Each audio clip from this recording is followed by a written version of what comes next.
Ronin. I'm on the other side of the room. You know, it's because it's a workbench kind of a thing. Hello, I am the Ronin Bond. Jiggly hands, jazz hands. Just give me I'm setting up here a little bit with the. I think I'm set. I don't have to. What am I doing? Just roll over. Is there anything else I'm forgetting? There's something I'm forgetting. I'm forgetting chat because hello, the Light Guy 89 and Mac It Happened. Thank you for the resub. 9 months. How's it going? Pawn is the general consensus of questions here today. How it's going is very well. Very well. Things looking up. Lots of thumbs. Lots of dad thumbs. Lots of anime. Thumb sort of things going on. Try and keep your thumbs out of there. There's always something being forgotten. It's the skill to actually do what I'm trying to do here today with the electrical engineering and whatnot. And the Light Guy 89 with 15 months. It's almost like you're competing. The Light Guy got here first, said, hey, how's it going, Pawn? And I'm just joking a little bit. Light Guy got here first, and then Mac It Happened showed up, and then said the same thing and subbed, and now Light Guy's back with the sub, and it's like, you guys, is this a war or something? You're very energetic. It's because it's just my hands.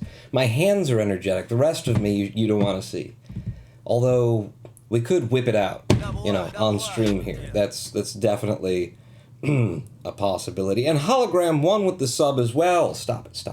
With the sub as well, for 34 months. You gotta come over here. 34 months. If there's a war, I win. Oh, there's a war going on. The war is between me and this potentiometer.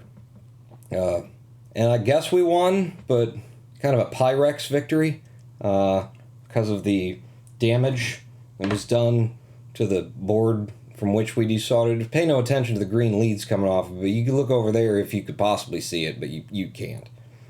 It would be nice if you could. You know what? It would be nice if you could. There's other things to look at. It would be so nice if you could see it. So imagine if I just put this like down here.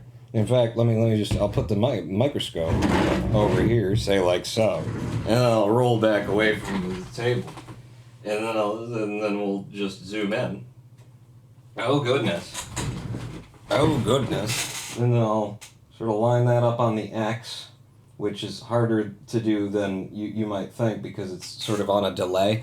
There's a bit of a delay between my movements and what actually happens. And then if I put this area right up in your area, see, then now you can see at least, not very well, but you can see at least the burn that it took in order to get that potentiometer, that potentiometer off of here, because I didn't realize at the time. I could see that there were these two other posts back here that were holding on while we were trying to get the other 6 of them off. We just kind of like melted the board a little bit, certain areas in there. You don't need to don't pay no mind to any of that.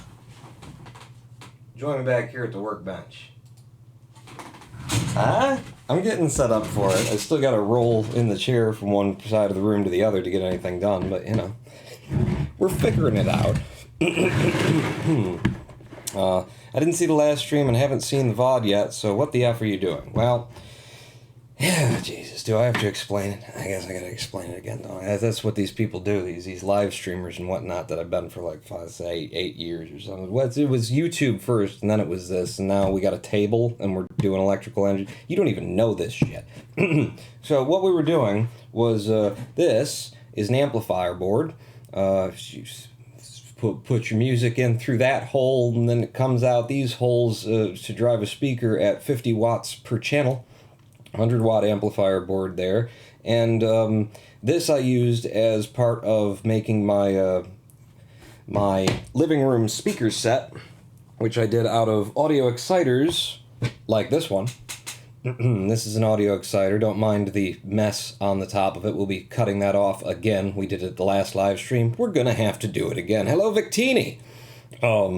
So, yeah, this is these audio exciters are something that you stick to a surface, and the surface becomes the speaker. It vibrates the object that it's attached to, and what I attached it to, I won't be able to get into the shot, and the camera will adjust its lighting and all that kind of stuff, but this is stuck on the the helping hands. This is a 2-foot by 2-foot acoustic ceiling panel tile. Were I to flip it over, hopefully the cool stuff, you'd see that it's just an acoustic ceiling panel tile, a kind of floating ceiling panels that you get in a floating ceiling, you know, the cheapo kind of things. So I attached it to this because this is an incredibly good material to which to attach these things. It has a very good, I'm going to call it frequency response. I just say EQ, but it responds very well. It carries all of the frequencies nicely, and it's good and loud when you pump it with 24-watt audio exciters. And then I glued these things to the front of it, a bit for style and a bit to tone down some of the highs, and it does actually sound better. Wouldn't have left them on, wouldn't have put them on, or left them on if it didn't. But so that speaker jiggled the audio exciter. This is the one that was on the back of it, loose.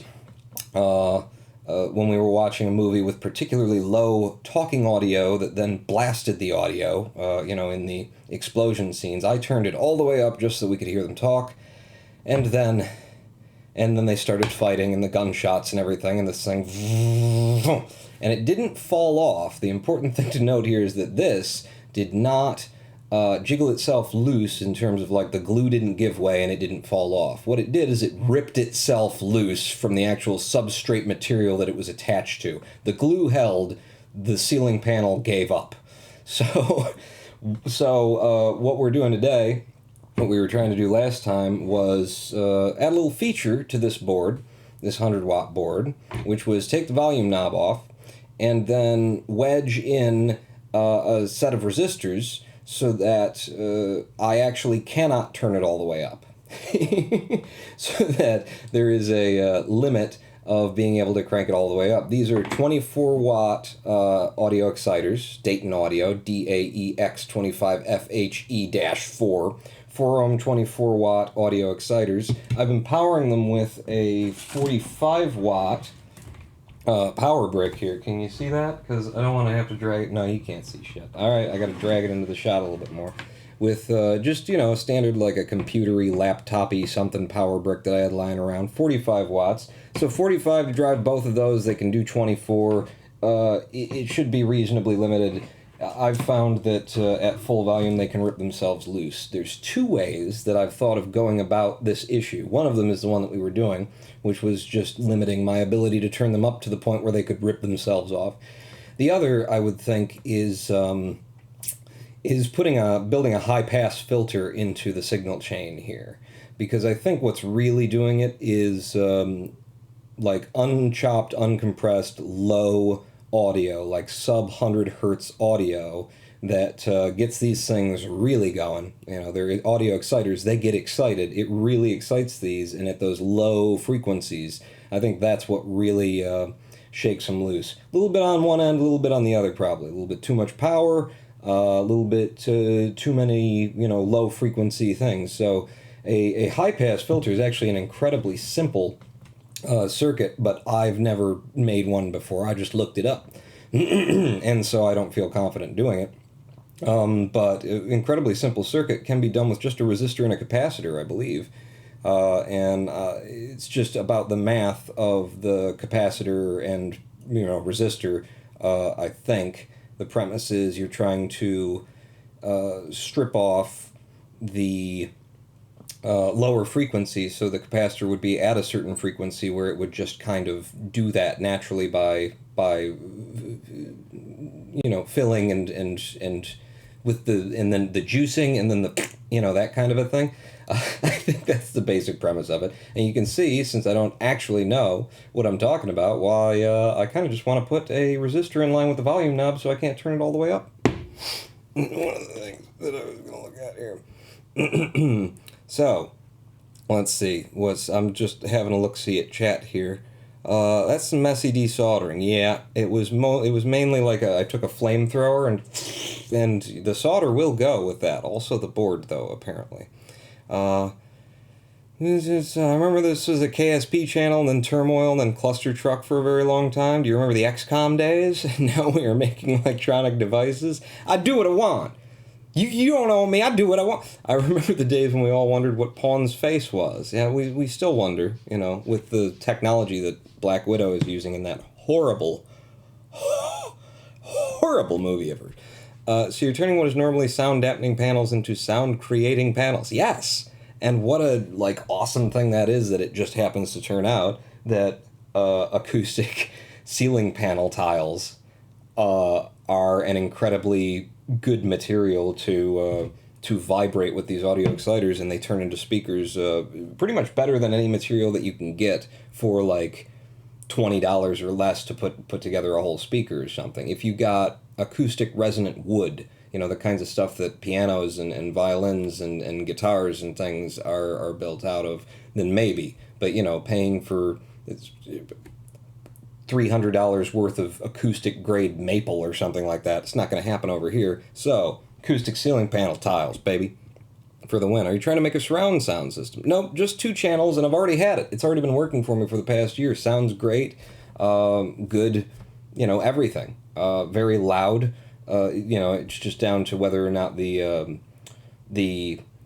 film through the site that we're watching. The main problem tends to be with, I think anyway, with films that were then converted to TV audio and then back, maybe that, or maybe it's just some of the people who are encoding these things to put them online are doing a shitty job. Yeah, if there's just we've all had that experience of watching something on TV and the volume is really low, so you turn it up and then it goes up. In cinema theater, because one of the things I do know about is I'm an editor, so in a cinema. When you're mixing for the big screen, your audio is going to want to average somewhere between -15, -12 decibels at its peak. You can maybe peak up to -9. If you go any higher than that, you're kind of being a dick to everybody in the audience because they've got massive speaker surround systems to support that. So you mix for a theater at -15, -12, somewhere in there is your average peak. For television, your average peak might be -3. And that's a big jump in decibels. Decibels aren't 1-to-1 kind of a thing. They get more important the nearer you get to the top. So you watch something on television that was meant for a theater, and it's got that audio that does that, and it's loud, and then it's not, and it's loud, then it's not. And if you don't have something more than just a simple amplifier in line to handle the dynamic range as well as the uncompressed EQ, because it's another thing for cinema. They, obviously they love their lows. Friggin', what was the one that wrecked these speakers once before? With the dude who was in the BMW commercials or something, and then and he was being weird. Interstellar, that guy. Those wrecked it before because that movie friggin' loves its lows. It's rumbling and shaking. It's supposed to sound like a, spaceship falling apart on you, just ripping itself apart as it's leaving the atmosphere. And my living room was also ripping itself apart as it was leaving the atmosphere, and one of these fell off back then. So a high-pass filter would be a very nice thing to add to this, but I don't feel I have the acumen to pull that off today. So we're just going to try and put a volume knob in line with it and, reattach this. And we might, if there's time, if this actually goes reasonably well, I've got a whole bunch of I got these exciters lying around. I got them all over the place. This is a 5-watt version, 4-ohm 5-watt. And there's a lot of things that we could play with and tinker. But first we've got to do the, dry, unexciting fixing things part. What if you just did an output limiter so you couldn't power them too much? Less work. But that's putting a resistor in line. That means that I won't be able to turn the volume knob up. So yeah, that's it. Oh, you were making fun of me because that's what I'm gonna do. Just don't turn the knob to 100%. Literally negative work. Hey, that's an option too. I'm gonna make one of these for my dad. I've got the parts ordered for him. And since this fell off, I wanted to experiment. I wanted to see what I could get away with on my own system, see what I could come up with, and I would like to come back and build a little high-pass filter. Like I said, 2 components, if you know the values, is what it seems to be, resistor and a capacitor. I'd just have to, do some math and be smarter, generally speaking. So last time we did this, one of the big reasons why it took so long, we didn't get anywhere, and we burned the board and everything, and just why it was horrible was this was my multimeter, and this is I'm pretty sure I got it for $5 at a automotive shop in that like center aisle bin where they're like, here's the shit we can't sell anybody, take it from us for $5. And I've gotten a lot of good use out of it for like 15 years, you know, just checking very gross values of DC, AC. I really haven't messed with like resistance or amperage or whatever the battery indicator on here. Like, none of those seem to work very well. But measuring voltage in the DC and the AC worked fine. I could usually work off of that. In trying to figure out what the hell this pot was and what it was doing and whether it was being controlled by a digital by an onboard chip and it was actually just looping a signal back and inverting if it was being used as a sensor as opposed to an actual mechanical knob, a mechanical resistor in line. We couldn't get the correct values off of this thing the whole time, which was a huge part of why it didn't work out. And Noah was in chat trying to help me. God bless him. And also in chat was Lady Pawn. And unbeknownst to me, 2 days after that live stream, a load of goods came in as ordered by Lady Pawn and Noah. But Noah helped her pick out the things that she ordered, and then some other things. So one of them is this digital multimeter. It's a real one, Mom. I don't know what you guys can see. Oh yeah, you can see it way better than I can from my angle. It's a real digital multimeter. If I wave my hands over it, it's like I can feel the voltage of your hands or something. I don't know, but it's a good one. You know, I could actually measure things. Look, I could even measure capacitance with this. Huh? Wow, and frequency, hertz. I don't know anything about that. I don't know much about any of this stuff at all. But so now I've got a good one of these with good sets of clips for it, and the clips are now, you know, the ones that come with it. I got, weed smoking clips. I got those and probes over there that I haven't unwrapped because I figure these are going to be a lot more helpful. Generally speaking. So, good multimeter where we can actually get the information. Like before, we can just get to the point where I don't know what I'm doing faster by actually getting the information. And I'll be like, okay, now we have the information, and now I don't know what to do. We spent way too much time last stream with me not being able to get the information, not even be able to get to the point where I acknowledge that I don't know what I'm able to do. And then, one of the other things, and a whole bunch of stuff, I can sit here and show you, like, Lady Pawn got me wire strippers. She got me wire strippers, good pair, you know, actual, just, meaty. She got me, these are going to be helpful today, a little bit later, when we're fucking with this. She got me snips, wire cutters, but just having those nice sharp blades that are very small and stuff, I'm probably going to be able to use those to strip back the coating on the board and get to the actual traces so that we can solder to those, as it looks like we're going to have to since I burned the board. So, lots of those things, but I believe this came straight from Noah Craw, and this is... These are, clips. These are helping hands, is what they are. Helping hands, except for these are helping hands too, you know? You got the fucking alligator clip things, and then you got to tighten it all down. It's always falling apart and whatnot. That was the helping hands that I had before. Noah sent me this, which I believe this plate has to be iron and not steel because, my God, the ferrousness of when you attach one of these, it friggin' locks down on you.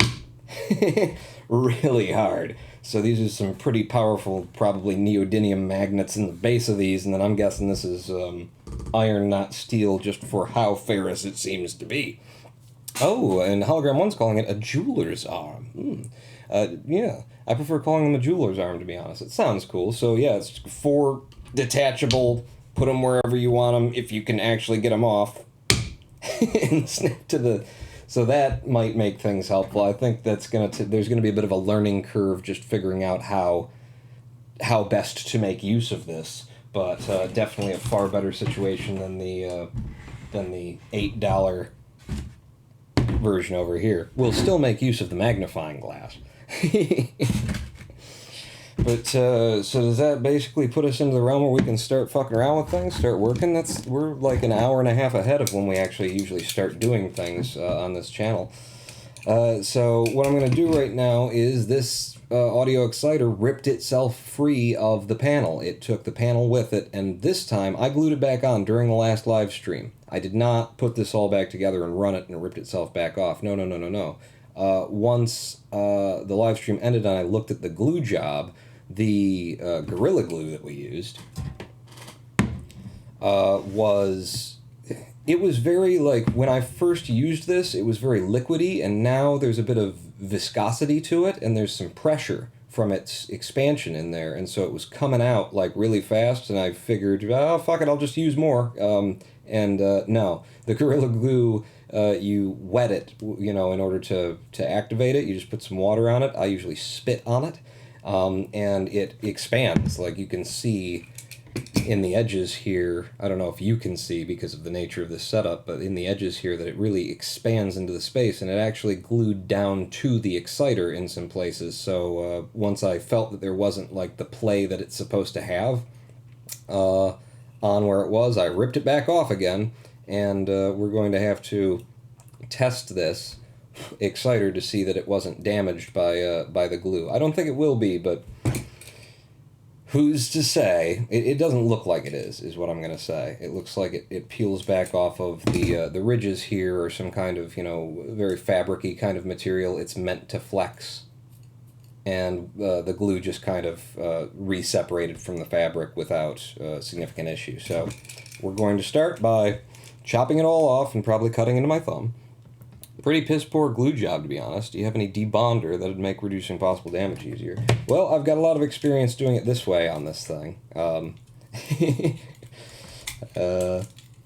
Oh, and it's actually not that... Yeah, most of the glue flowed out and all over the place. It's just that the Gorilla Glue was not in the same condition as last I used it. Last time I was very, minimal with it, and it came out very slow and very liquidy. This time I had a camera on, there's a bunch of people here, and, if I have to destroy something for the sake of a joke, I'm going to. But I just went with it because it was, really gooping out, and I put way too much on there.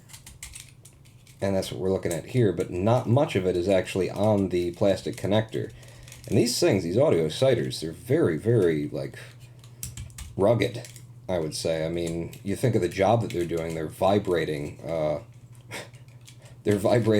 up to, well, I mean, down to, presumably 50 hertz or lower in order to represent extremely low audio, and then up to, 20-something thousand hertz to represent the high audio. They're very sturdy mechanical little devices, but I've been really impressed with how much handling they can take, too, from me doing stupid things with them, like this, like what I'm doing now. Oh, wow, the magnet. The magnet is really trying to pull the blade down toward it while I'm trying to score on the inside, because apparently the glue even got under here. I didn't see that before until we were sitting here doing it. It got underneath the connection point as well.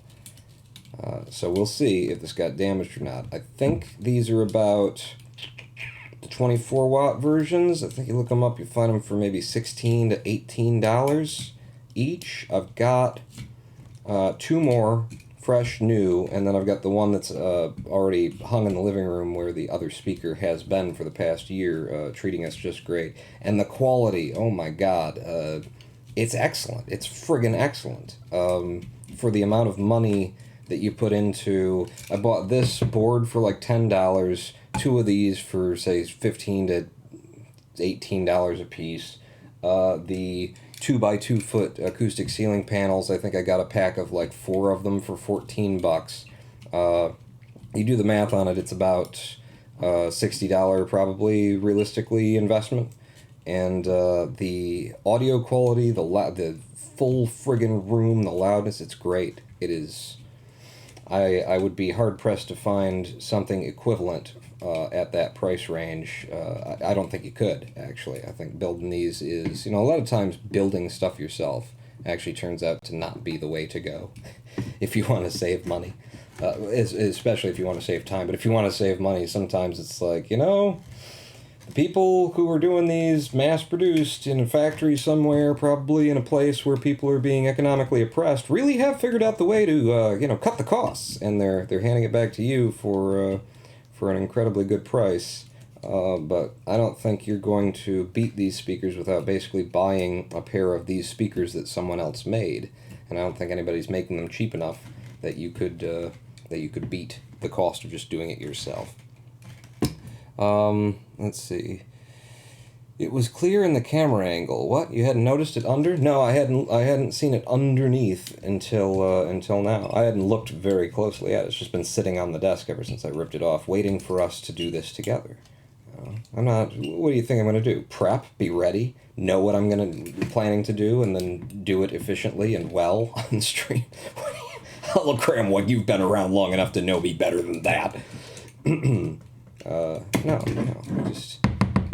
I turn the camera on while I'm doing my chores, and then I expect, that's entertainment, apparently, somehow. And then, I make a call for Patreon support and subscriptions and and cheers. And, yeah.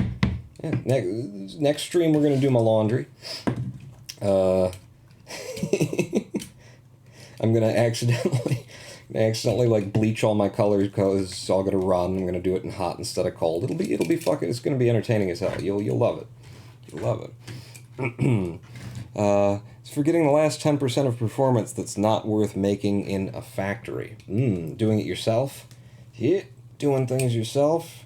Yeah, I mean, nobody thinks that it's a good idea to go through all of the trouble that I've gone through to put a resistor in line with this potentiometer instead of just not turning the volume knob up. But, I've got kind of in my head some ideas. There's always some ideas there.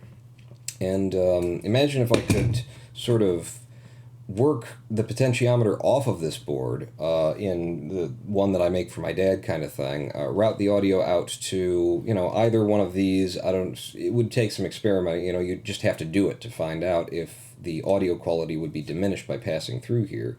But while the audio is still just in signal form, before it gets boosted by any of the circuitry in here, pass it onto here, do your potentiometer, your volume knob on here, and then pass your volume knobs out into the little resistor capacitor set per channel. You'd need two for a high-pass filter to take the sub 50 hertz audio out of there, and the resistor part of that could be another little potentiometer that isn't like a finger turn knob kind of thing, but one that you set with a screwdriver, and that would mean that I could like sweep those lower bands and find the place where it feels like I'm not losing audio that I want, but I'm also not frying this thing or rather frying this thing with too much sub human hearing level audio, because these things work very well as subwoofers. It's kind of hard to get them to not act as a subwoofer. They vibrate the material that they're attached to, and unless you know of a way to suspend material in space without contacting anything, then they're going to vibrate that as well. And of course, there are ways to do that. It's called string, and you hang it. But the way that I hung it is, you also want the speakers directional to the center of the room or to wherever your listening area is. And so the way that I hung it was I put it up in the corners of the living room, pointing down and in at our sofa that's across from them. But so where the corners of the room come together with the ceiling, it's back up there in kind of a 45-degree angle to the ceiling, to all of the walls that it's resting in between. What was I saying? Where was I going with that? As like setting that up to lead to something. Oh yes, because so in order to get them to like angle in the direction that I wanted, I had to put in like a couple little pins. I sunk a couple little pins into the walls and into the trim around the door that one of them is by, and rest them on those. And I wrapped them in a little sort of rubber or neoprene kind of a thing so that the vibrations would be minimized. But even just that little tiny area of contact at the corners of each one of these is enough to carry some of that audio into the wall, and then the wall itself kind of acts like a subwoofer, and you get I think the best version of these that you could make would be you make them floor mounted, and you just let them rest on, if you've got wood floors, more's the better, but you just let them sit on the floor, and you've got them pointed at a 30-degree angle up, kind of like stage monitors for the vocalist to be able to hear themselves and that kind of thing. I think that would be the best version, because some of those vibrations would translate into the floor, and you probably have to minimize it, but the best that I've ever heard these work was when I had them built but not hung, and they were playing while they were just sitting on the ground leaning against the coffee table, and the audio was fucking phenomenal, because they were really acting as a high-power subwoofer at the same time as the speaker. One of my friends actually streams their washing machine sometimes as a joke. It's surprisingly entertaining. I like that. How did they beat me to that idea? Maybe you should use one of these exciters to make a sonic death ray. Maybe. Go shatter some windows. I have definitely thought about that in terms of, domestic terrorist activities. I mean, pulling pranks on the Secretary of State's office, things like that. But these would be, very good at... I would love to do some testing. Say these little 4-ohm 5-watt versions, these tiny little boys. I think these would actually be what you see in, Batman in Marvel and DC movies and sci-fi kind of stuff, where somebody just throws something at a window and then and then the whole window shatters. I think that's exactly what these would fucking do. You put a battery on this with a signal source that just plays or sweeps a certain frequency and finds it's something like that, and these would do it, because the way that they vibrate whatever they're attached to, glass would probably not like them too much. That's my idea. Sonic grenades, yeah. If you're like me, you'll reach the stage where you'll just want them to make sounds. Mine have been working just fine for quite some time. Hey, it was a long time ago I saw you streaming Evil Donner Balkan.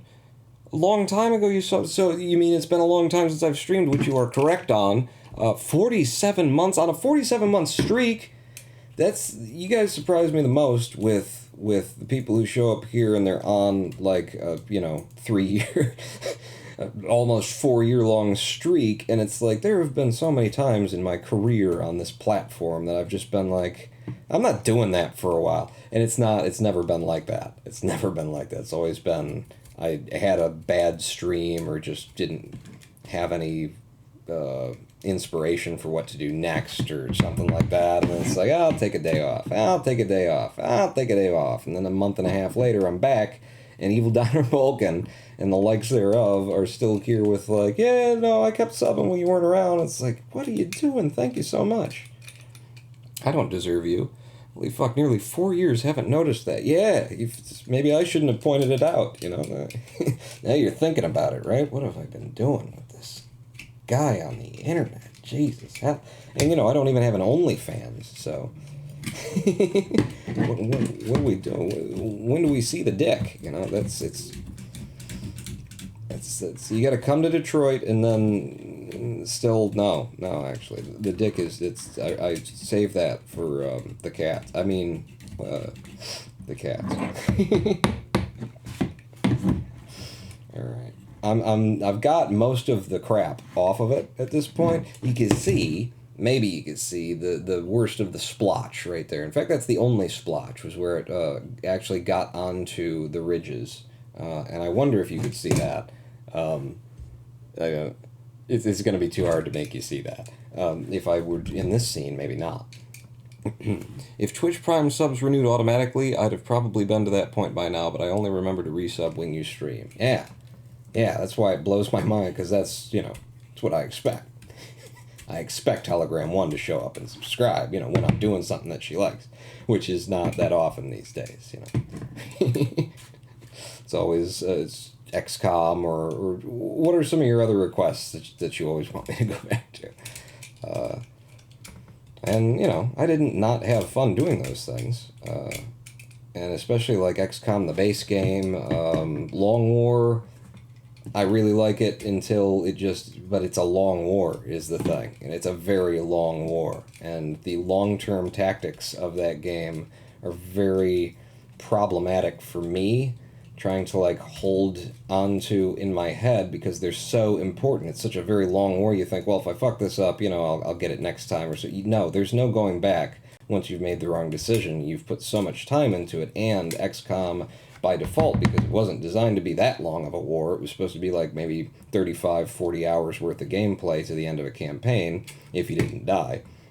So they don't explain shit. You never know exactly what you're doing. And I haven't played XCOM enough to know that, if I research the doohickey that we just brought home, then 2 steps away from that is going to be the grenade that you're absolutely going to need, or else your fucking balls are going to explode in your mouth as a sectoid commander, psychological warfares you or some shit like that.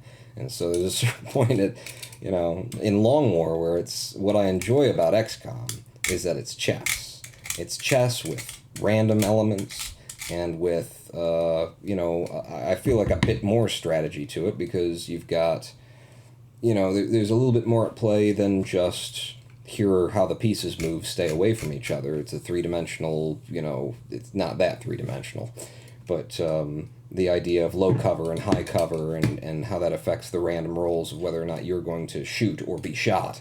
I like all of that to it. But the stress of an incredibly long campaign, where if you didn't know that you should really have started doing psychic soldiers like 3 missions ago, then you're not going to know for the next 10 missions that you already lost the war 3 missions ago. I don't like that. And I don't know if that's true or not, but that's how it feels when I'm playing it. We're down to it, but this is the, let's see, 1, 2, this is the 3rd time that this one's been glued. The 2nd time it's been glued with Gorilla Glue. The first time it was just, these come with 3M tape on them, and the 3M tape is actually very powerful and strong and good. I feel like if I hadn't turned it up too much, the 3M tape would probably still be on. But the Gorilla Glue is definitely better, withstands a bit more. Pawns War 4, let's go. Yeah, not gonna happen. So what are you doing there, Evil Downer Balkan? Are you disassembling a potentiometer? Well, we've got the potentiometer off from this amplifier circuit. It went here, we've got it off, and what I'm doing is fixing my audio exciter speakers that I made some time ago, and I want to, because this audio exciter fell off of it, one of them.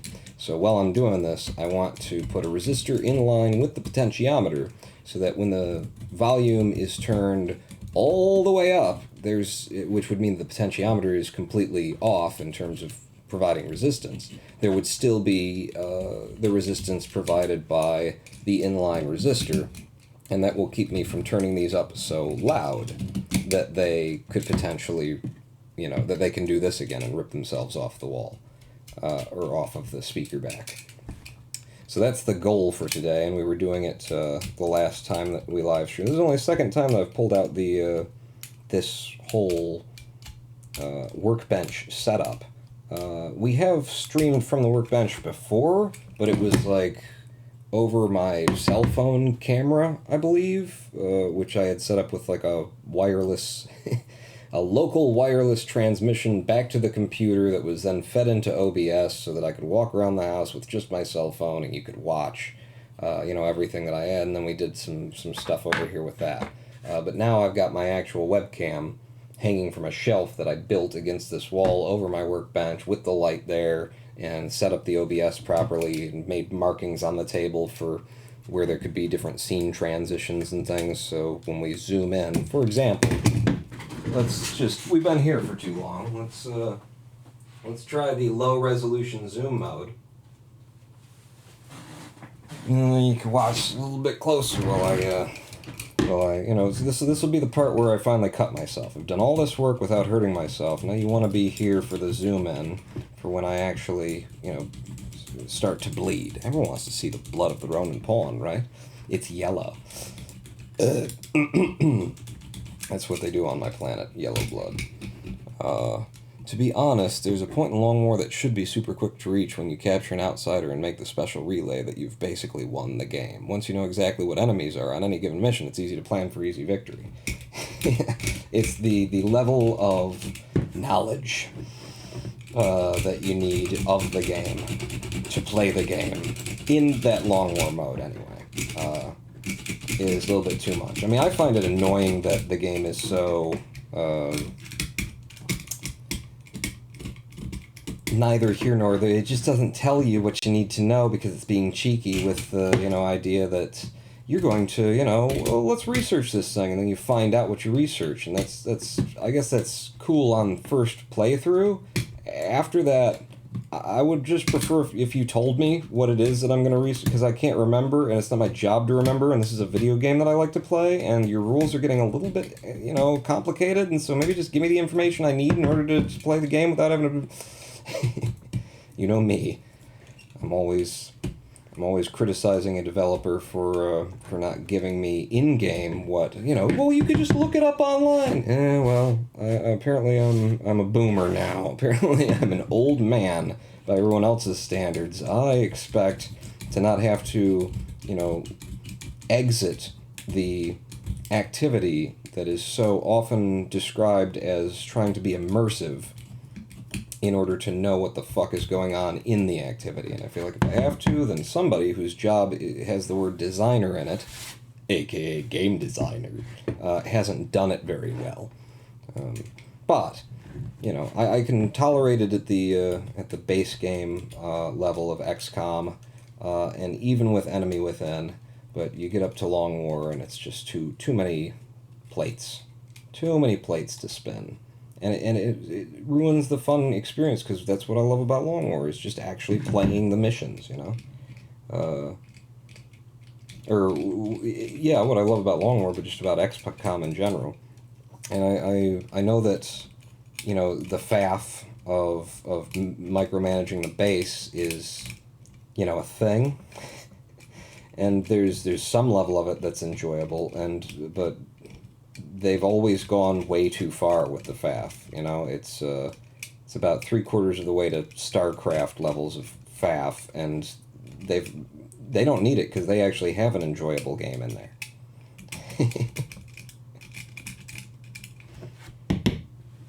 I'm not anywhere near where I need to be, am I? You're getting there. I'm just being,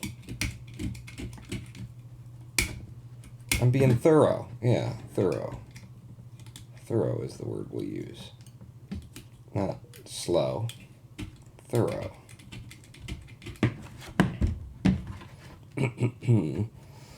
Now that I see this, I really have to set up my electronics workbench again. I need to set mine up too, because this is just a mess, I haven't used it that much for that many projects, and then as soon as we started doing this kind of thing, by the end of last stream, the first stream where I did this, everything, I couldn't find the solder, I couldn't find the screwdriver, I couldn't find anything that I wanted, and all of it was right here. It was all on this desk. I just couldn't find it.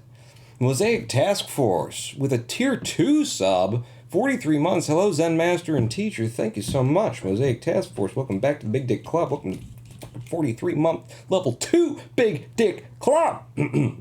That's... Sorry, I'm just going through my usual...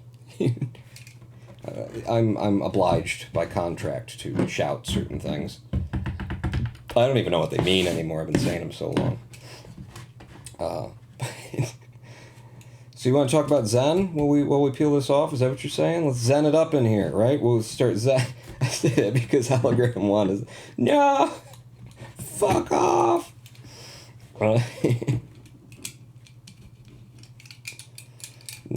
I've been actually thinking the other day, I woke up. You ever wake up and you feel like you haven't slept that much, but your mind is just like going 1,000 miles a minute? Like maybe it never stopped, or maybe it just started while you were asleep or something, but wake up, my mind is just going and going and going, and it's like my fucking mind wants to solve global capitalism or have an argument about politics with somebody at like 6 a.m. in the morning. And I'm like, just settle down, man.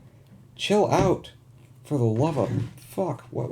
You don't have to be like this. Just have a cup of coffee, you know? Just ease into the day. We don't need to solve global hunger until after like 9 a.m. or something. Just chill out.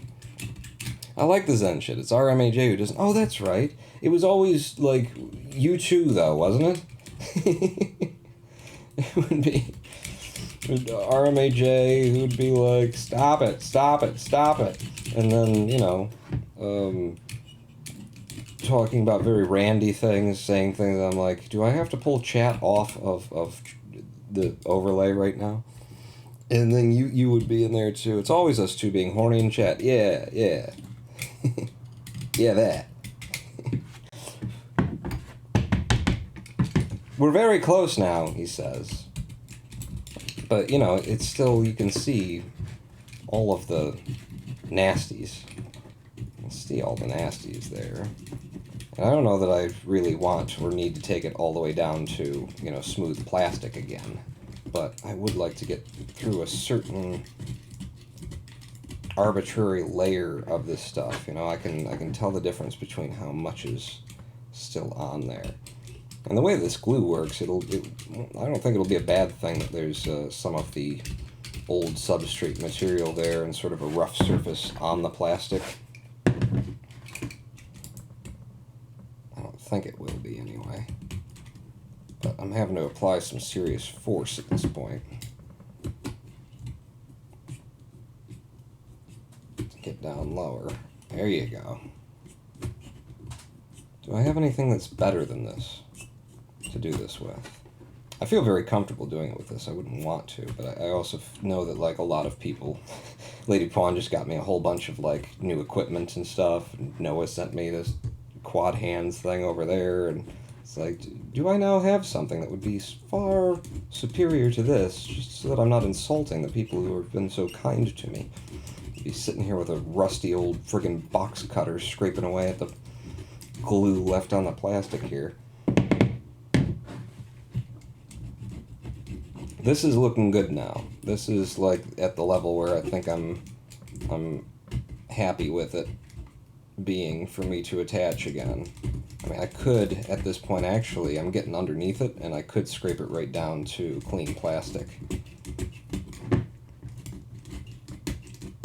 I think I'll try and get, like, at least a ring of clean plastic all the way around. Doesn't have to be perfectly clean, but if there's one unbroken ring of clean plastic that I can observe, then maybe I'll call it there. Incidentally, these scenes in OBS, very interesting to compose. I could have just, like, zoomed the webcam feed in, but I ended up trying to see if it would be a better visual quality, and I think it might be. It's hard to tell, because it's like switching back and forth isn't particularly easy, but I did a 3D transform. This is a 3D transform you're looking at right now with a zoom and perspective, and I think it does have, you know, better visual fidelity. It still looks like shit, because we're zooming a webcam signal, a digital webcam signal. And I am jacking up the sharpness of it as we zoom, which makes it even more, you know, bit and edgy and that kind of thing. But without the sharpness, it's not worth even zooming in, I don't think. Zoom and enhance, that's exactly what I'm doing. King Kozatov, hello. Do whatever you like. I'm here because you are a great artist and you are you, which is what I support. That's all I ever had. That's what I need to do? Be me? Shit, all those, like, children's programs were right. I'm pretty sure even Fraggle Rock didn't think that people would pay you to be you online, but here we are. 2021. Thank you so much, Mosaic Task Force. Yeah, that's coming off very nicely. Now, see? Persistence.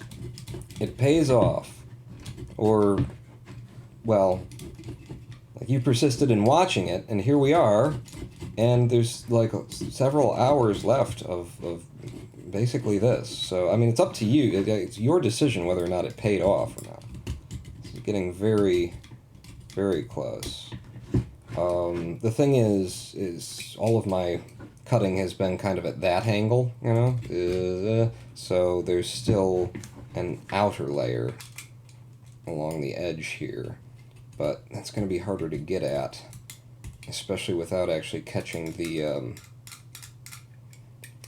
flexy, fabricy, whatever's going on here at the edges.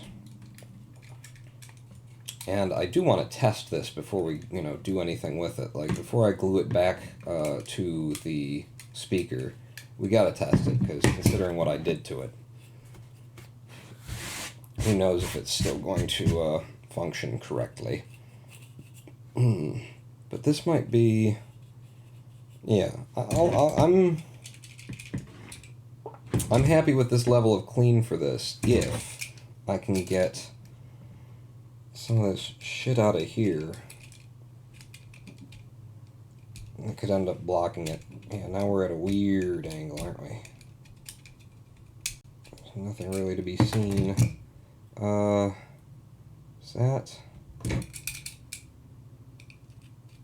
See, now, at this point, I should be worried about doing that, because there might be a wrap of copper coil underneath here that's very important to moving things. I'm not sure. You can see on the interior of it, behind like a plastic shell, is where most of the copper wrap is, I think. But there might be a little bit extra right there where it's running in from the cables that gets it started and runs down there on the outside with a wrap. And yeah, don't scrape the outside like that, come on. But I am going to try and take as much of this, what looks like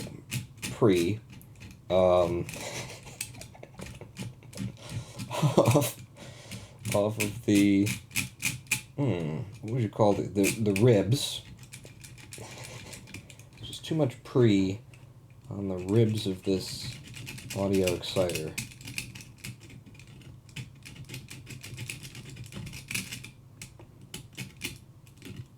Don't want it restricting movement.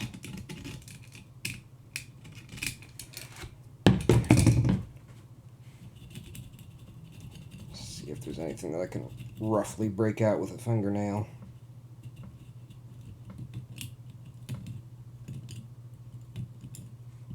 You can hear it crunching. Just like pre! Run a tiny bit of current through it to see if the glue is messing up any audio output right now, and if not, leave it at this point. Okay, I'm up for that.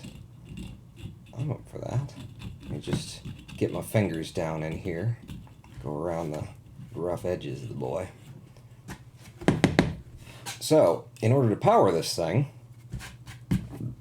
we're going to have to actually hook it up to something. Now, I've got, number one, the we didn't fuck with it board here, and we've already got power run to it, so that can be plugged in.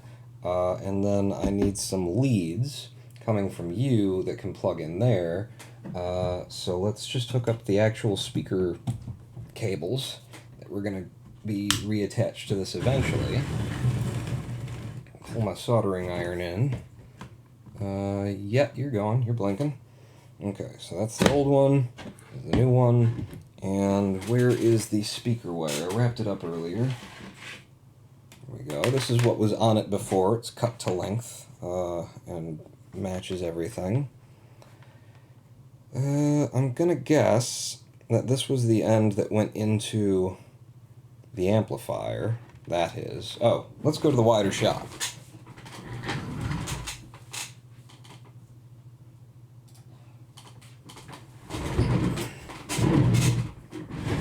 Right, so, soldering iron, heating up. Where's the leads? So, I believe this would be the end that went into there before. We should probably strip these. And I've got new strippers, which I've never used before, so don't judge the strippers by whether or not this works out at all. But let's strip these a little bit further. So, there we go. And going to be going at this being speaker wire. I believe it's 26 gauge. These are spec'd to 22. So I'll do that, and I'll pull. Oh, that was smooth as the dickens. That was smooth as the dickens it was. You? Smooth as the dickens. Oh, the dickens are all over me. That's nice. It's the first time I've used that wire stripper. Pawn approved. Southwire made in the USA. Don't. Not sponsored. There are other manufacturers of wire strippers are available. But yeah, that worked out very nicely. So soldering iron should be hot now. I've got like the old ends of the wire in there, and they might even be like kind of a little tied into shit. I just heat it up. Are we hot here? Yeah, we're good. Okay. Yeah, I'm gonna have to like grab them with, let's say, some needle nose pliers. See if I can't grab the old wires. Heat it up, pull it through.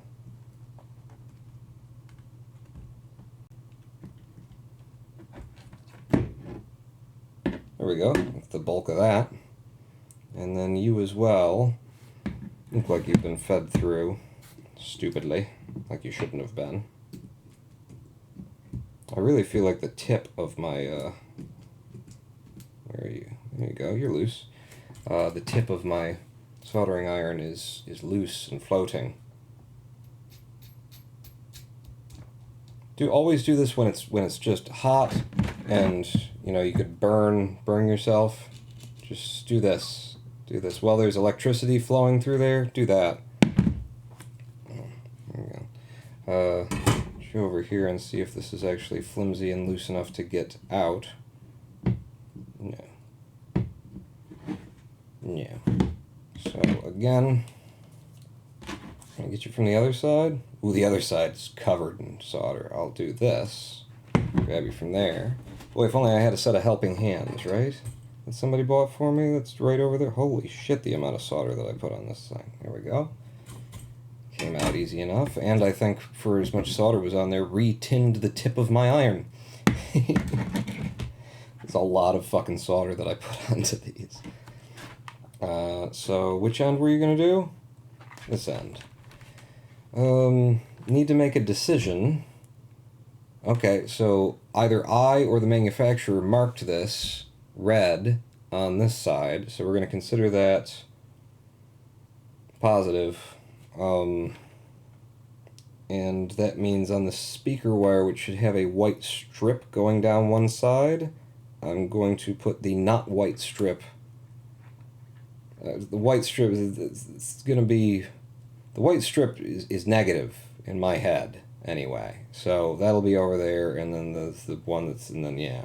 So the one that's on the right is going to get the no strip cable. And so long as I do it the same on the other end, we're fine. And even if I don't, it'll just be like inverted audio that the two speakers will compete against each other, and then you gotta just flip it.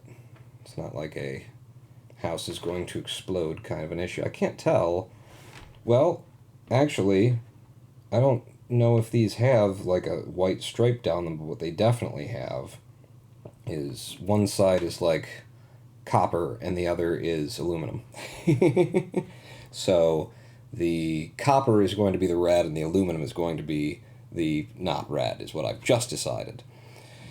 What happened to your wireless keypad that you used to use for easy camera switches? It's not wireless. It was never. It's just a numpad, so it's still over there on the other table. My problem is I'm used to the soldering stations irons at work, so now I want the same for my home, but they cost around £2,000.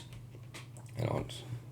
Yeah, I've never had a good one until I had this one, and now this is like the best one that I've ever had, so I haven't been spoiled yet. It's just an AOE 469, modeled on whatever the big manufacturer 469 is.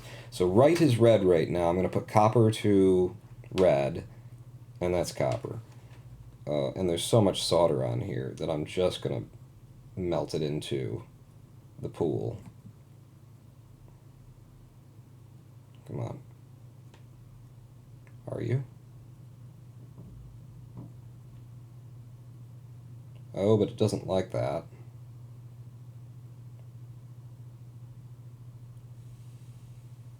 I mean, it will work. I just don't like it.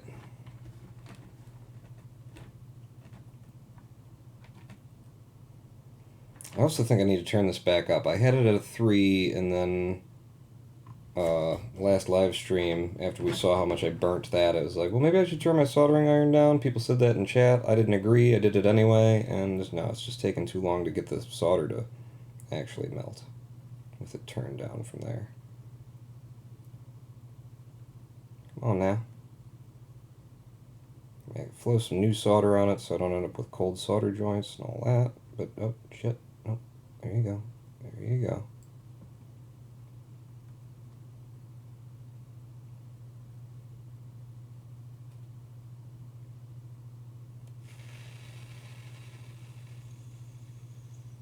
Yeah, that didn't take at all.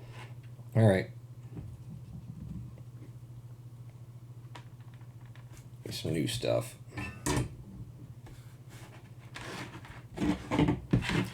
Shall we do it in the Zoom mode?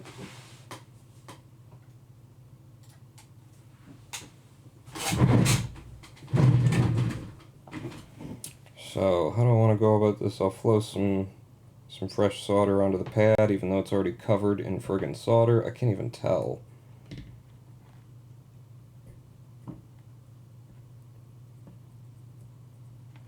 There you go.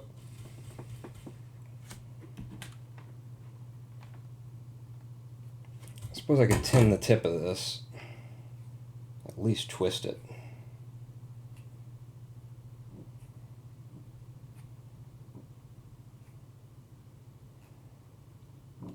It's a nice twist.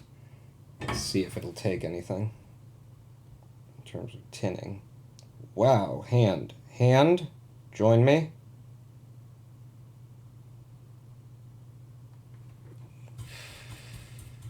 Some days they're shakier than others. Now let's see if we can't get you to just tack.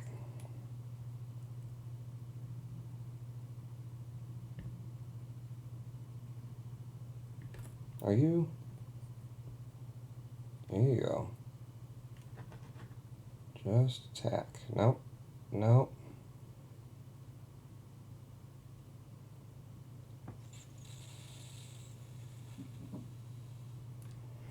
Nope. Back. I suck at this. Shaky hand. I work at a high-tech electronics factory testing and repairing freshly produced electronics for trains, medical equipment, cars, etc., so I need the high-end stuff. I need to know what I'm doing. Wow, this end does not want to take. Yeah, I remember I think that's why I did the going through it like I was tying a knot. Okay, I've broken the...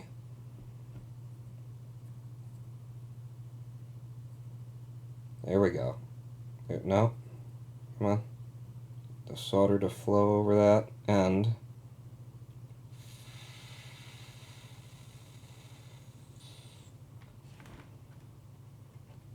Better. And this one I hate now. I'm taking it off because it's just as bad as the other one. I was just being sloppy, thinking, well, I probably won't leave it like that anyway, and let's not leave it like that anyway then. So let me twist you up. I could take a fair bit of solder off here with some wick right now, but if there's a hole here, I'm going to presume there's a hole here that I can, yeah, I can feel it. I can feel it. There's a hole there that I can stuff it through. There you go. Perfect.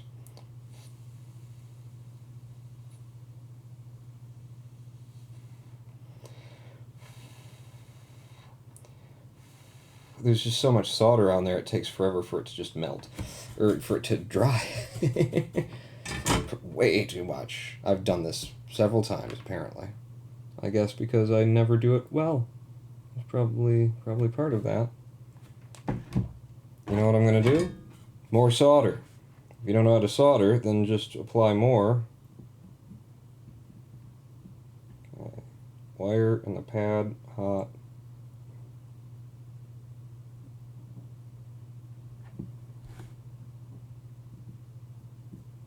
Now don't clear the hole. was my whole point, was to get it from this side too. Now I've cleared the hole. Fuck. Have I just undid what I'd done well before? Yes, I have. Great. I got flux. That could make this easier. I'm just trying to get you to lie in there and then fill the hole with the last little, look at this tiny chunk of solder I got. I just want to throw it in the hole. Put it in the hole.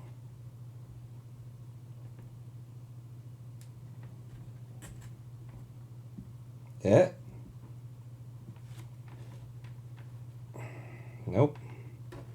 Come on. Try and throw the solder in so that it disappears entirely. Come on. Come on. Round it, over it, through it, in it, up it, do it. No. Just a big hole. More power. Maybe desolder this whole end and start fresh. Yeah, that's. I mean, look at all that fucking solder. That's the crazy thing about it. I'm just gonna do it the way that I had it before. It was working fine, which was dragging the solder. And let me get it so that it's pointed up. Dragging the solder, get it back into shot. I can't see the shot, so I just have to double check my reference of duct tape. So it's like that. Pushes through from under. It's got some tension coming up on it from underneath. And then pull this solder and over the top of the hole, please.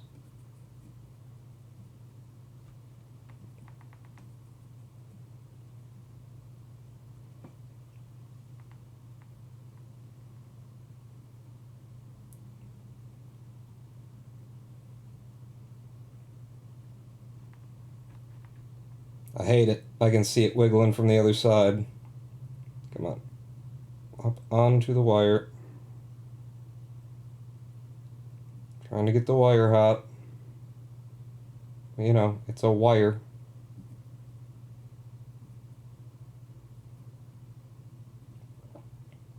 I'm now painting with solder. Happy little trees. Happy, happy little trees.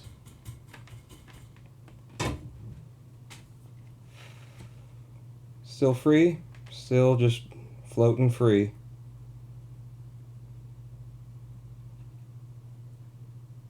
God damn it. Yeah, this was my... I'm just gonna end up doing what I did last time. Which is like wrapping the wire around. I couldn't find a way to get this. These holes are too big to get anything to actually like seal. Wrap the wire around. Reflow the solder.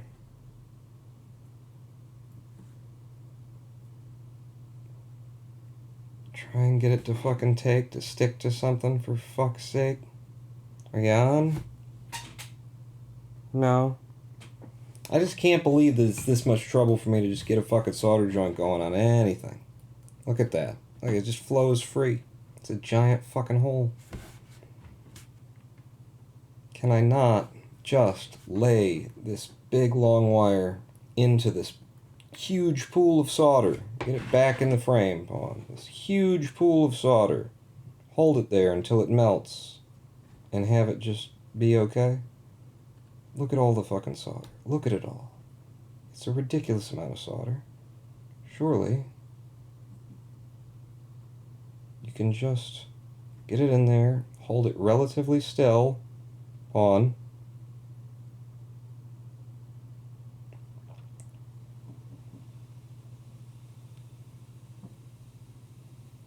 Almost.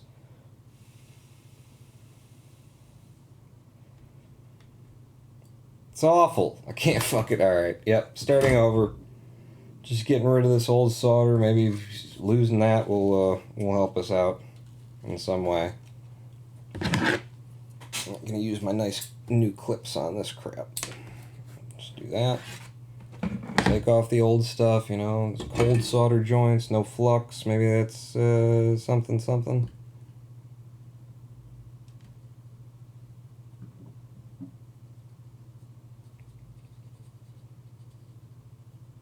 Wow, even the wick won't take the solder.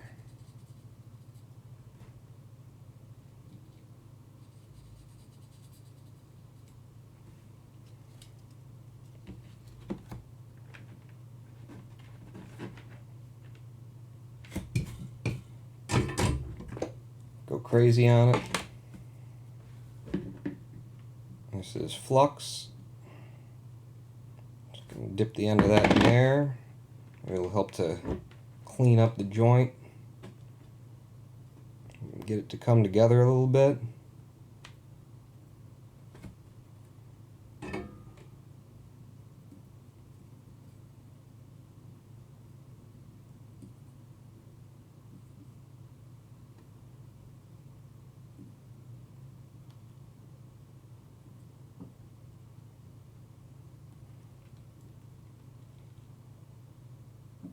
I just can't, like, the solder just wants to travel along this, along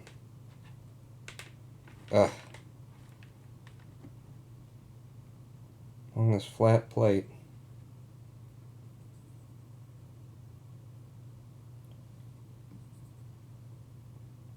Because there's something I don't know that I'm doing wrong here.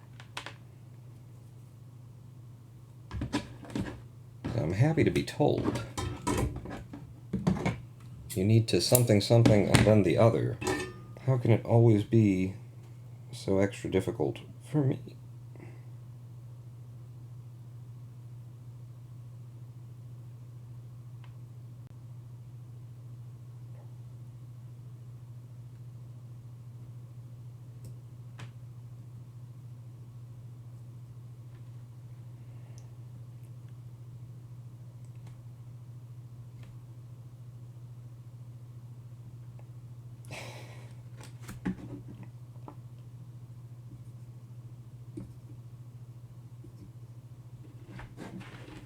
Just refuses to pull, you know, over the hole or the wire. And I swear I'm doing my best to try and heat the wire.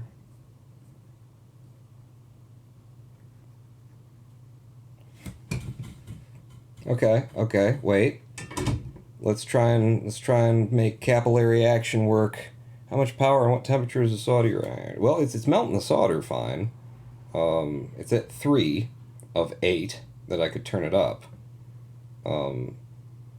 You think more heat would benefit me at this point? The only thing, like, I'm gonna try and use capillary action by crunching up the wire, because this hole's just too big and the solder just goes all the way around it. And I mean, the contacts here for the friggin' exciter are getting red fucking hot.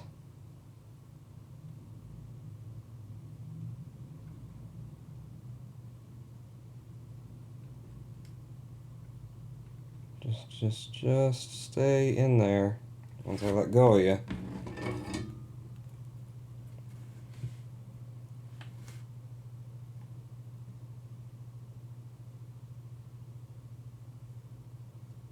No, see, now you've immediately, like, fucked me. Yet again. Yeah, and then you immediately popped out. Alright. Just the act of soldering is not this difficult. Don't look at what troubles I have, kids, and think, oh, this is hard. How could I ever? You wouldn't have these problems. It's just me. I always have problems. There's more heat. Sometimes more heat, odor higher, power helps. Odor higher. Odor hotter. Hotter. Odor hotter.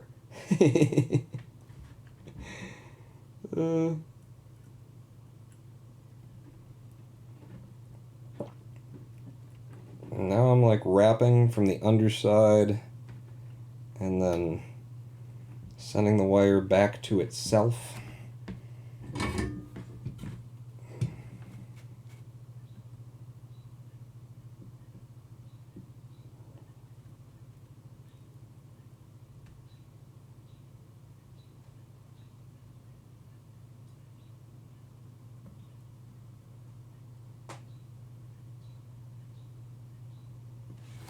perfect.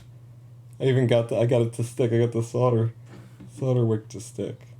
I mean, I don't think the joint is good, but I wanted to do that, so I did that. There you go. That's enough. I'm done fucking with it. Every time that I've done this, I presume that someone who's better and has more experience and who brings the right tools and knows what to do wouldn't have these kinds of problems with that kind of a joint. But I also do blame, like, this particular hole here is fucking massive. The pad that it's on just wicks the heat. It takes it so well that it just sucks the solder away from where you actually want the wire to go. Yeah, and also maybe just the speaker wires being, shitty. If this side actually is copper, this side is aluminum. Aluminum is not, fun to have to... It doesn't take heat as well as... There's a reason we don't make it out of aluminum unless we don't care. I don't know. Come up with a bunch of reasons, but that'll do. For our purposes, after way too long just getting one solder joint to take, that will do. So, back to the larger bench. And now, so I've got red is copper, and it doesn't matter, as I said before. It definitely doesn't matter.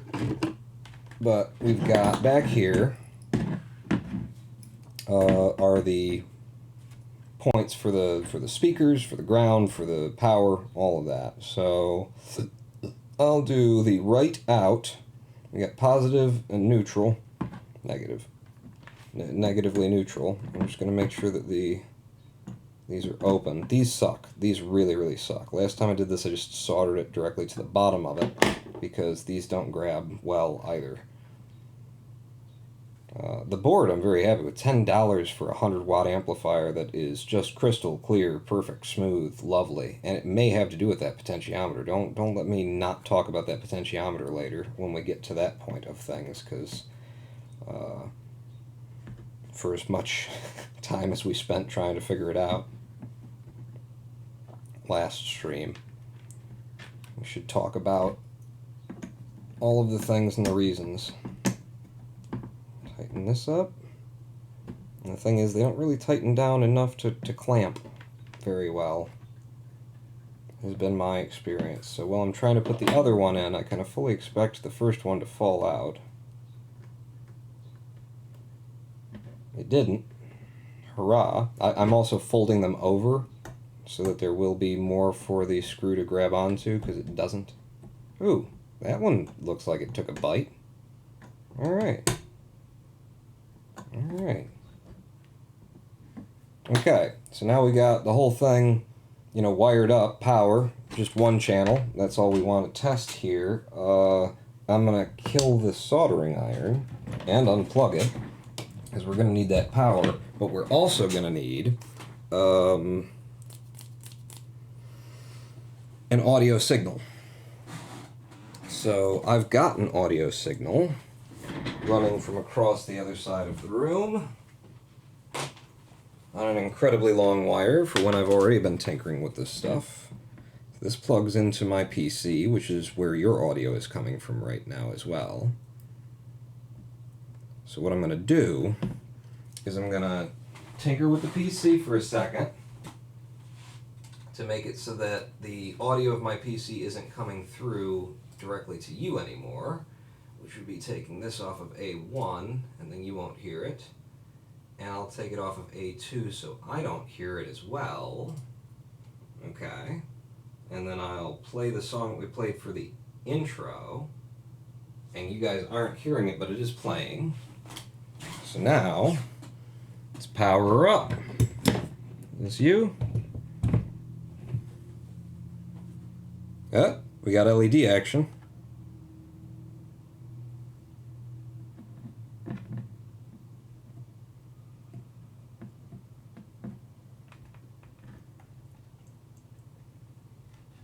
But I got no output yet.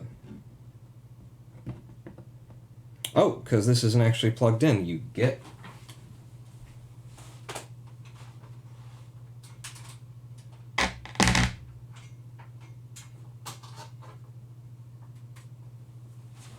Well, it did something. For a second, didn't it?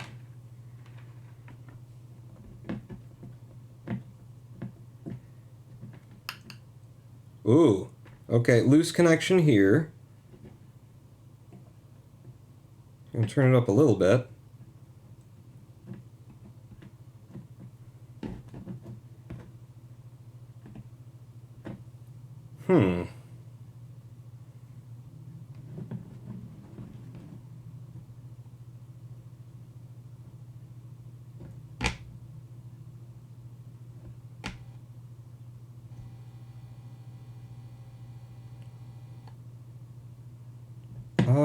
Do I still not have the signal? Yeah, I'm turning it all the way down so it won't pop again like it did. Oh yeah, because now I've stopped it from coming to my ears. Which is now switched to that output. Okay, it's a matter of the computer jigglies. So now we should have signal.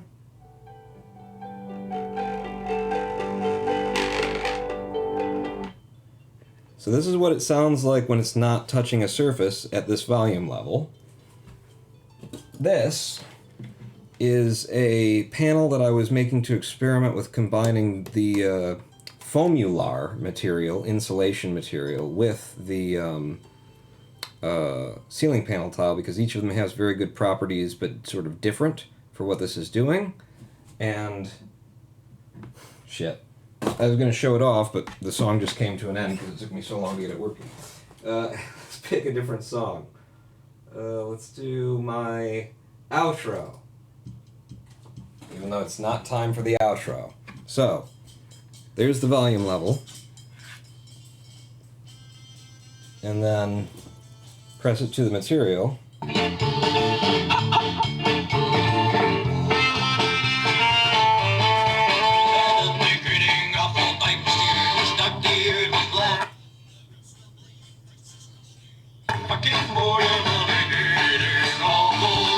I'm dancing.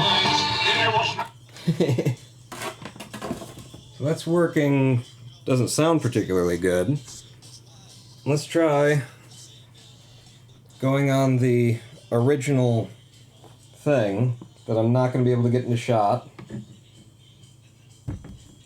Okay, just deal with me as best as I could do. Ah! Trying to be visual on a visual medium. And I'll turn it up.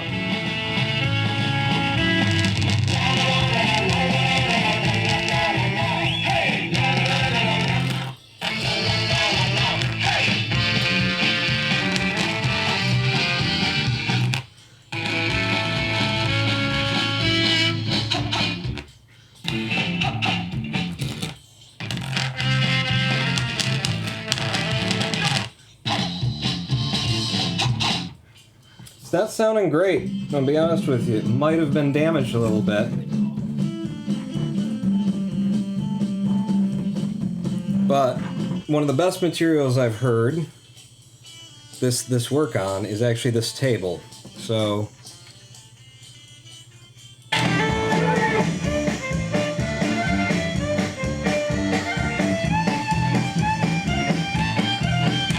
and the middle of the panel is better.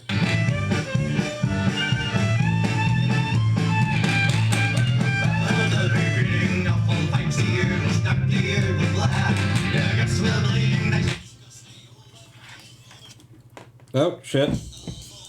Yeah. Why am I losing signal?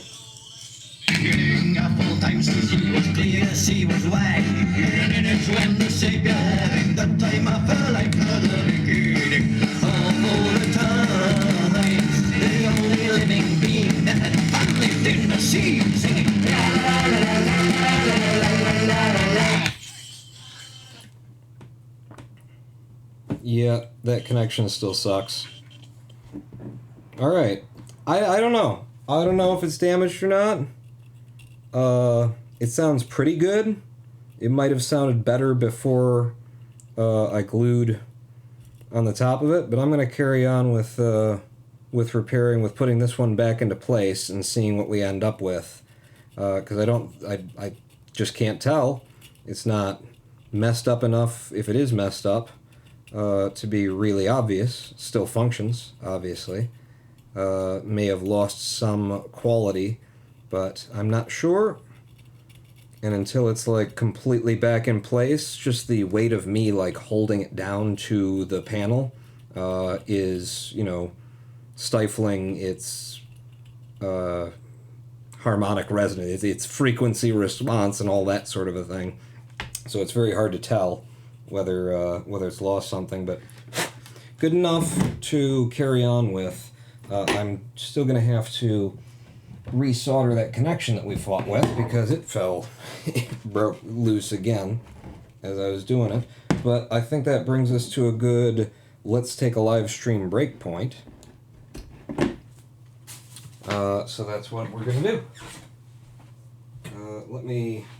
Are you going to switch things back around, Pawn? No. I'll just put this back into your ears,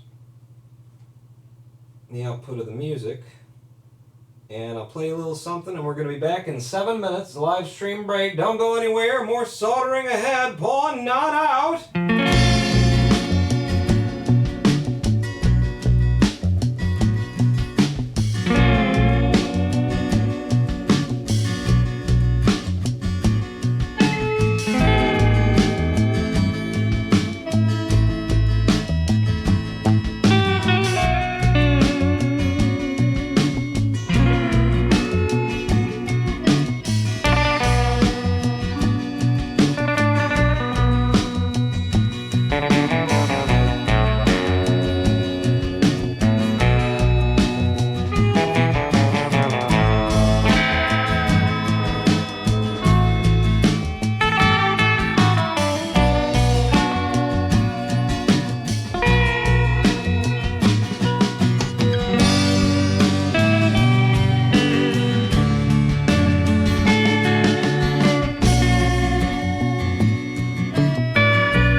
We're at the workbench, twitch.tv live stream, where the microphone is cranked up so high and with such levels of compression that I can be on the other side of the room talking at the other corner and you can still mostly kind of hear me. We're doing some soldering work today.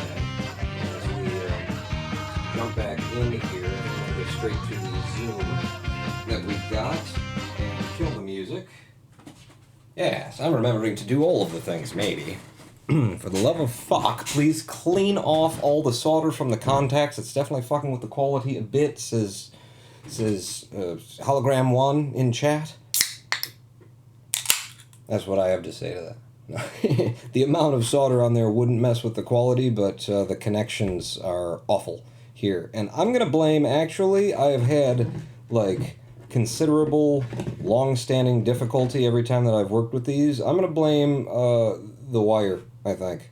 The wire and the sizing of the holes. Like, the holes on these speakers, on these audio exciters, rather, the contact holes are...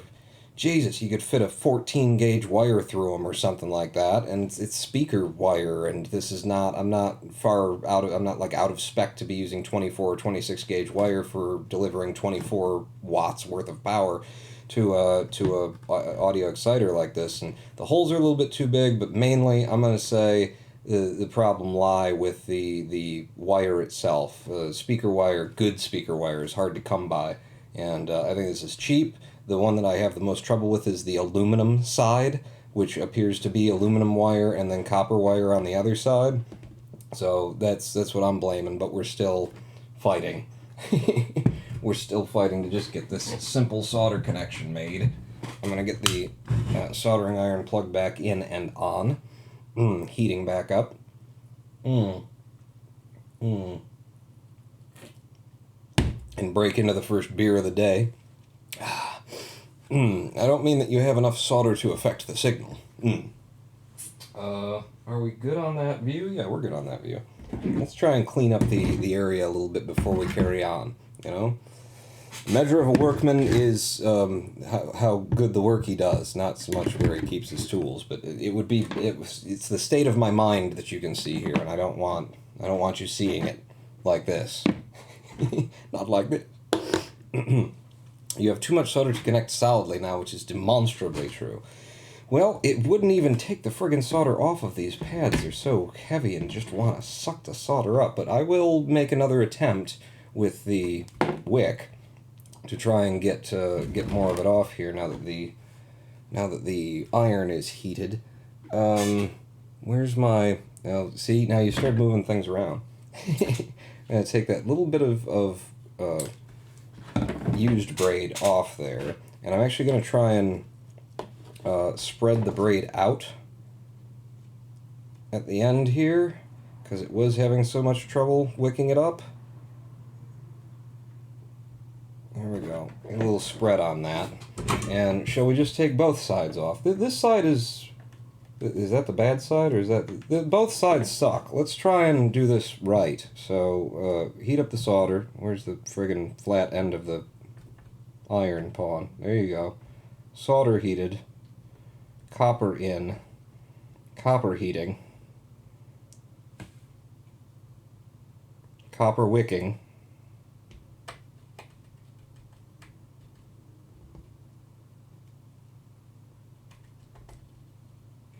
Okay, you got some of it. It left a lot of it in the middle there.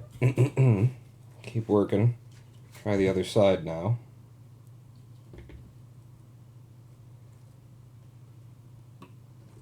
Wick it. Wick it good. Do-do-do-do-do. Slap that wick.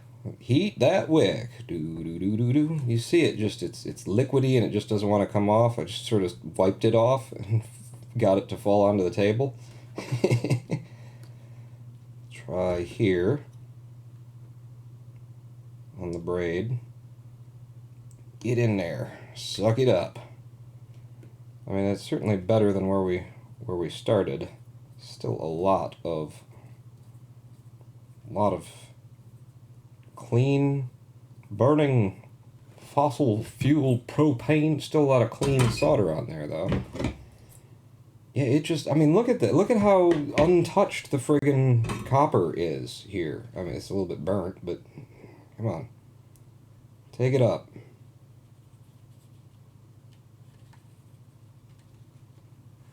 You know, I don't think I'm getting more off of it than that.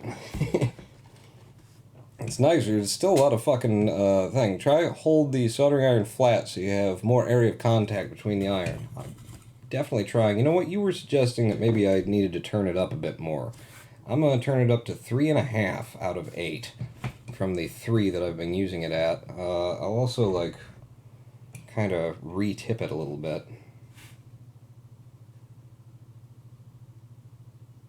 Retin it. Yeah, that didn't do shit, did it? Nope. I think I could use another chunk of, fresh chunk of this brass to wipe it clean on. It's becoming very... I've got extra tips, too. I might have to break out a new one. Alright, give it another good go. Come on, give it another... Your all. That's got a lot of solder on it.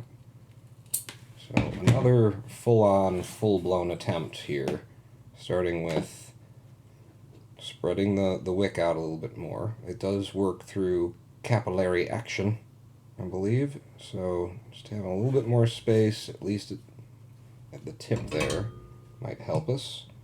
And one more good go. Higher heat, only a little bit. Good pressure.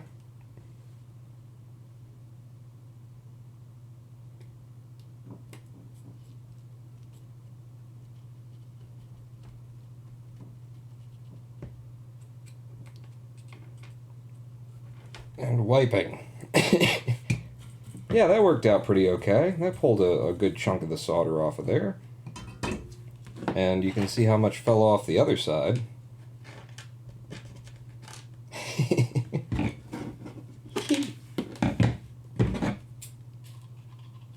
So, cleaner contact than we had a moment ago.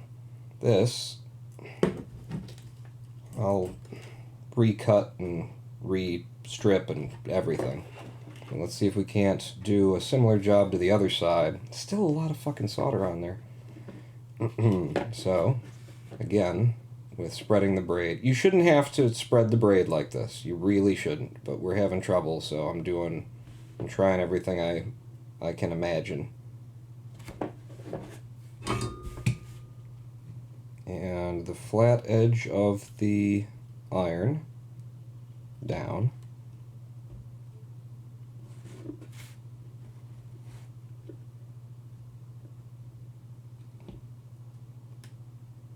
Wow, it's like it's not even melting the solder this time. There we go. Get it melted. Shit. And then come in. Okay. Certainly melted the solder that time. There you go. Now that's how wick is supposed to friggin' work. Uh-huh. Oh, shit. That's a little bit burny, is what we're seeing there.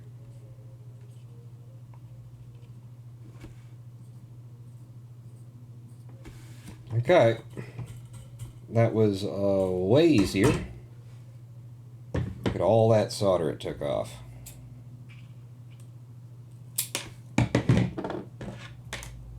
We're over there.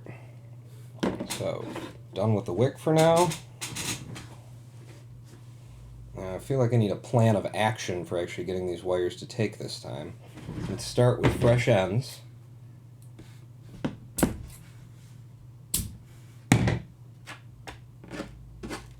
Over in the pile of things that we wish wouldn't have happened, along with that ball of solder. Bring these out a little bit more. Bring in the strippers. Send in the clowns. Send in this clown. Send in the strippers. If you've got them. Who needs clowns? That's a lot. I should only need like that much. Ah, those are nice. A little bit of rock, but some rock. You know, you don't want it to just take it off like crazy, because then you feel unconfident that maybe you cut through the wires on the interior. That's very nice. liking those strippers. They're more likely to take now that the speaker isn't covered in spare solder. You think so? I don't know. The trouble that I've had. Yeah, I feel like I need a friggin' plan of attack here. You can sit not in my lap there. I feel like I need a friggin' plan of attack because of how much trouble this, in particular, this aluminum wire on the negative post of this cheap speaker wire has given me in the past, trying to get into that great big hole. I remember the first time that I did this, I had the same difficulty, and I thought about actually soldering this, if I could get it, to a larger gauge of wire, and then putting that gauge of wire through the hole, because I feel like the hole is at least half the problem there.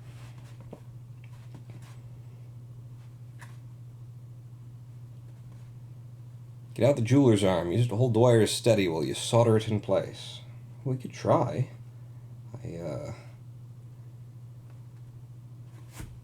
I feel like I'm going to have just as much trouble. So, we bring in the jeweler's arm. The helping hands. So now, I don't actually know what you can and can't see due to height. I'm going to lean this out of shot like that and then try and hold the device with these two. Will that give me an angle? Well, you guys can't see shit. You still can't see shit. If I just take this and this off and clap them together. Oh, Jesus, God. There's a hell of a magnet on that thing.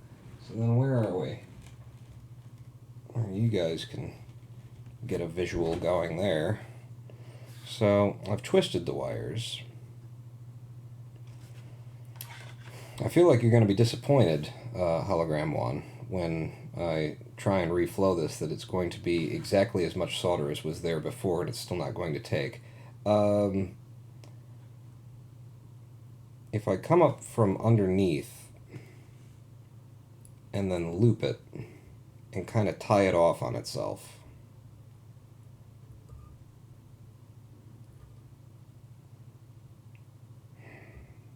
the problem is going to be the size of this hole still, that it's just massive for this gauge of wire.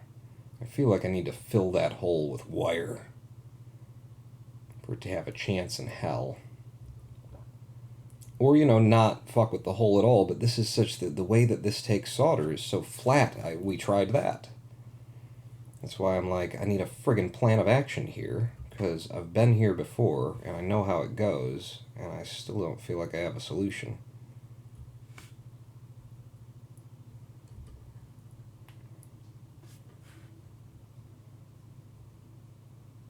I'm literally tying the wire off to the post on that side, and we're going to give it a try. Do I have spare solder lying around? Ooh, I have a beer.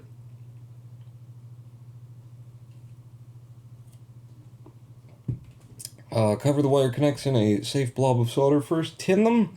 I've had trouble getting these to tin before, too, because of the aluminum nature of them. So that there is some solder in the wire. You want me to tin them, though?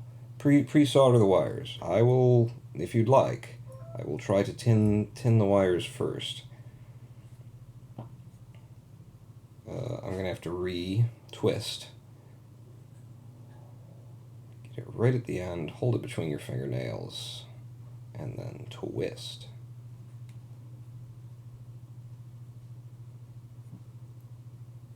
And then just twist off the end. A little bit of that.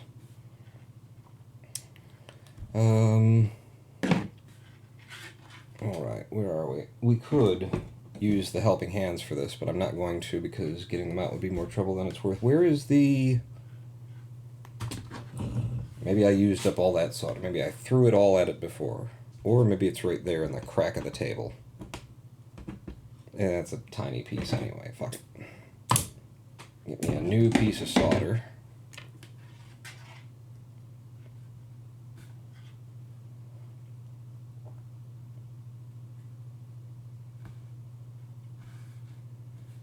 try and get a hold on both of these things at once, which is precisely what these helping hands are for.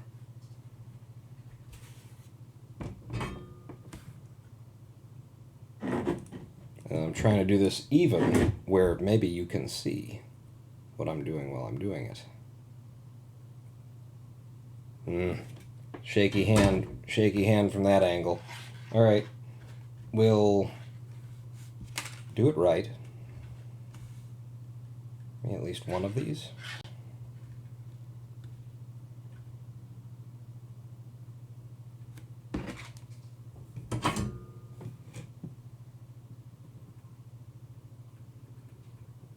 Come on, shaky hand. Come on, shaky hand. There we go.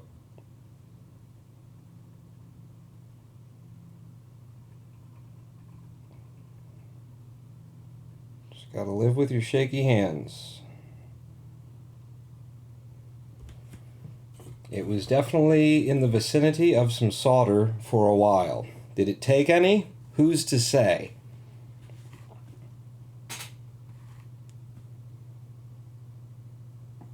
Yeah.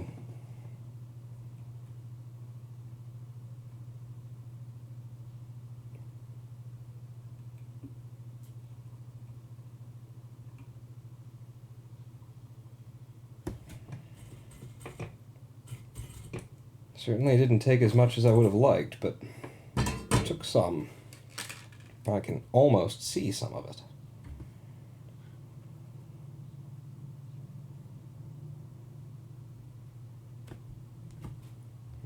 And the other side, which is twisted, has a good twist to it already.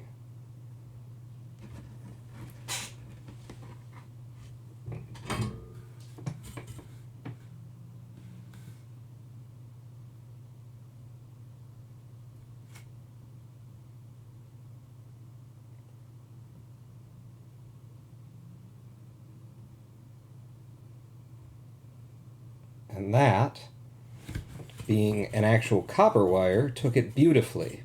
I feel more confident that this isn't just me sucking. Also, my hand got a lot less shaky on that one for some reason, but that took it very nicely. Yes. So this wire just sucks, this fucking aluminum wire. Yeah, that makes me feel better about life in general. Soldering bath would be perfect, and of course, dangerous. I don't know. I'm not taking a bath full of solder, if that's what you're suggesting. I'll tell you what I'll even do, to make everybody as happy as they could possibly be, is I'm going to dip the ends of these pretend leads into flux, so that the old solder that's already had the flux core melted out of it is... now there's flux back there to help clean the connections as we make them. Solder hot tub stream. On my OnlyFans after the show, solder hot tub. So, again, the red one is that one, and that's the one that we're going to send copper to, which should actually connect pretty without much of a problem. Now, the question is, should I even add solder to this? Because there's still quite a bit there, and there's a hole. I'll leave the solder here, and I'm going to see if I just can't tack it. And put it through the hole. I'm also going to have to turn this in a direction that makes sense for me and not just you. And now it makes sense for both of us.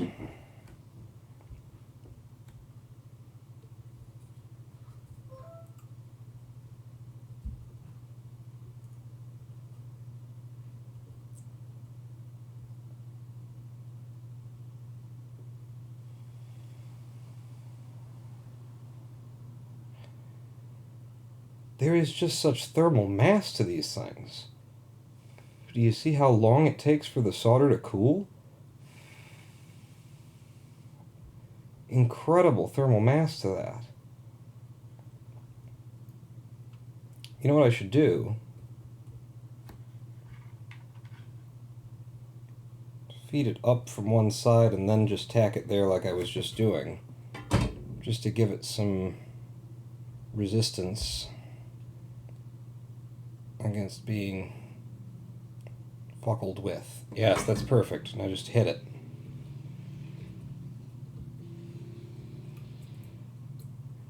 Down in there. Nope. See, now I lost it. And I don't want to just hold the heat there if I don't have a good connection. Damn it.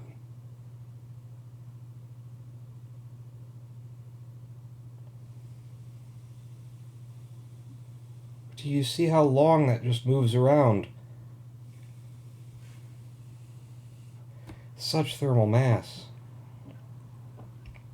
That is technically a connection. Shaky hands holding the wire while it's cooling will damage the connection. I can't get it any other way.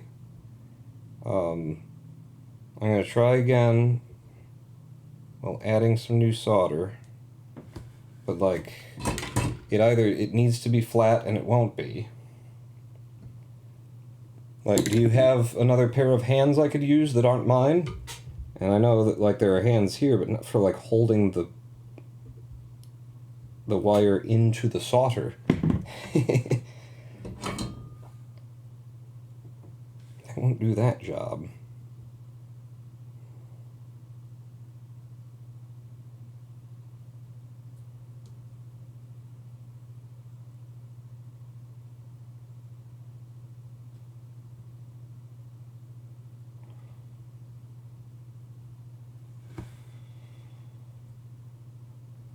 No! God damn it, it was perfect. If only my shaky hands would have been holding it.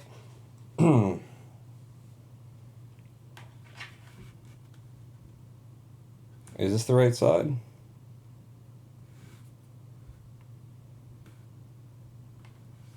It looks like it is.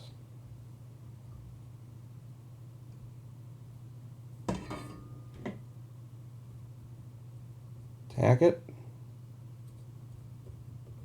It all flowed nice. Tack it, and then see if we can't drag some of the excess over this hole.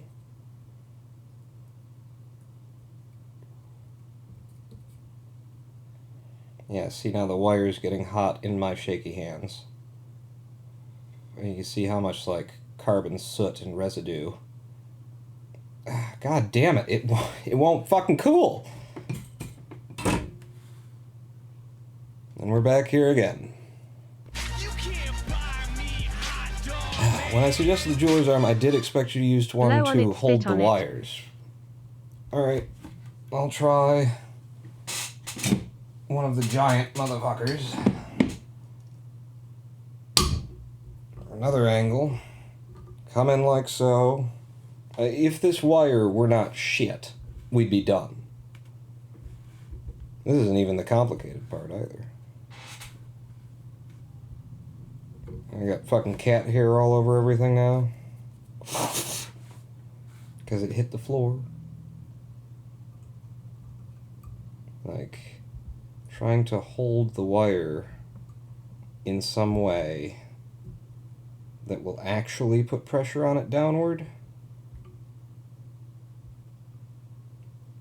Kind of a human hand job.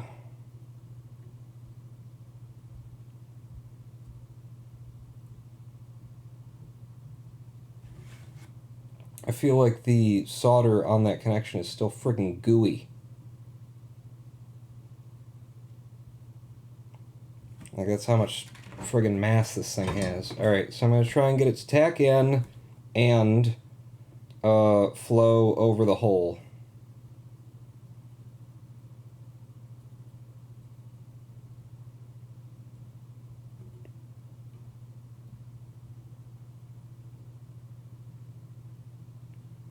Well, we got it flowed over the hole. You know, it doesn't have to be a connection that's going to last all time. It's just got to be a connection that gets it into place without breaking off. Not going to touch it for quite a while because this is just taking forever to cool down. Incredible thermal mass across this whole post, I feel like.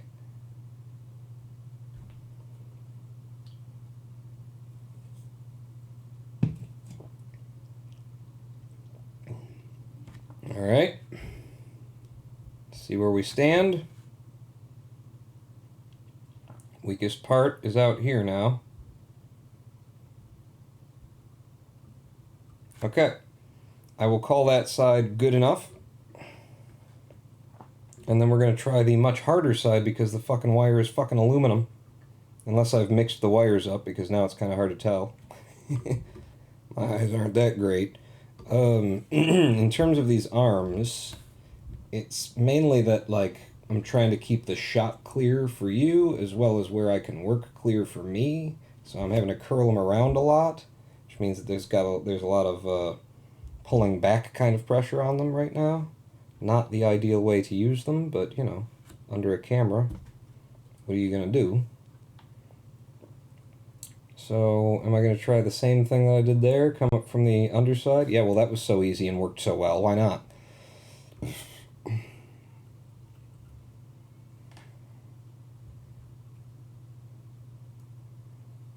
No. This one, I am going to wrap around the connection.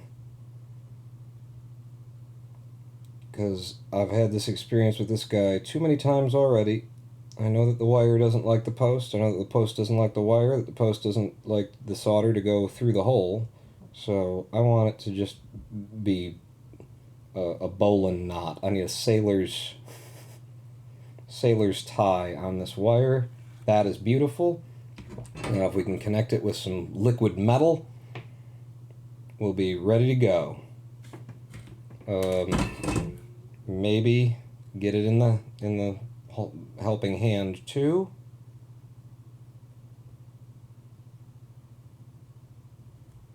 Come on.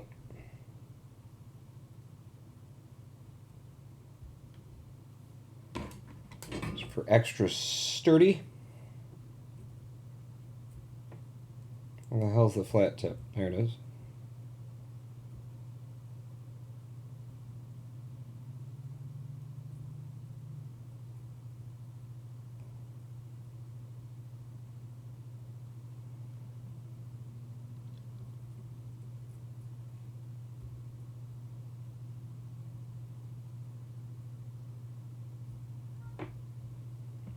It just all runs down to this big, you know, heat sink at the bottom there. And so it just sucks the solder away from it because this fucking wire is aluminum and just doesn't like anything. I got the soldering iron right on the wire at this point. Just trying to get some of the solder to flow onto and over the wire and not just down there.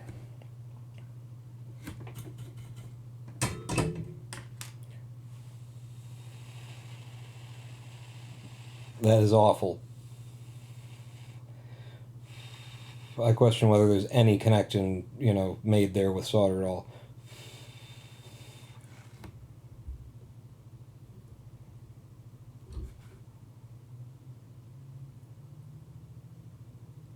All right, we're going with that.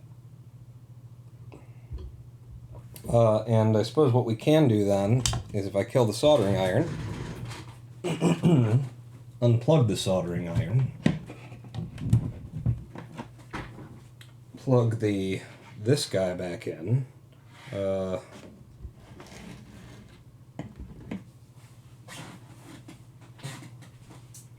then set the audio going.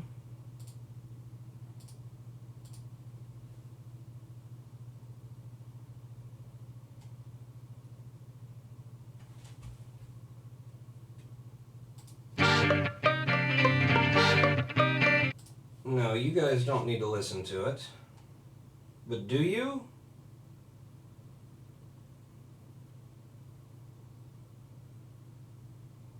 Because it's not going to be coming out over there either unless I pump it through there.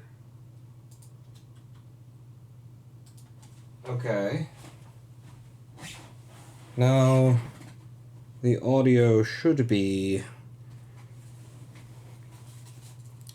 here. I'm going to turn this board all the way down and then plug in.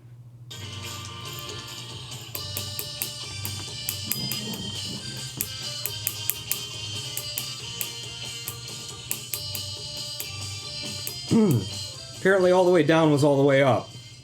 Gotta fuck that up. But yeah.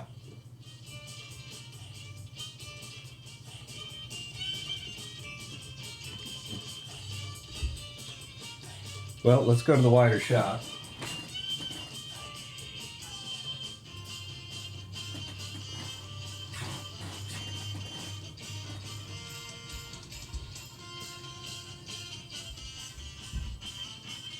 And touch it to the table.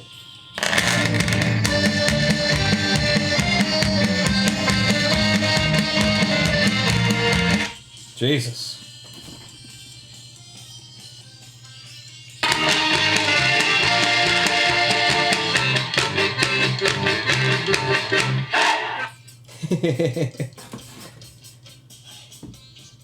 And that is, so before it was a lot lower volume than it should have been, and that's because I had the volume on the PC was in the wrong position for that, because it's a very complicated audio setup. But that's working, speaker's good, power's coming from this board that we actually don't want to use. This is the new board that I'm saving for Dad. And I got my first big chunk of solder onto the brand new iron-based quad hands. So, broke her in. Alright. Put you over here. You don't need to be powered anymore. Take that out. Alright. Step 1 of 772. Midway done.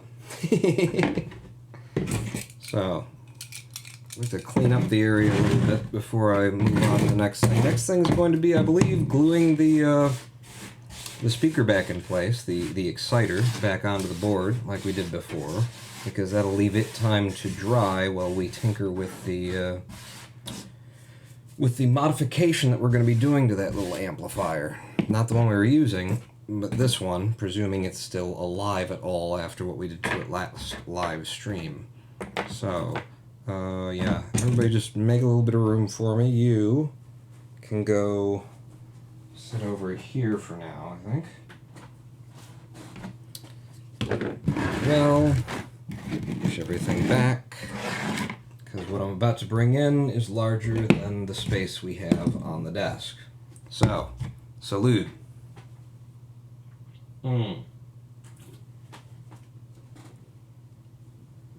As you're going over there too.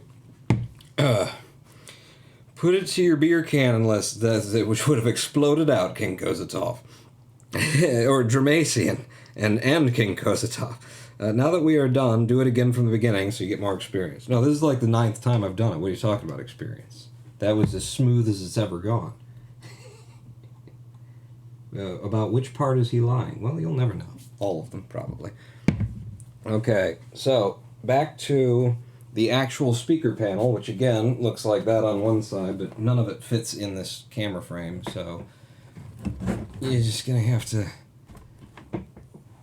accept me for who I am. I'm gonna try and make sure that this isn't leaning on the still hot soldering iron.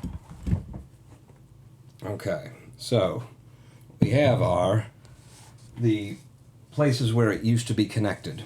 Right here and right there. This is the 2/5, 3/5 rule of mounting these things, where the idea is by having it slightly off center, the resonance pattern of it will not end up being, if it's dead in the middle, then, you know, the concept is that it's the vibrations go perfectly out and then back through and start canceling each other out, more so than if they're 2/5, 3/5. It will move around enough that you won't get the same valley that's coming over the same peak and then negates itself.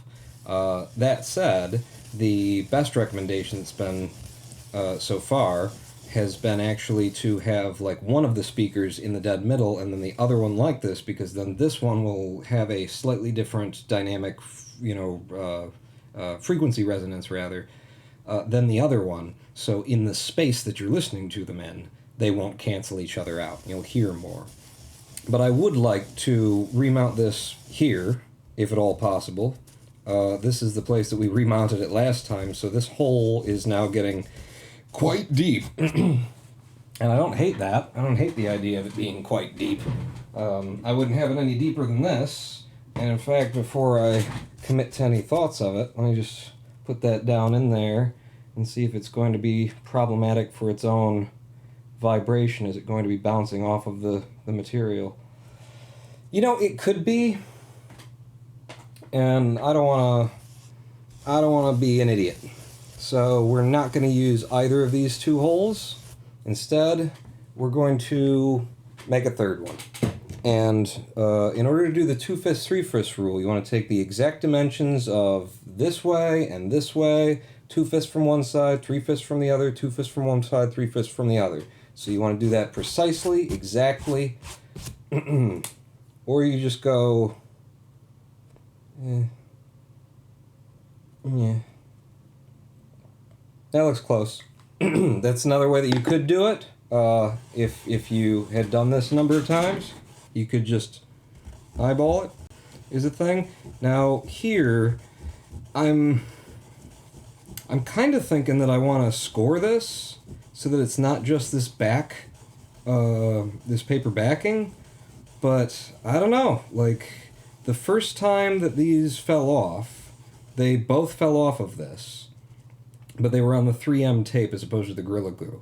Then I mounted this one back here, I think I mounted it back here with the Gorilla Glue, and it held for ages until I turned it up to max volume and all of the things that I said before. So I have less good experience just mounting it to the back, but I also know that like this material, lets loose. It's not that the exciter is falling off because the glue gave way, it's because it's ripping the friggin' thing apart from itself. So maybe I will experiment with putting this here without fucking with it significantly. But with the Gorilla Glue this time, and have it just dead on the surface. And I don't know what I'm doing, except for creating a little bit of friction. I guess I'm kind of in my mind, I'm thinking maybe I'm packing the surface so that it will be less likely to rip from its, this outer substrate from the next lower substrate by just kind of rubbing it in. At least in my head it makes sense.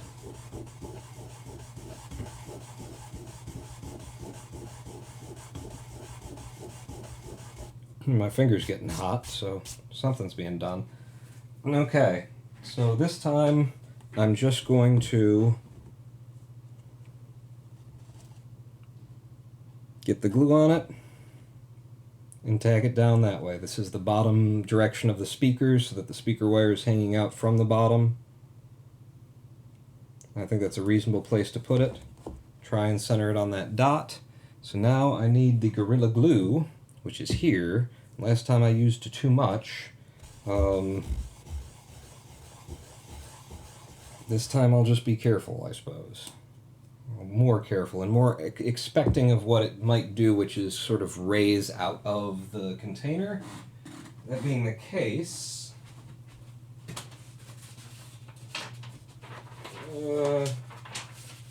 looking for some scrap paper here.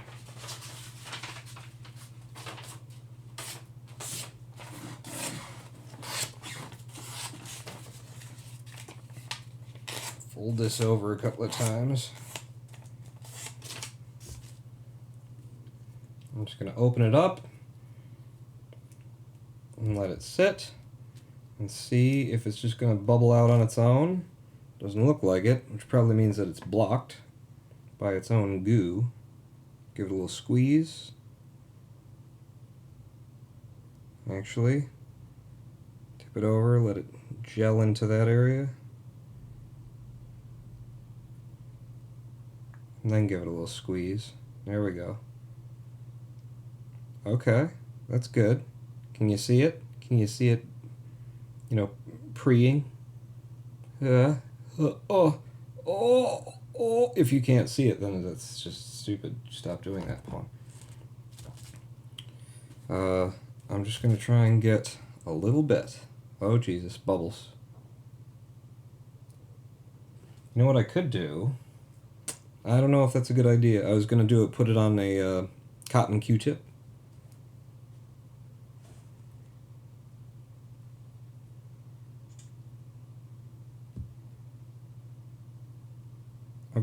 Okay, yep, a little bit at the tip.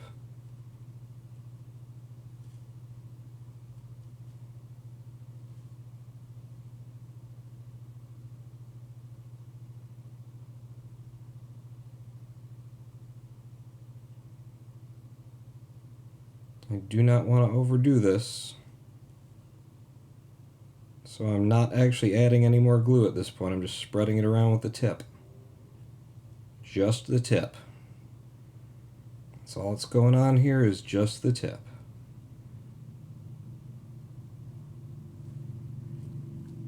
Okay. Now ideally you would also apply this to the surface that you're going to be making contact to, and then they would marry better, but it's a ring. What am I going to do for that? Like if I had a perfectly sized thing, then I could draw a line around it to try and do it. Is that like a quarter?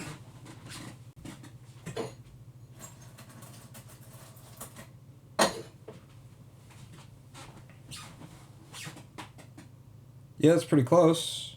So I will drop this Elizabeth Regina Canadian dollar on the spot more or less where I think it wants to go.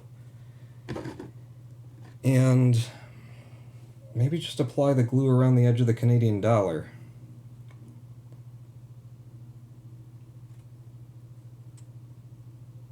Yep, there we go.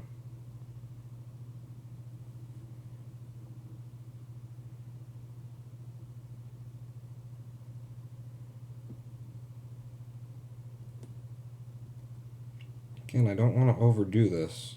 Like, I was going to mark it, then I'm like, is the marker going to be a problem? If I scored around it, anything I could think to do. You get a pencil?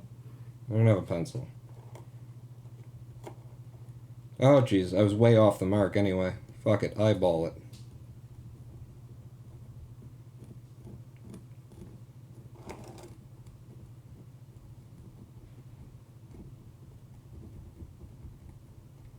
You know, there's a point in every project where you just gotta say, fuck it, eyeball it. Apparently we've gotten to that point.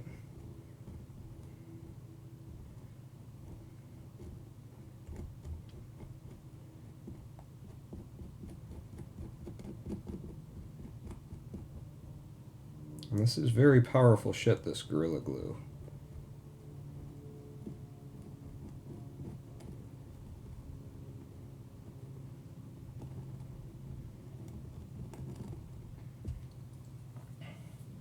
Okay, hopefully that's where it needs to be. Measure once, cut 80 times. That's right. So, Gorilla Glue is activated by moisture. I'm going to do what I always do for that.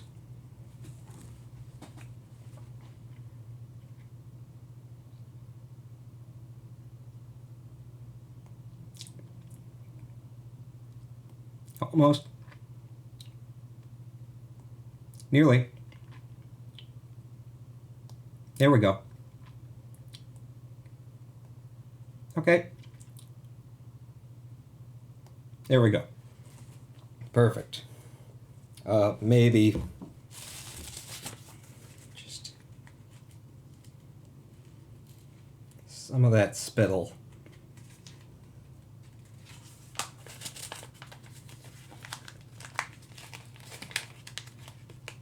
You know what? Be professional. After you spit on the Gorilla Glue, so you can see where I spit on it last time.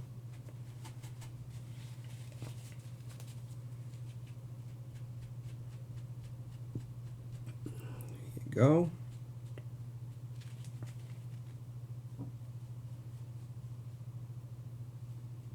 Uh-huh. Nice.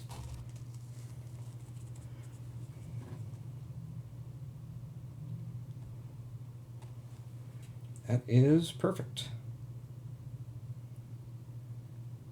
Can already feel it gripping. Yep, already feel it resisting.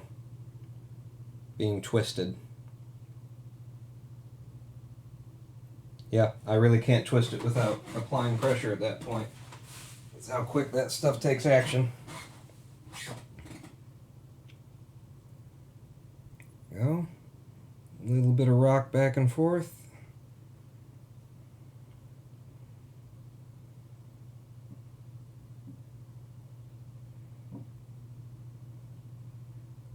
Okay. And now I'm going to set this aside and put a little bit of pressure on it. I don't want too much pressure because last time it got like the glue expanded and it got stuck to the friggin' board. So I'm going to go fetch a book.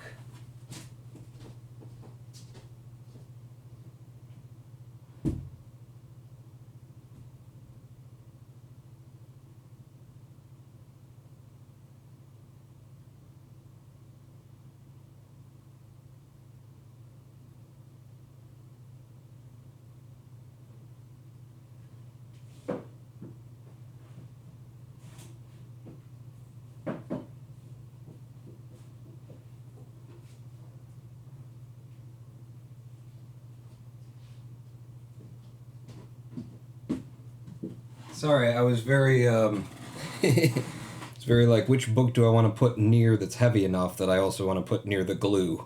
So it took me a minute to choose 150 Years of International Harvester, which is what's going on there now.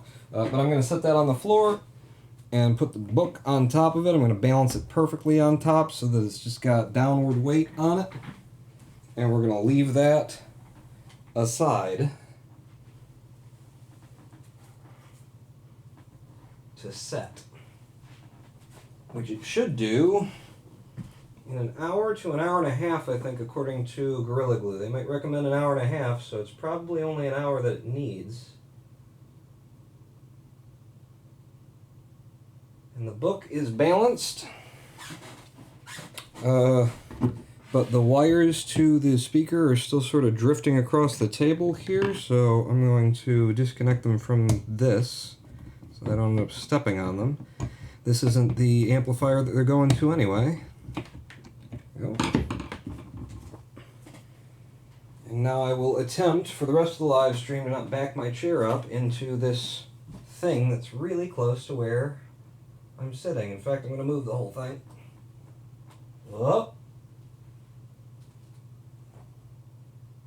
That's a little better. Okay. We're back. Alright. I think I did that a lot better than I did last time, because, you know, I took it seriously this time and didn't act like a gibbon for the sake of acting like a gibbon. So, what are you guys up to in chat? Glue works much better than the solder. Indeed. Graphite workplate is an interesting call-out. Wait a second. Zach the 34th said, I'm sure this will sound like a dumb question to a lot of you, but is there any surface workbench table material you would recommend for someone getting started in tinkering with things, specifically in terms of working with high heat and electricity with a hope for safety, since I'd be in a pretty densely populated area? I would have no particular recommendation whatsoever, because I wouldn't make, I don't have the experience to tell you what would be a good idea. So listen to random people in chat as you will. Fancy looking book. Indeed, wasn't it though? Let's see. High temp resistance could be good for certain things, I suppose. A thick piece of wood top could handle the electrical and some high heat for short duration. So all of that, which we've been here for how long again? 2.5 hours. That was just getting the speaker back to where it was. The project we started the other day and want to carry on with is this little boy. And I think that's probably reasonable to do this in the Zoom from here on.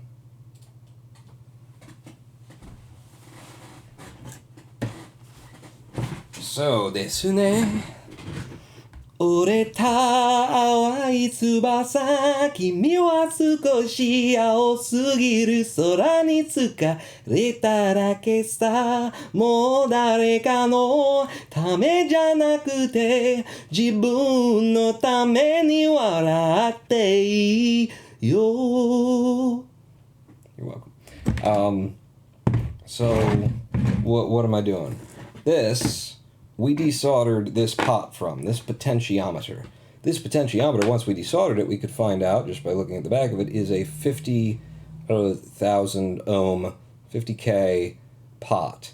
And what we found out in looking up online data sheets and all, for this, and trying to figure out and track it all down, was that this pot that has 6 posts to it because it's controlling 2 channels of audio, so left has to pass through here and right has to pass through here, also has these back 2 leads that are acting as, apparently, if Noah Craw is to be believed, who found the data sheet on this, and it makes sense according to where it exists on the board and everything now that he says it, those back 2 leads are acting as a switch.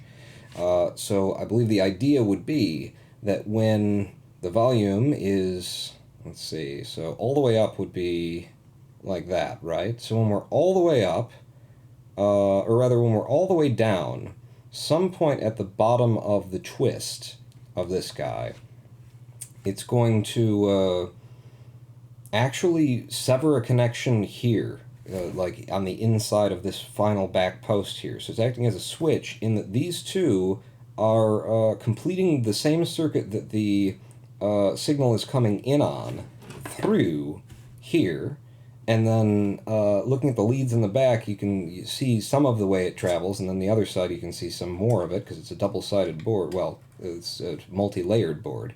And the rear 2 posts are breaking the other end of the connection between, that runs to the 2 large electrolytic capacitors over here. So it's probably just splitting ground.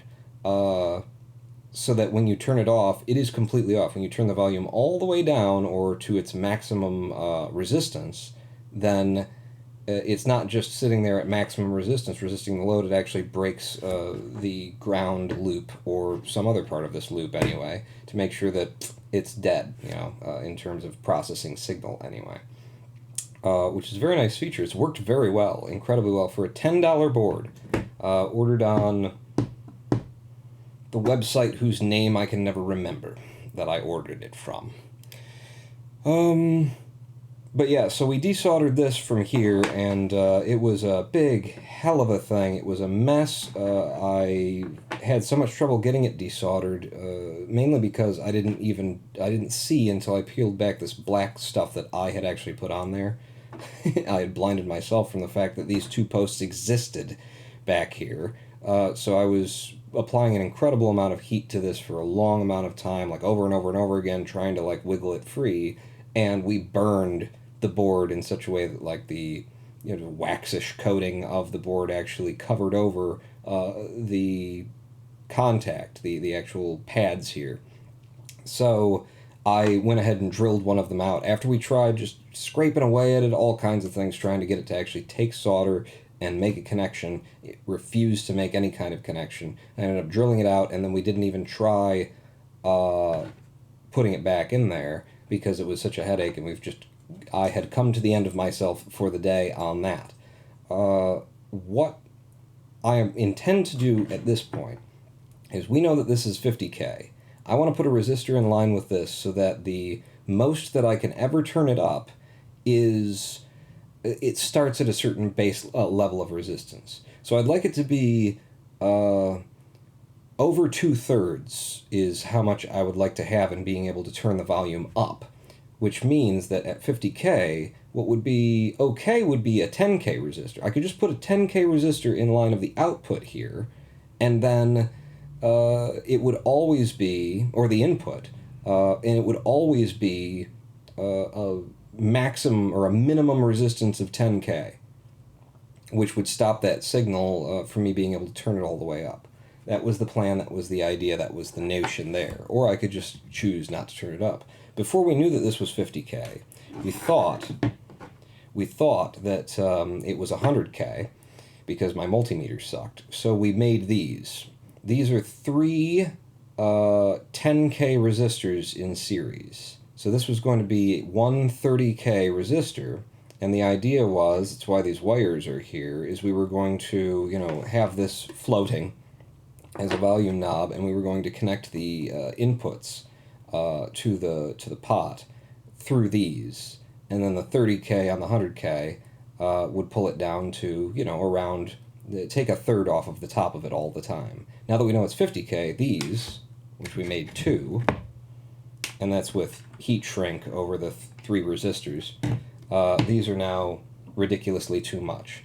Putting 15K in line is something that I'd be open to as well, but I'm starting to think that as easy as it will be to just put one resistor in line, maybe that's what I'm going to do. What if you just added a physical block in the twiddly bit so you can't turn it up? Well, that's another option, sure. This gives me an opportunity to use another tool that Lady Pawn just got for me, which is these little wire snips, and see if I can't get the heat shrink off of these guys without damaging the resistors themselves. And I'm sure I'm going to be far too kind to them and take up a ridiculous amount of your time just trying to eat away through the side of these 3-cent 10K resistors in order to recover them. But, that's what you show up for. That's what we're all here to see, right? I could just take the box cutter through there, but this is not working.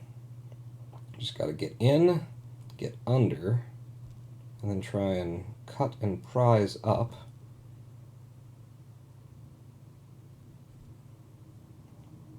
In order to get this heat shrink to separate. And then we can recover these individual 10K resistors. The one in the middle has already had its leads chopped to almost friggin' nothing.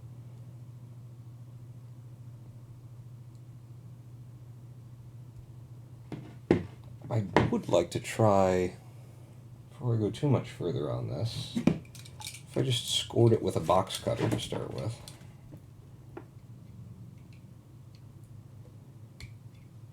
Just might be the right tool for the job. It looks like it is.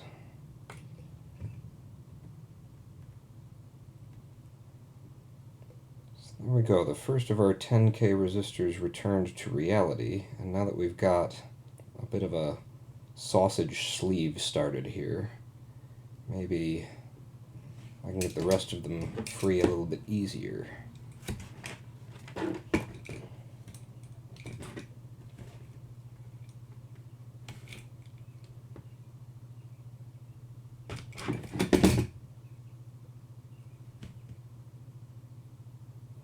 Try wrenching it.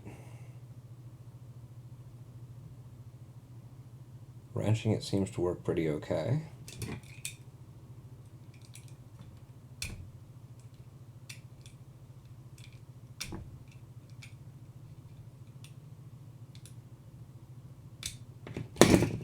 That's nice.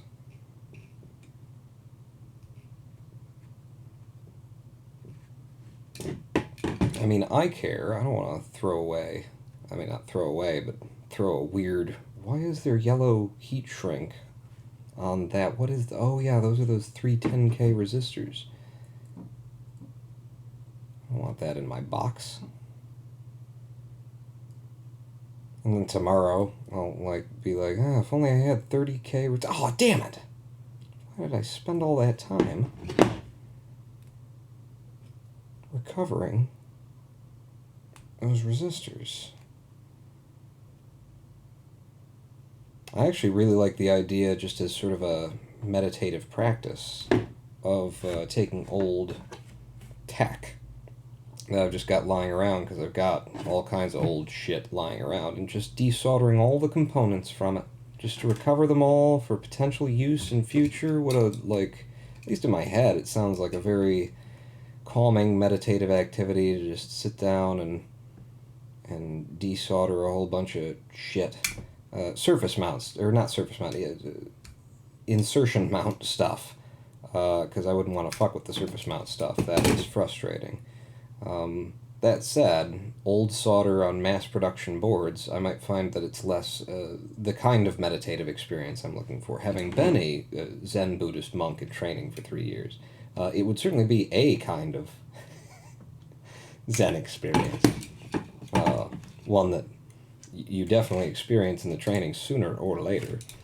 But it might not be the calming version that I would like it to be. Trying to get old, mass-produced, possibly non-lead solder to release the components. But I would figure electrolytics and stuff like that would come off well enough, you know? Right? Am I crazy? I mean, not in general. I mean, on this topic, am I... You don't have to be rude about answering my it was more hypothetical than any... Okay, shut up.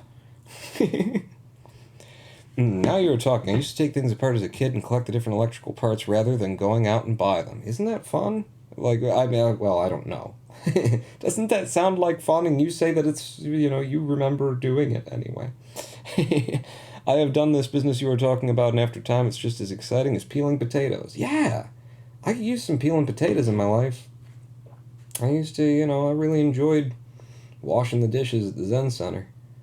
You stand there and a bunch of dirty things come through and you wash them and they're not dirty anymore. Satisfying, simple, easy. No sitting down and programming Python scripts to trade crypto on the market for when you're asleep or don't want to be around, or maybe you just load it onto a Raspberry Pi and never think about it again, but it's always making you money. None of that, just some nice, easy, simple, hey, these dishes need cleaned. Can you do that? I can. Okay, do it, and keep doing it. And at the end of the day, with dishes, you've got clean dishes. And with electronics, you've got, electrolytic capacitors and big chunky resistors and bridge rectifier diodes. You got transistors, you got MOSFETs. And with my experience in electronics, you don't know what the fuck to do with any of that shit. But you've got it, and that's fun in and of itself. Honestly, I need to get myself... I've got a little fishing tackle box here that's got a lot of the shit in there, but man, this is like a hobby that you cannot have without getting yourself a wall-sized unit of those tiny little plastic drawers, like filling an entire wall of your house with them, because otherwise you're just always looking for something that's somewhere that it didn't used to be, or it shouldn't be there, or that kind of a thing. Organization seems to be 90% of having a hobby in electronics. And there you have it. That's both of our little 100-watt resistor strings. So, do we think that I just put a single 100-watt resistor in line with our potentiometer, which would reduce its volume by 1/5 and make it so I couldn't turn it up any further than 1/5? It seems like not quite enough. If I were to also put a 5K in line, then it brings us up to 15K. 15K out of 50 leaves 35 out of 50, which is more. What's the percentage on that? It's more.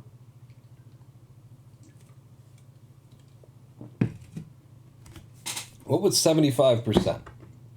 75% of 50 be? Somebody with a calculator, because my phone's being used to watch chat. What's 75% of 5? And then put a 0 on the end.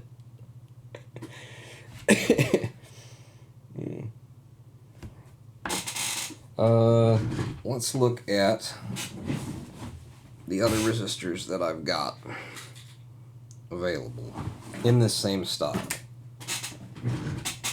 So these were all the 10Ks right there.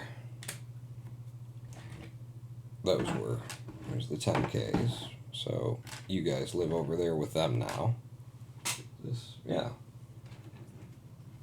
And then I don't actually know my resistor color codes, but I do have a cheat card right there. So if I were looking for a 5K in a 4-band color code, then it would be the first 3 times the fourth. The fourth color band would be the multiplier. And so we'd be looking for a red in the 4th band, because that would be times 100. And if I wanted it to be 5K, then I'd be looking for... is that right? Yeah, I'd be looking for... No, I'd be looking for 50 times 100 to make 5K. Why is it all complex codes? Because it makes the electrical engineer people feel smarter. In a 4-code thing, would it actually be... I'm looking for brown because that multiplier is... Well, that would be 10. So 500 times 10. So the first 3 bands would be 500, and the third one would be brown. So we'd have green, black, black, brown. Does that sound right? Green, black, black, brown for a 5K resistor, 5,000 ohm resistor. Just write a number on it. Well, it's a little bit... I don't know if you could tell the size of my fingers. They're not that much of sausages. But I'll tell you what, I really do not fancy the blue resistors, because the colors... I don't know if you've ever tried to tell the difference between brown and red and blue and violet on a blue background, but it's not that easy. 37.5. Also, stream sounds are not playing on stream. Oh yeah, I disconnected all of that sort of a thing. Thank you for letting me know.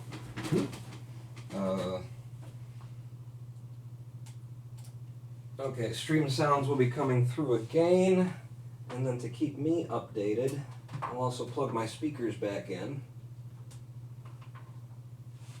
and then I'll be able to hear them when they bling, and then you'll hear them a second time through the microphone, because it's picking up everything. But doesn't that sound right? What did I come up with there? It was green, green, black, black, brown is what we were looking for if we had a 5K resistor to be had, if there were such a thing. So I'm just going to lay them out here, because it's going to be very difficult for me to actually see what we're doing. I'll put that out of the way. Green, black, black, brown.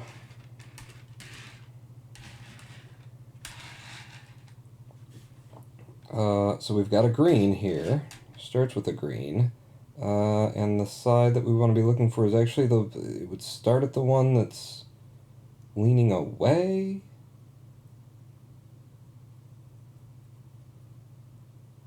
These are five color codes. 1, 2, 3, and then yeah, 5. So I'm right in this, generally speaking. But now I'm questioning whether or not whether I know which ends to start at in reading them. Well, these were 10Ks. So if these were 10Ks, then they were... God, I can't even fucking tell. Can you tell? Because I can't see from that perspective. Brown, black, black, red, which would be 100 times 100. 100 times 100. These weren't 10K. Were they? Is it? Wait a second.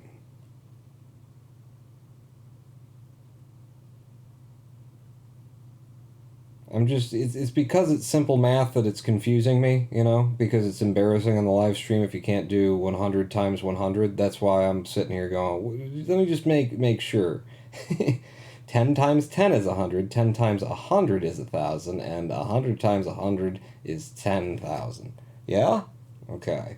So we've got brown, black, black, red, which is 100 times 100. 100 times 100. Okay. And those are starting on the end that's furthest away from the thing, is where I start reading that. Or no, where it's nearest to the end is where I start reading that. Okay. I have dyslexia. Dyscalculia? You're not going to judge? All right. These are, wow, I can actually see them through the magnifying glass. So those are, they look like they're brown, black, black, black, which would be nothing that we need, but I'm just curious. That would be 1, 0, 0, 0. So these are 100 ohm resistors because zero multiplier on them. So those are 100. So if these are 100, those are 10,000. Let's find the 1,000s. We'll get them all in order, and then we'll just put them away later, so it won't matter at all. This one is, I think it was red from that direction. Is that brown or fucking red? Oh god. Oh, it's brown, gold, black, black. One. Well, the gold doesn't... It's not supposed to be in that position. So it's got to be the multiplier, so I've got to be reading it backwards. Yeah. So this would be brown, black, black, gold, which would be, again, 1, 0, 0, but the gold is a 0.1 ohm multiplier. So 100 milliohms or something? Okay. Micro, milli, I haven't been doing this long enough to know. This is, so I figured out which direction I was reading from. It's from the end that's closest. Okay, so this one would be red, red, black, black. Red, red, black, black. Red, that'd be 220 ohm. Sounds like a common value. I could believe that.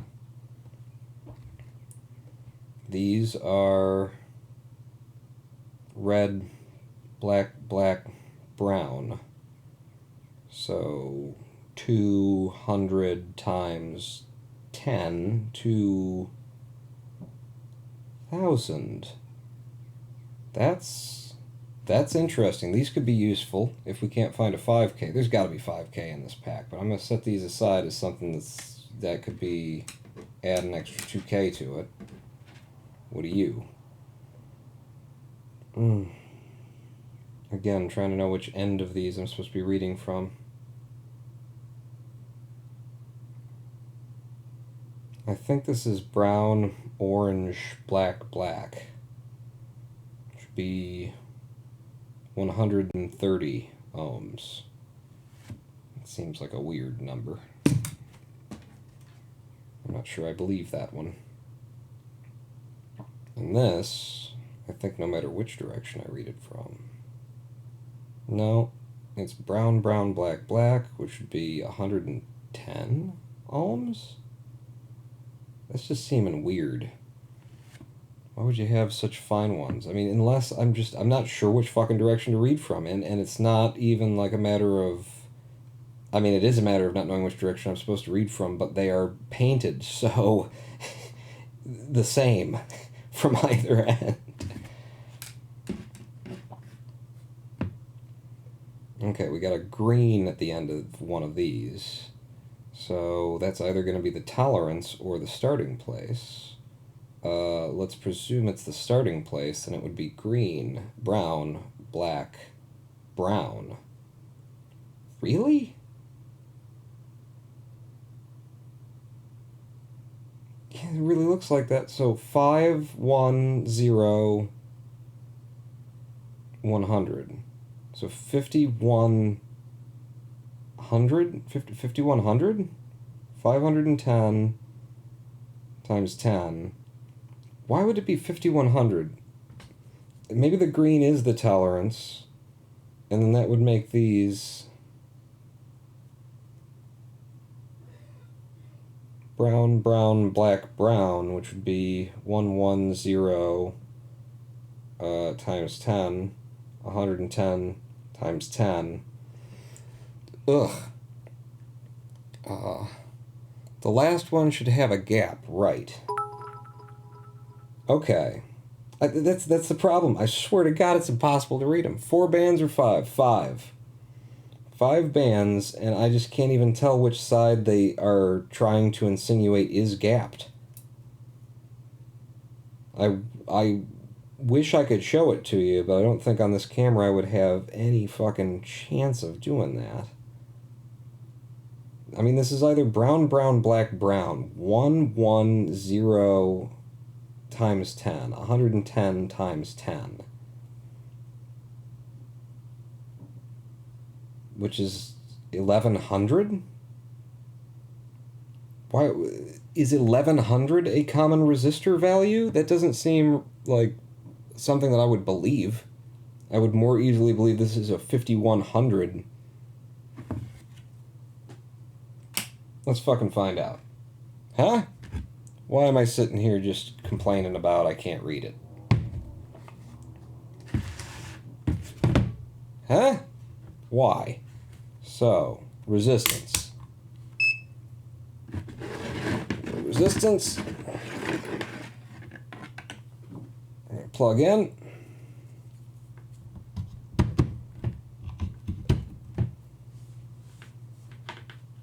We're going to clip up.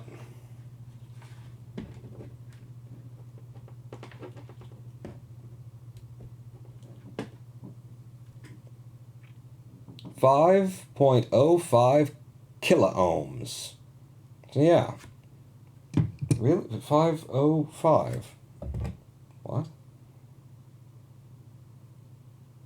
Green, brown, black, brown.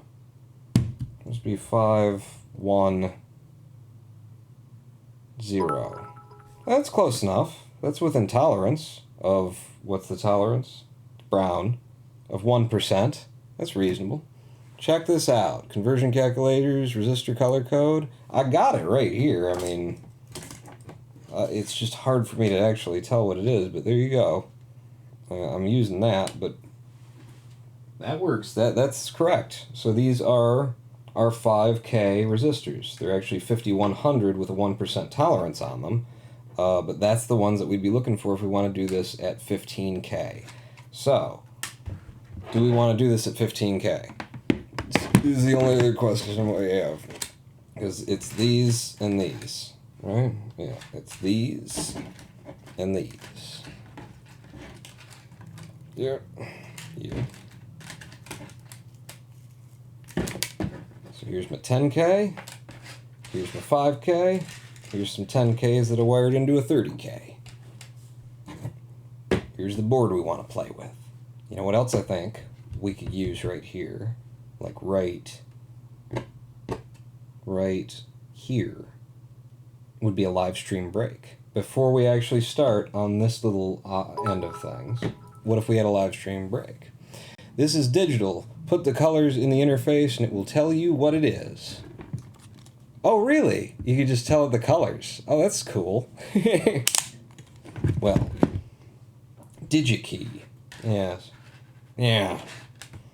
Let's have ourselves a live stream break. When we come back, I will make the decision on whether to do this at just a pure 10K or whether to chain a 10K and a 5K through each of the feeds on this guy, and we'll also be figuring out how we actually want to do that because these connections are missing and I've got a pretty good idea of how to do it.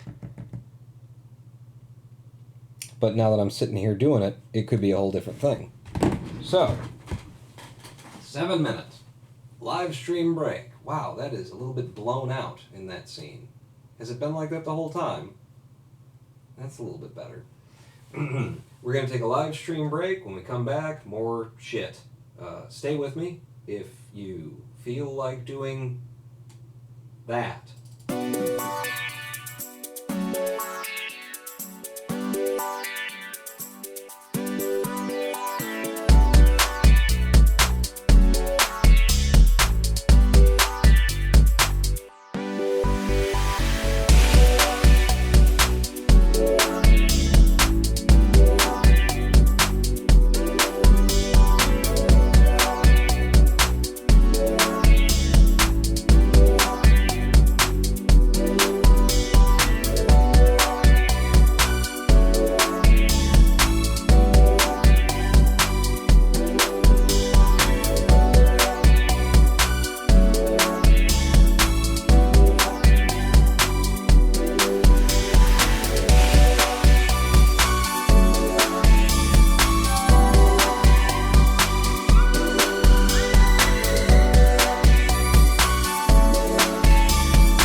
Hello, I am the Ronin Bone, and welcome back to twitch.tv/Ronin Bone live stream on Shut Up.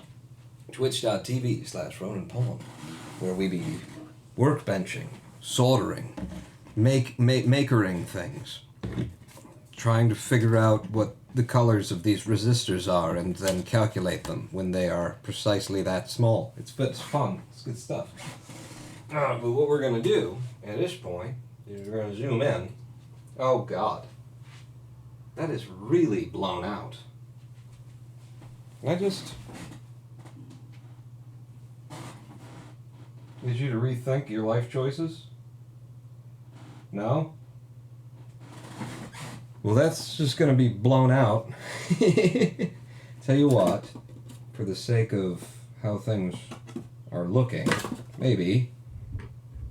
Yep.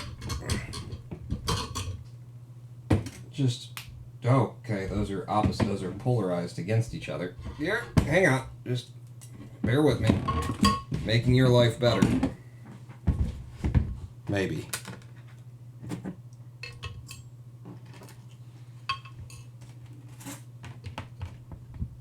Whoop. Better? I think better. So, what are we doing? What the hell are we doing? What the hell are you doing, Paul? You need like a 4K camera. Yeah, 4K webcam. This 1080p webcam from Logitech, which is still, after like 10 years, the one that, you know, for $50 or whatever, $60 is what everybody uses, is just a piece of crap. It's still a piece of crap. It's always been a piece of crap. It really, there's problems with the drivers mainly. Anyway, let's not get into that. What we're getting into is this little amplifier circuit from which we have desoldered this potentiometer, which is the volume knob, and it does have a knob in the pack too. I just never attached it because it's literally screwed to the wall behind my television to power my home theater system, my home speakers, which is what we've been making today, repairing. What I want to do is make it so that the maximum volume possible off of this board is a little bit less. And this is a 50K potentiometer, so we're going to put at least one 10K in resistance, and then we'll cut it by a fifth. If we add another 5 in there, then we'll be down to 35, which is very close to 2/3, or what do we figure out? 3/4. 3/4 was, you did the math, Jermaine, I saw that you did the math for me, thank you. 75% of 50 is 37.5. This would take us down to 35, so just a bit below 75, but still upward of 30. Does that sound right? So that'd be like 2/3, or that would be 1/3 cut. That seems like a lot, doesn't it? It seems like a lot. Like maybe I want to be able to crank it up a little bit sometimes, kind of a thing. Maybe we just put a 10K in there. We got 10Ks, 10Ks, 5Ks. Maybe just a 10K. These Logitechs are a bad camera. It's just there's nothing better. Yeah, after a decade, it's still the same friggin' model and everything that they're still selling. Maybe just a 10K per channel. That'd make it real easy too. No doing this, joining, ends to ends on resistors and things. I think I'm happy with that for an idea.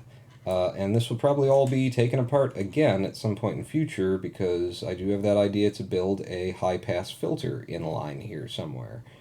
So that would be another project that, oh god, I'd actually have to learn something, which I did have to learn something here as well. So on this board, let's see if we can't look at this board directly, and might even be able to, how did I figure out that this was best for you guys to see? Something like that, but it was before I had the orangeness in there. And then, the problem is that the magnifying glass itself throws a shadow.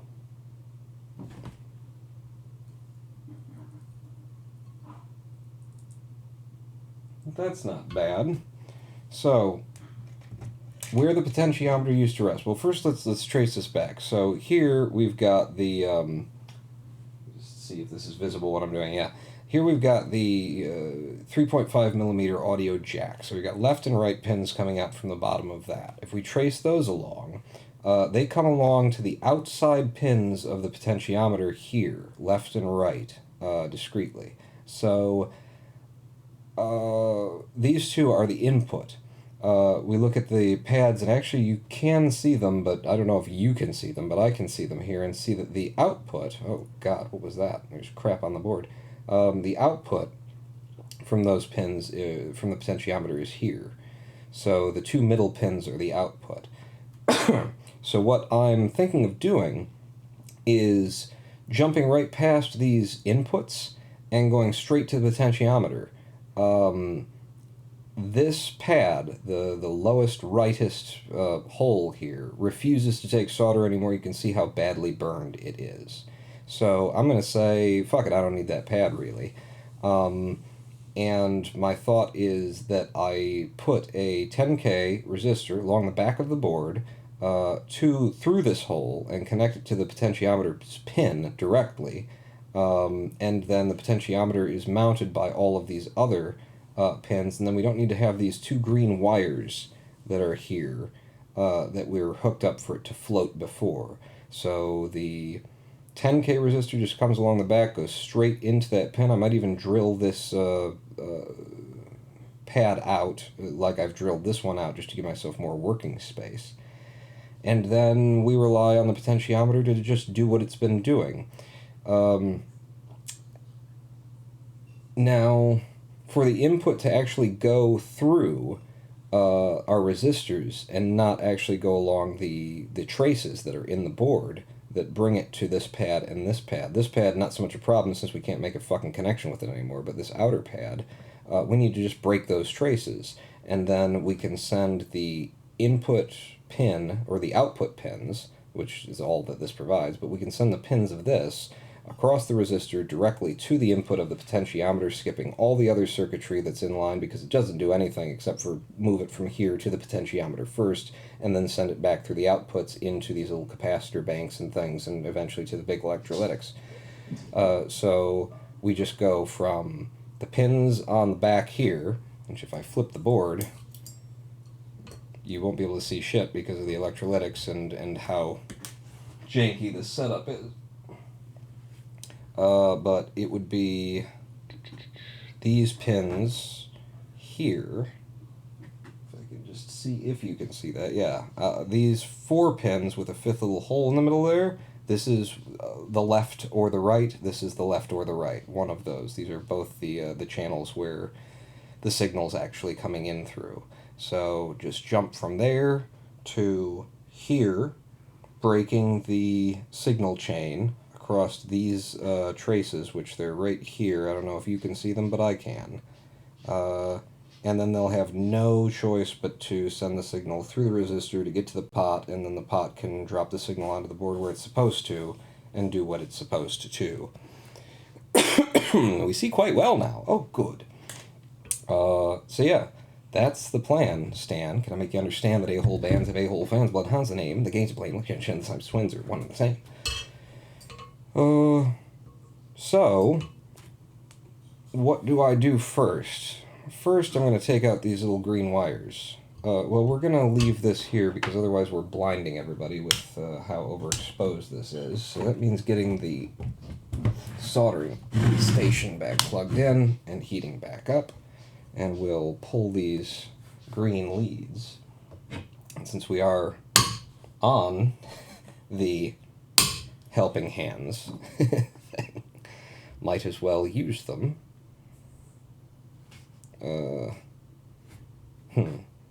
I think we did this. This worked well if I did it like this. And then held the board like so. Trying to keep the... Do these spin freely? Yeah, they do if you twist them loose.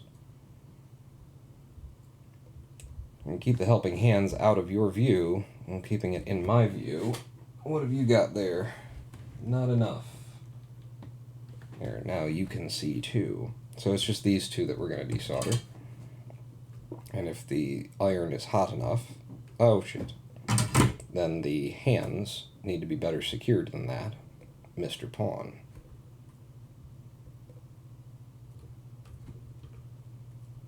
I just got these. These were a gift from Noah Craw, so I'm still getting used to using them. I'm just figuring it out. Not even getting used to anything. We are on, aren't we? On the iron. We are on. Oh, I've plugged in the wrong thing. Always a good thing when you're dealing with electronics. To go, oops, I plugged in the wrong thing. Oh, am I dead? No. Okay, good. So it still needs to kick up. What is he trying to mod it to do? Just to give his speakers more power? Actually, to give my speakers less power. Putting this resistor in line is the idea. Put the resistor in line of the potentiometer, which will pull down the potentiometer so that the maximum volume that I can ever get is a little bit less, because when I turn these all the way up, they rip themselves off of what they're attached to. Because they're not actually speakers, they are exciters. And I know I could just not turn them up, but I have plans for deeper projects based around this board and everything, so I wanted to get started with something simple, and Lord, if it didn't turn into not being all that simple, with the potential for this to be running, it actually is run off of, I believe, a digital chip. So there was a possibility that the potentiometer was actually acting sort of the opposite of what it would if it were just resisting. Take that wire out. And we went through a whole, like, reverse engineering and looking up data sheets process to ultimately find out that that's not how this is working. They could have done it that way, but they chose not to. They did it the simpler and, almost mechanical kind of is how I would think of it way. To actually just have the potentiometer resist the actual signal that's actually on the line, as opposed to do digital volume control. So, yeah, there is some pixelization. Yes, we're at a harsh zoom on an already crappy webcam. What can you do? Let's do something simple. Melts the board trying to remove a small item. Indeed. That's where we are. So with those two out of the way, I kind of don't want to fuck too much with what's there. I mean, I'm going to leave that as it is. The next step, which is a very, commit to it step that makes me nervous to commit to, is breaking the tracks. I don't know that you guys can see that. It really requires a certain sheen of the light. But right along here, this track goes all the way over there and starts making connections. This track comes along here and starts making connections. We don't want it making any connections anymore. So, I'm going to take my wire cutters that Lady Pawn just got for me, and I'm going to see if I can't scrape to break this lead.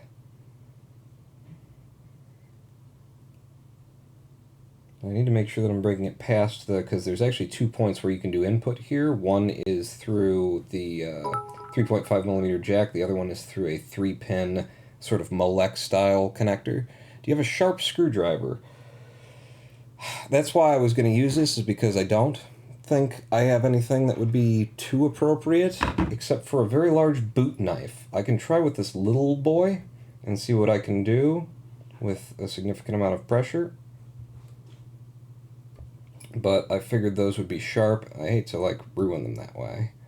But this is precisely the track that we want to break. First of two.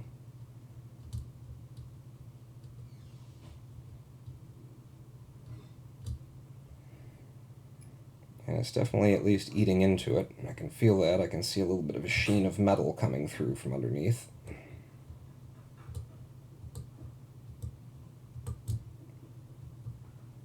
I want to go breaking any of the other tracks. I can see others nearby.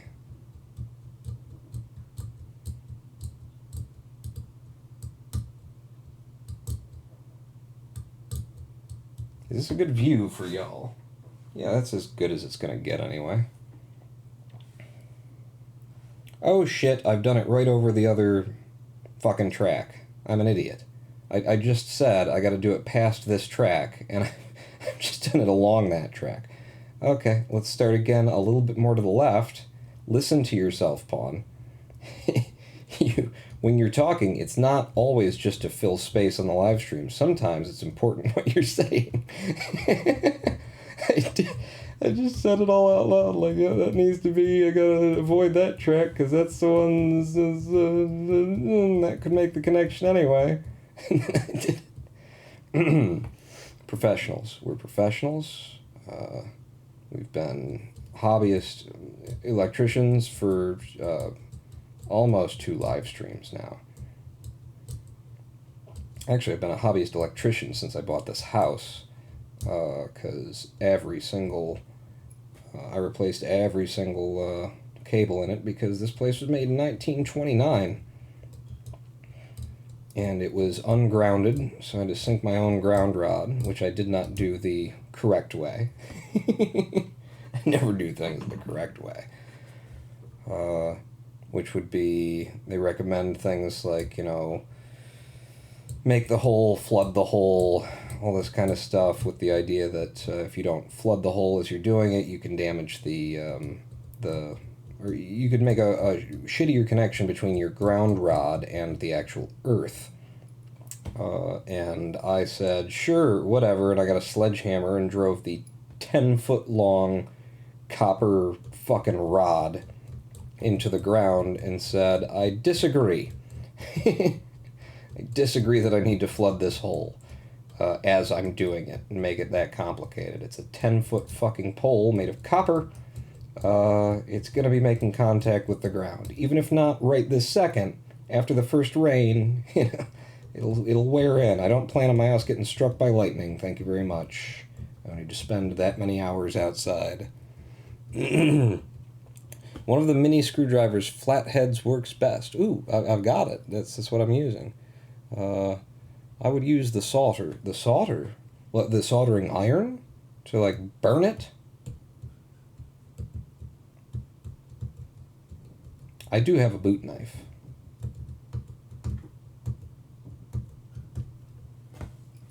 I mean, we can see the copper now, anyway.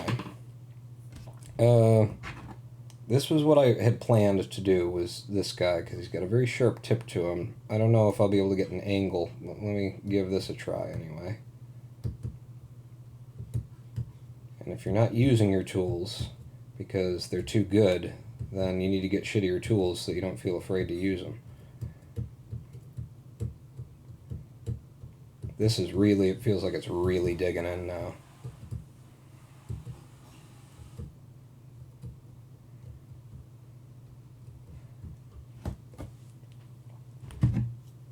Let's see if I can't get my look at what I'm doing there. It looks like I might have gotten past copper.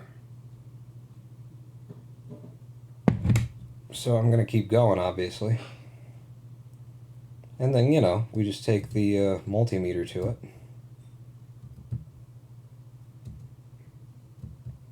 it. See if there's a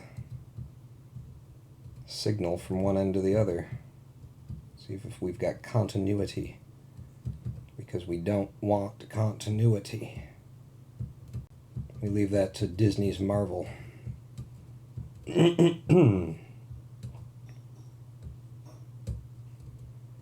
Yeah, I gotta say, I have not seen a worse movie than Black Widow in a long time. We were watching it in the house, and I nearly walked out on it. That's what I'm saying.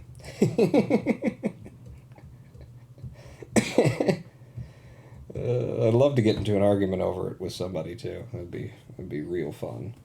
All right, let's see. Now that's gonna connect, and then let's break both of them. We shouldn't have to break both of them. Let's try this for continuity first, which is actually going to require me to unpack, because this is a new multimeter. You can't see it because of the way that the shot is framed.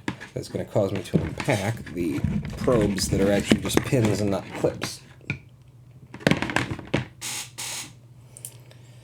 I've heard a lot of bad about it, not cared enough to watch though. Yeah, I was shocked. We were 12-15 minutes into the video, and I asked Lady Pawn, who directed this? Because I was already like, what the fuck? It was doing things for the sake of doing them, that didn't make any sense. It was like, it was a movie made by someone who's seen movies before, is how it felt, you know, and I don't know who to blame there, but I think everybody, because between the direction, the writing, the editing, I just can't find a redemption arc anywhere in that film for me.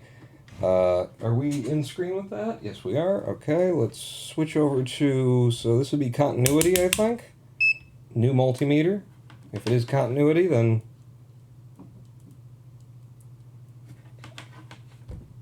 I expected it to beep when it was doing continuity.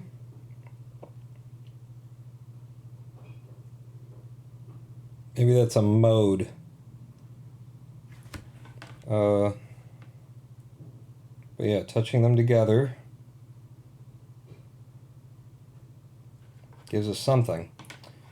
Let me try from this pin to somewhere over here. Anywhere over here. No? How about this one? No? How about this one? No? How about here? It looks like we accomplished what we wanted to accomplish, because I start to get slight responses. And I may be going, like, it shouldn't matter, but I expect to see a value of some kind.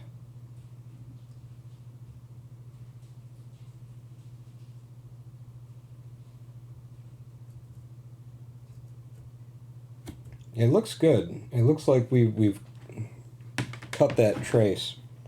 We can check again a little bit better a little bit later, but that'll do me. It is not a beeper one. Oh, okay. Do you use this for stereo or just one channel? No, stereo. Stereo. So now I'm going to cut the other lead for the other channel.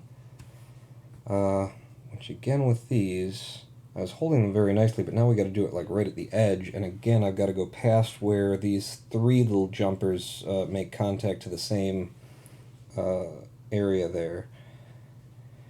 Although I don't, and I could have, well, I already have, so I'll just cut it here.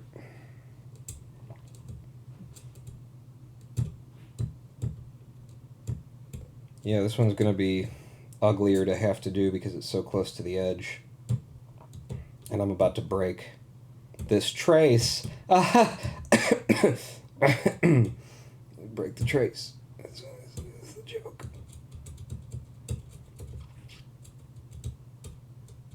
And this is a audio input signal, so there's no chance of anything jumping. You know, this is as low everything as it gets here. It's not like it needs to be deep and needs to be separate. It just needs to not actually communicate anymore. That might just be enough. I mean, using these works very well. Let's try that again with this guy.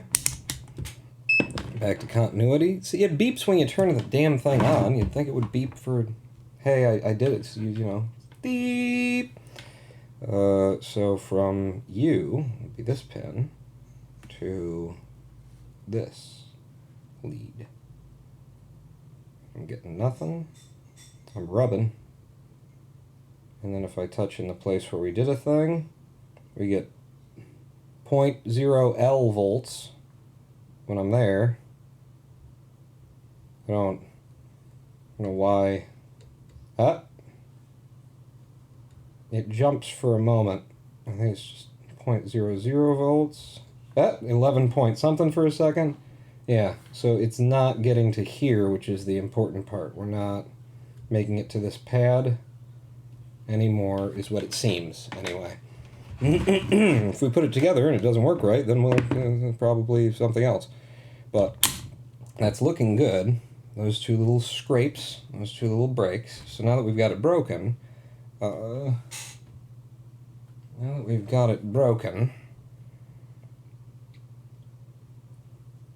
it's a matter of putting our 10,000 ohm resistor in line. I'm just going to dedicate to a single 10, it's just 10 ohms for each. It's taking 1/5 of maximum volume off the top of it. Yeah, I don't want to go any further, get any deeper. Now, I've already got a couple that we did here and we chained together for 3Ks, but I think it's just going to be generally easier. Is it though?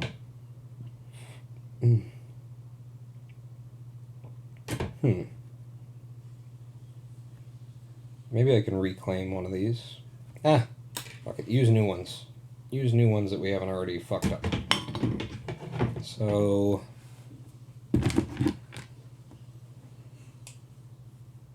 worst case, you break the board. That'd be $10. I'm not gonna do that.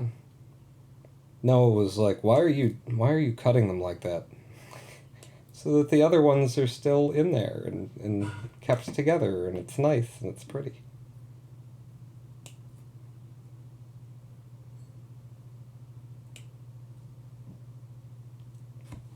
So 110K per channel, and what we could do is we could put heat shrink on these to make sure that they don't cross anything.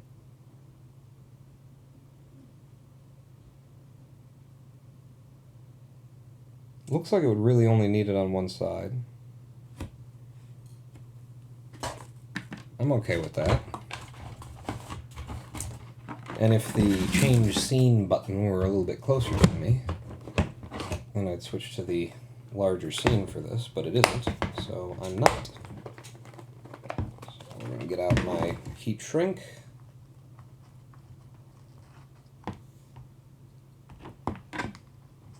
And pull two little yellow guys. Yeah, little yellow guys. They'll look good against the red. It'll be pretty. close you later. And see how much I want to actually cover with this. Because it's like basically from here to there, and then it goes into the hole. Plucky go down the hole. In fact, as I'm looking this right now, where did I just put those lovely wire snips that Lady Pawn got for me? Are they in shot? Can you see? I don't know. Oh, there. Yes. I'm going to shorten one end. And then that will put that resistor about there, and then I can feed this end of it down into the hole. So it will go like that and connect to that pin. Yeah, I might even give this a little twist at the end, just a little bend, to make sure that it goes around the next nearest pad to get to where it's going. So that one will go through there to there. Yeah. And then the other one, that is the right pad, yes? Well, with all these reflections. I believe so, anyway. And this one, I want to do the same over here, come through there and come back. I have a much shorter hook at the end of this lead, like that. I'm wondering if you guys can actually see this. So, and you'd come down here, and from about there, bend in.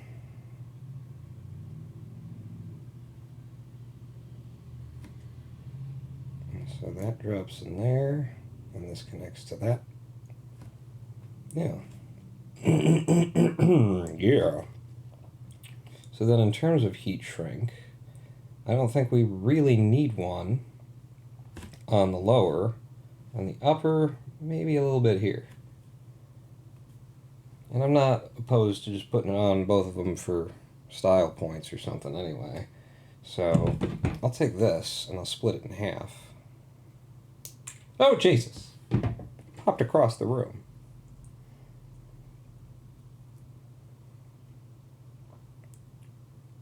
And then I shouldn't have bent these pins already if I wanted to put the heat shrink on there.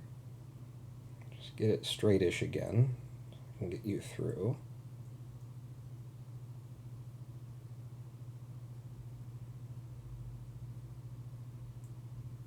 I'll probably lean it a bit to that side.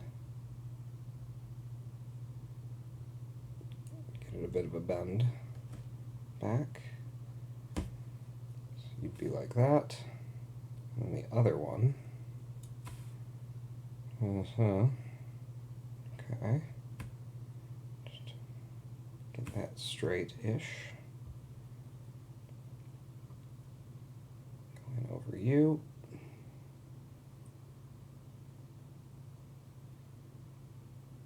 And then put the bend back in.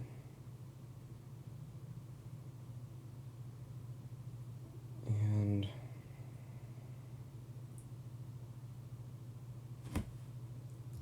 in there.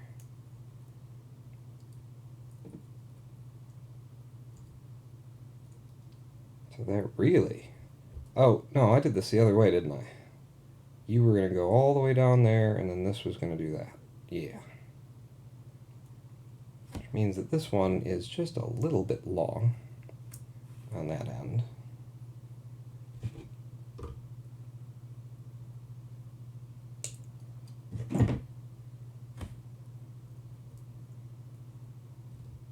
And there we go, except for that this bend is kind of the wrong direction.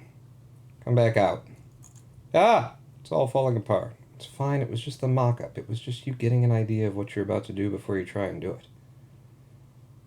Okay. Is that not important? It's very important.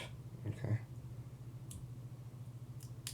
someone who has no idea what the fuck they're doing.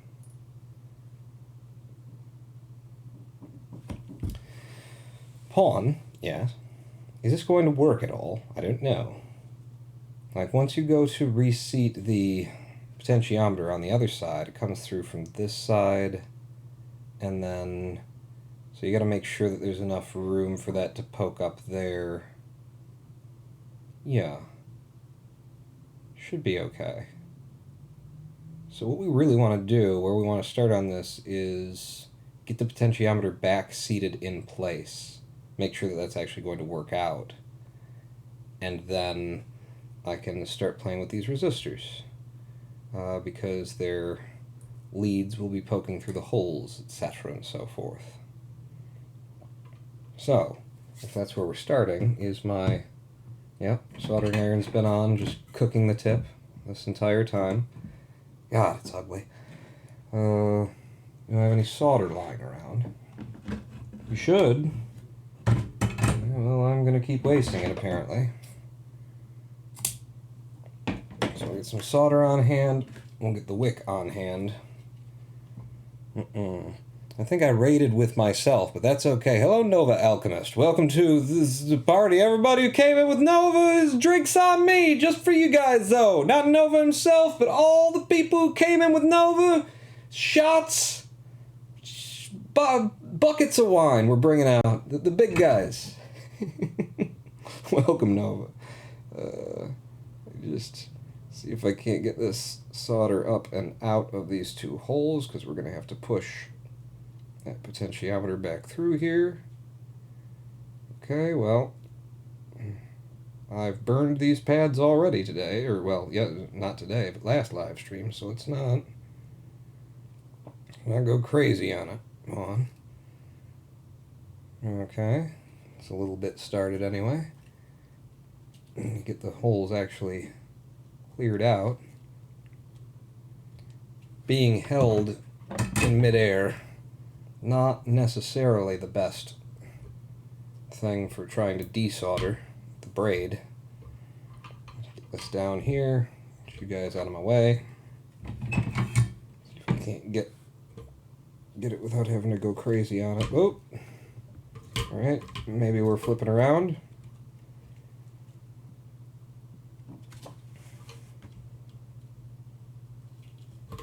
Yeah, there you go. Fucking electrolytics. Yeah.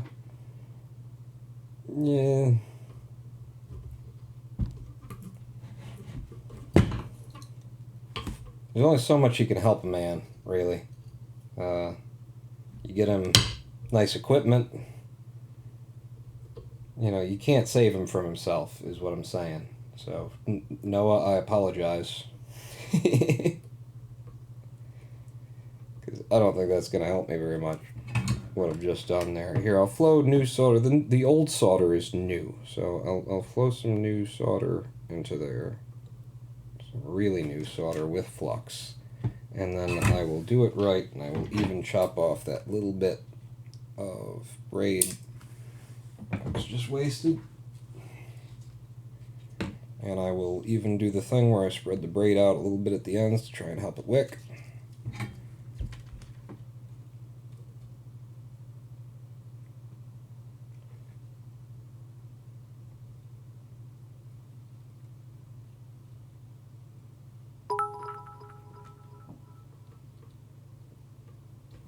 We got it stuck to the board.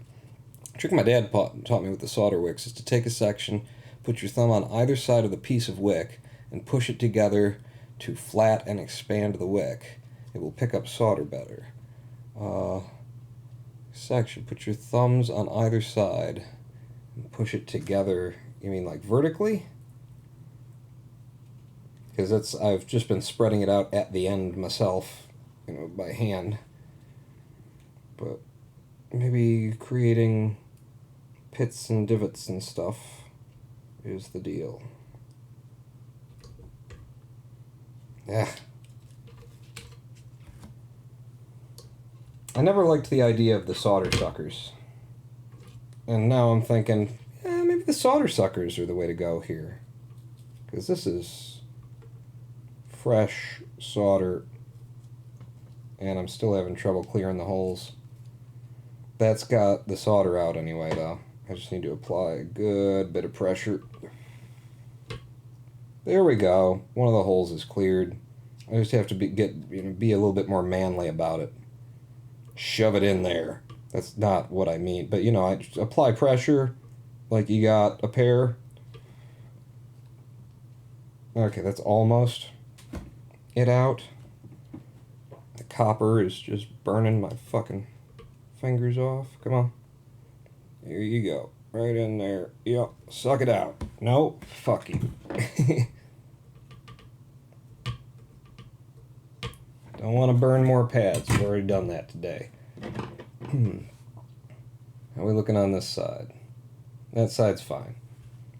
It's just the thinnest little nothing of solder there, and I did have somewhere nearby, I swear I did. I had a paper clip. See if I can't muscle through. Does this fit the hole? Yeah, it fits the hole.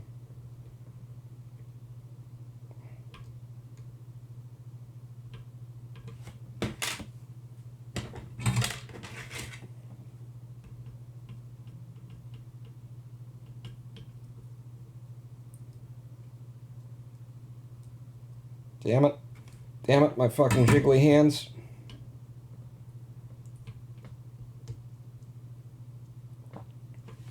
Fuck. Alright. I will go back to trying to do it right. I always, flip back and forth between trying to game the system and play the system. Try and be part of the system, try and break the system. So, squeeze it from the edge, from the side, just kind of that kind of a thing. Is that it, Jermacian? Back in here. Come on.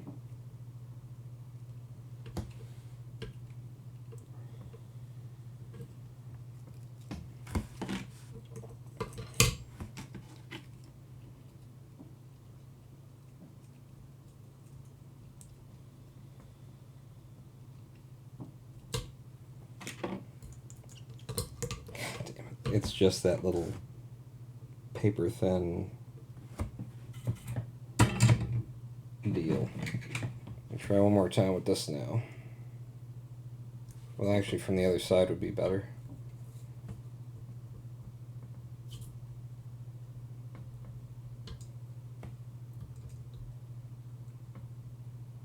Anybody ever recommend taking a paper clip to the solder hole?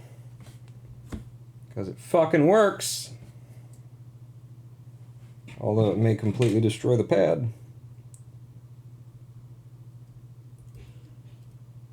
It didn't completely destroy the pad. The pad's fine on one side. That's twice as many sides as we need. Okay. So, we've got the holes clear again. The potentiometer can go back into place if it will go back into place. So, I've got these rear, oof, my shoulders are getting tense from all of the squeezing inward. You know what would help with that?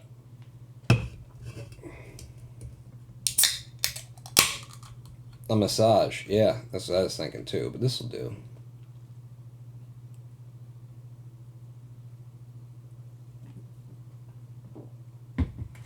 King Kozatov. Do I think I'll do more solder pawn in the future? Yeah, I got a bunch of projects, and as long as I can get through these streams without feeling like I'm completely embarrassing myself, like, it's okay for me to embarrass. You gotta learn, and all of my learning experiences since YouTube have been public, so I'm okay with that to a certain extent. It's just, as long as I can not get to the point where I feel like I'm just wasting my and your and everyone's time about everything, then yeah, I would love to do these projects with you guys along, because, you'll make it less likely that I'll fuck them up as bad. Okay, I think there's, that they're all coming through, but not to the point where they're sitting flush on the board. So, is there bits of shit? There's bits of shit. Just gonna try and remove some of these bits of shit.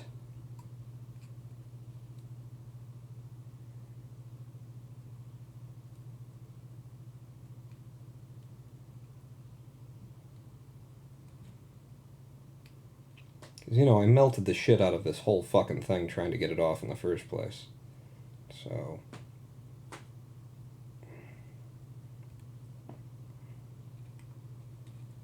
a lot of bits of shit that I put there with the heat of my libido.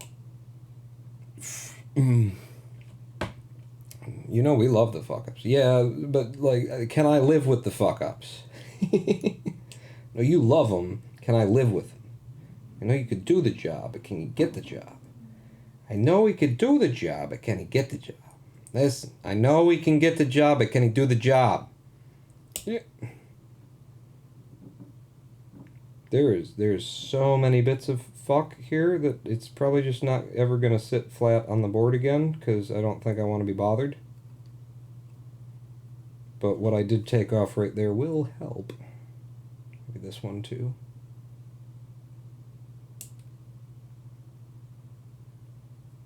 Yeah, let's give that a try again. So, all 8 pins on this fucking potentiometer through. Dwayne, you know which ones aren't really coming through? Like, the worst of them? Like, they're all getting it through a little bit. The worst of them... Be a man about it, Pawn. Push it. The worst of them are the 2 that aren't doing anything. That will have to do. I'm going to muscle it even more. It's just old gooey plastic that fell through. Alright, so everything's getting tacked back in except for the 2 on the right, which, even if they would take a tack, which one of them definitely won't, wouldn't help us anyway. Or it wouldn't make a contact if it did. So now, let's try hitting you. Oh shit. It moved on me.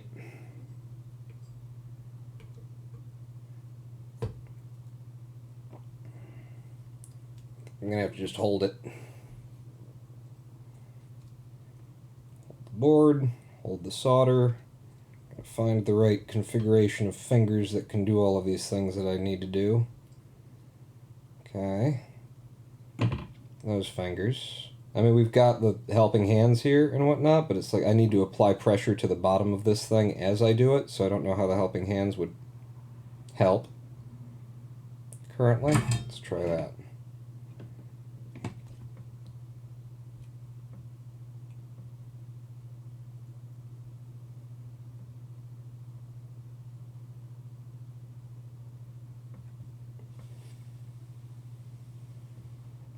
One of many connections made, hurrah. And it actually just connected. Oh my god, it's the first thing we've done so far that hasn't been like a, you know, why isn't anything working? Jesus Christ, fucking kill me kind of a situation there. Nope.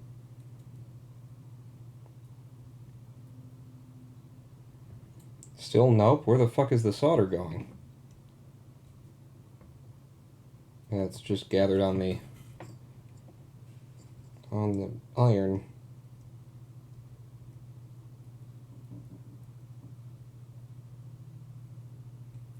Come on, don't tell me this pad's fucked too. That pad's fucked too. Well, deal with it in a minute. Or never. Never is another option. I do enjoy never.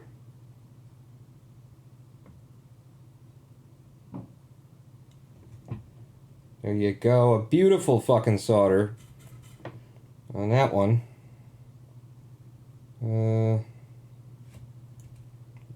first of two outputs. These really need to take the solder. Alright, you know what? At this point, I don't need to hold it because it's tacked at 2 points. 3 maybe even.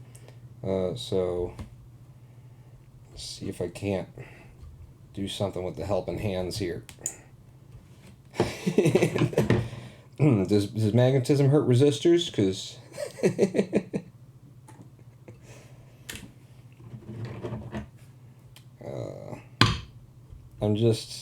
the main issue, the problem that I'm having right now is trying to keep this in frame for you guys with the helping hands.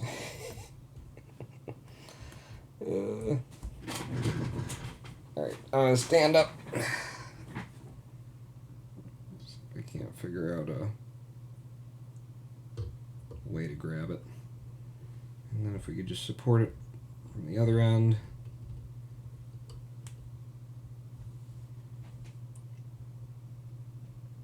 Just a little bit of support. You don't have to be doing much.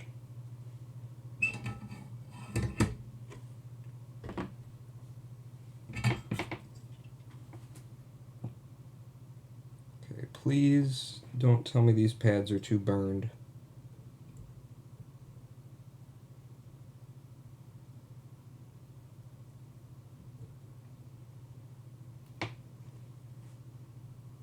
They're kind of telling me these pads are too burned.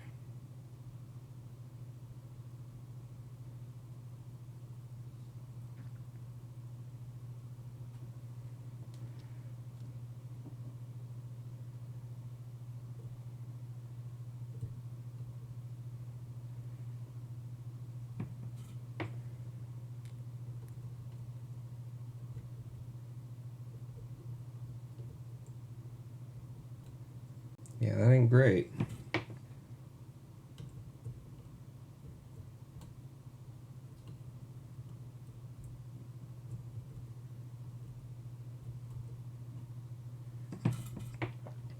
I don't care if I join the two of them together, which is what's kind of happening right now. I can always fix that. There we go. Got the two of them separated, but it didn't actually flow solder onto the pad.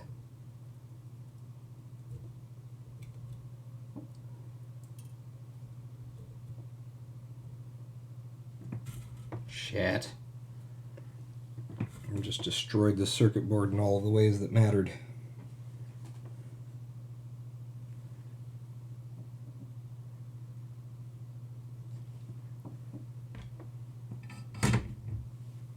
Need more solder.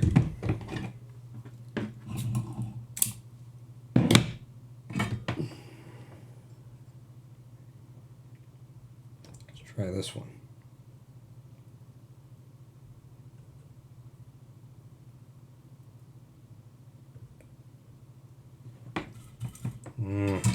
None of the pads want to take it anymore.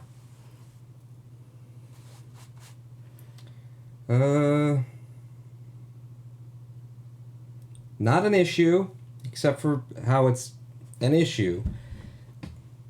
But it's not really an issue, but it's an issue.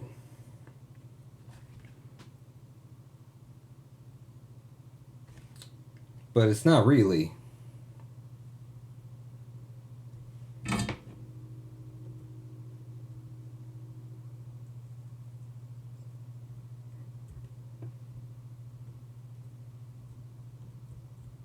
Yeah, it didn't even take it there. Like that was a faux, just a blob of solder on it. It came right off. So that one connected, and that one connected. Basically, two of these still have the ability to take solder and hold. So what I can do, what can you do, Paul? What I can do very simply, very easily, is jump. So this is the switch right here. The switch that moves and then from there to there. So,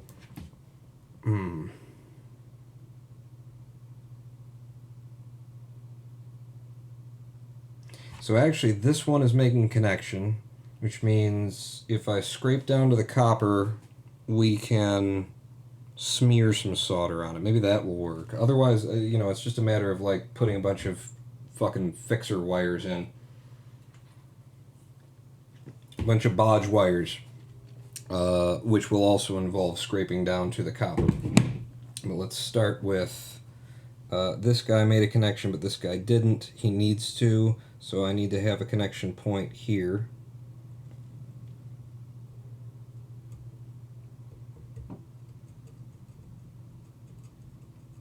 So if I can get some copper exposed right next to where the pad was, then I can just get the solder to flow between the actual pin of the potentiometer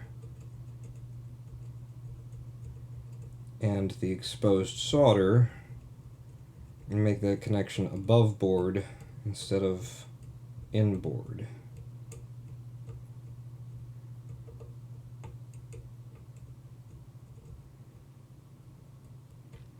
Of course, exposing the copper without cutting through the trace. Exposing the trace without destroying it is slightly more finesse work than what I was doing before. And in fact, I did that quite handily with this guy, and he wouldn't cut through the copper, but we did expose the metal. How are we doing in terms of being on screen? Nearly.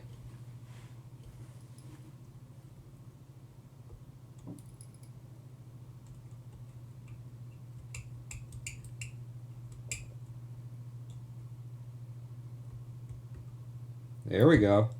Starting to get some copper to show.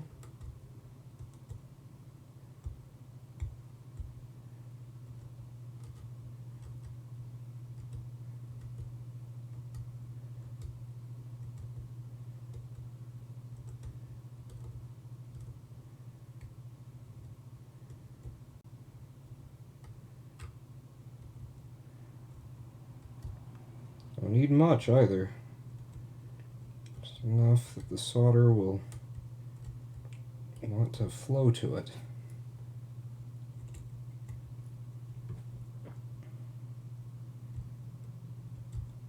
There you go. There. Again, this is coming back to fucking be a man about it. Apply more pressure than you feel comfortable with. That is some nice exposed copper right there. We can even clean it up a bit.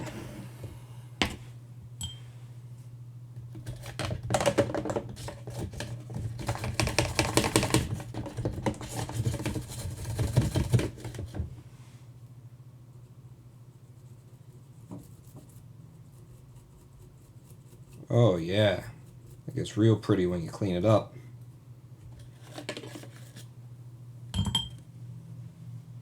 I'm gonna need to do that a lot.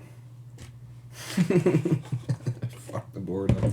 You can all see the nice chunk of exposed copper though, can't you?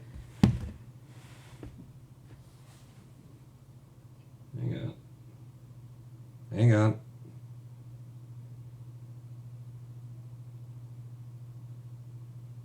You see it? Should be somewhere under there, what you're looking at. I'll make it bigger. Is it big enough yet? Oh my god, that actually half works.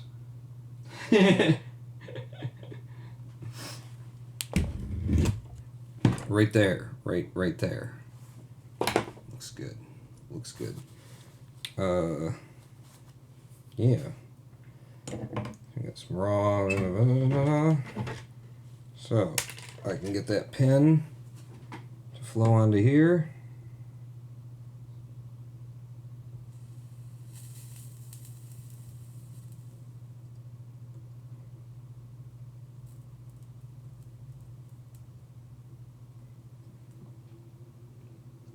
That'll do it.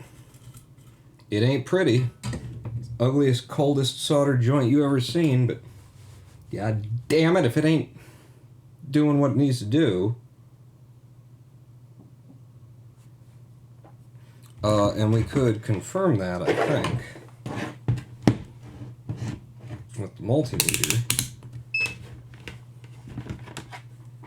by... Are we turned all the way down or all the way up?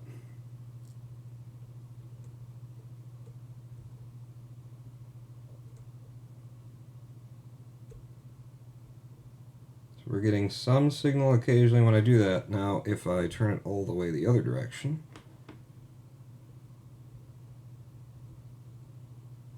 Really, in one of these two directions, I shouldn't be getting anything if this actually is a switch, which is what we were told. But I'm getting something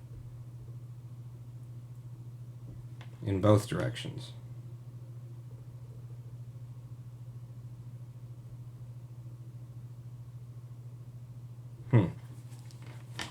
Well, as long as there's a signal moving across there, it's still good.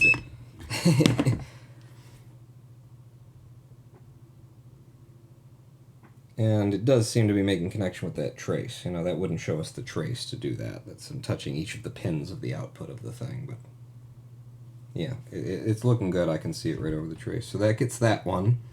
That problem is resolved. The inputs are going to be the resistors that we were going to jump anyway, but the outputs wouldn't take it either. The output is actually, the traces are on the other side. It doesn't output on this side of the board, it's the other side of the fucking board. Which means those will need bodge wires.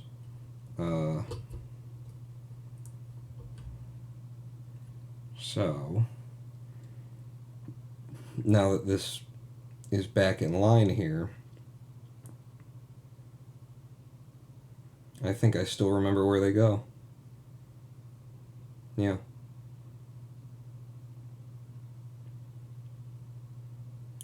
But now it's a very tight thing to get them there. Because I can see them. And it's right here and right here. One of them seems to be heading to this capacitor bank and the other one's going off around here. I don't understand why exactly.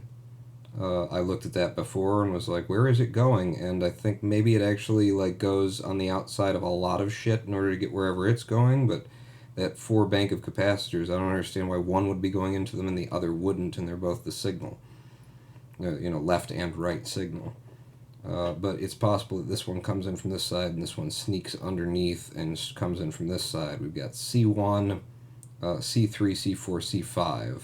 I found C2 actually over here. It was weird, I think. But it's very symmetrical. It's a very pretty board, one way or the other. So, small problem would be guessing which one of these needs to go where it needs to go. I'm going to scrape both of these traces because we're at the point where that's like what we can do. I could desolder this guy, and it might just make it easier to see and work with. I'm up for that.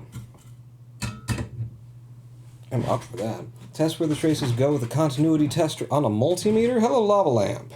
Yes. I have to figure out further down the line, but I'm confident that that has made a good connection there, across there. And if it didn't, I would literally jump the fucking pins. It's like... It's a switch, supposedly, that turns it off if it's all the way down, and what we just tested there is that it doesn't seem to actually work across its own pins, so maybe it's not a switch in this version. Maybe it's really just a, bridge connection. I don't understand, but what we see, we see. I'm going to try and take this off.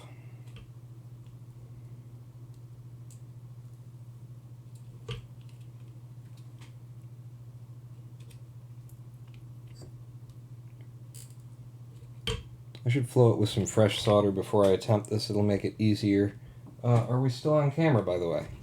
I keep having to move everything around. with some fresh solder, which is here.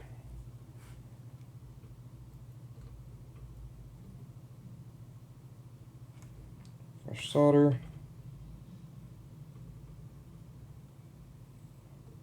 Solder. Fresh solder. And the burning off of some of that alcohol that I cleaned it with.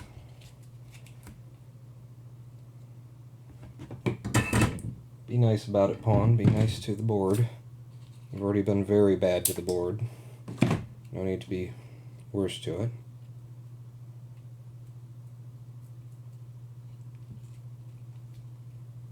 You're going to want to be able to put some pressure.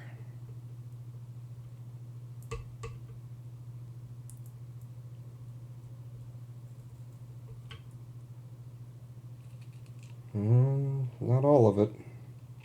Some.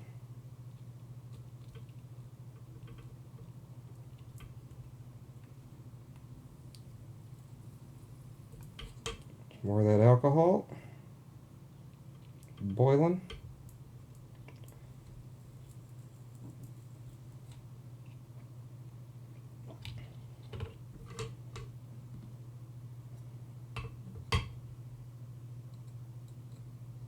Yeah, it didn't really pull much out of there. Ooh, and it's hot.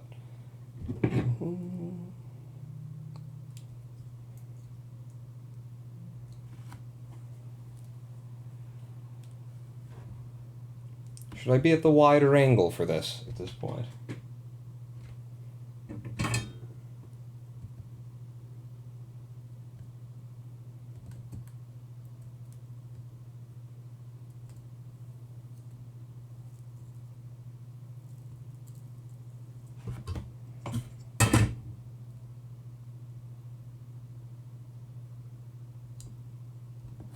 Okay, well, the plastic came off. 3 pins are still nicely in there. That does actually make it easier to work with.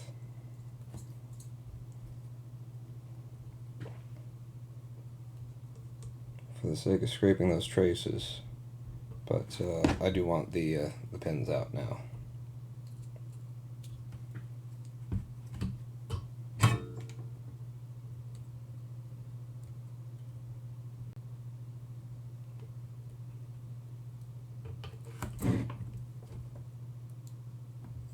Alright, might actually benefit from the hands.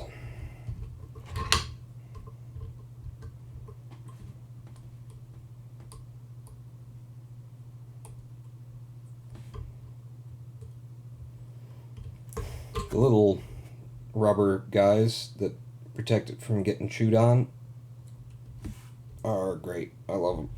I love it. Could just take them out of the way, pawn. I know. But it's new. I'm not there yet.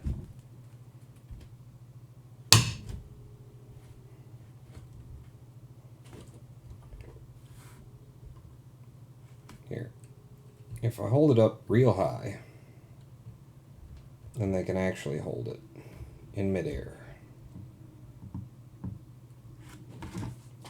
And then I should be able to heat it from one side, grab from the other, and just pull.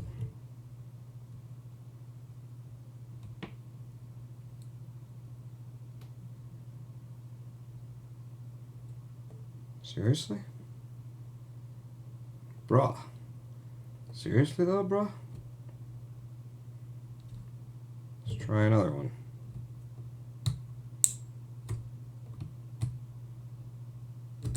There you go. One came.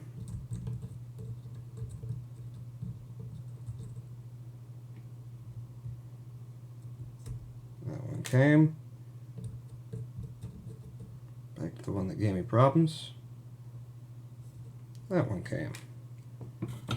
Thank you.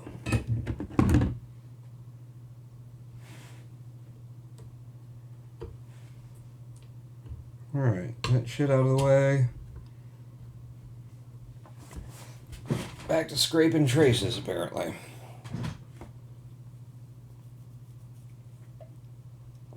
I got 2 extra hands, King Kozatov. What are you talking about?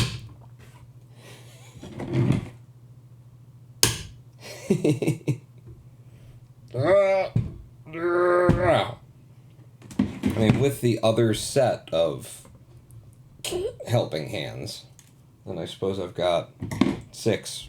These out of the way for now, because they are getting in the way. How are we doing? Can we get back in shot here? Yay. So where am I on this? You are scraping traces with this guy because he does it non-destructively. So the outputs go to here. And I can see it. It like goes across here and then comes back in. It does. It does. So these 4 capacitors, one of them catches one channel, like it goes through this one and out that one, probably back into the chip.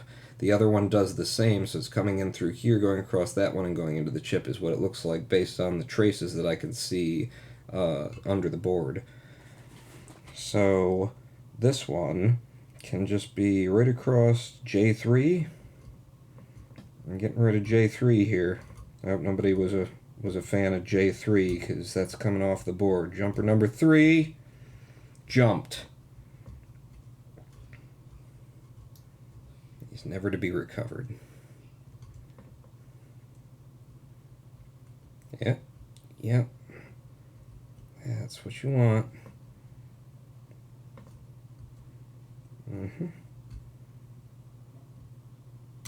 Seeing that copper.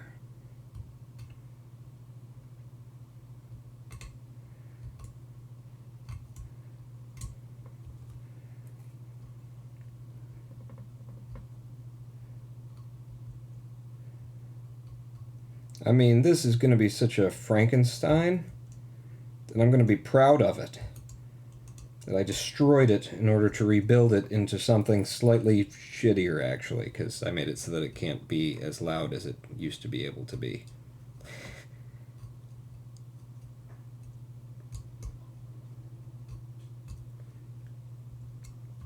But a fun thing to do anyway. That's a lot of copper exposed. Let's give it a toothbrushing. See if it looks like it's enough. Oh yeah, that's good. That's very, very good. So that's one of the paths. The other one is going to be very hard, regardless of all the work I just did taking out J3, that son of a bitch, because it's right in here. It's right next to the surface mount capacitor, and here. So I'm not even going to attempt to do this in a way that you can see. I'm just going to attempt to do it in a way that I can see with light, because this is real close to a place where with this flathead I can very, very easily slip and just push the capacitor right off the board.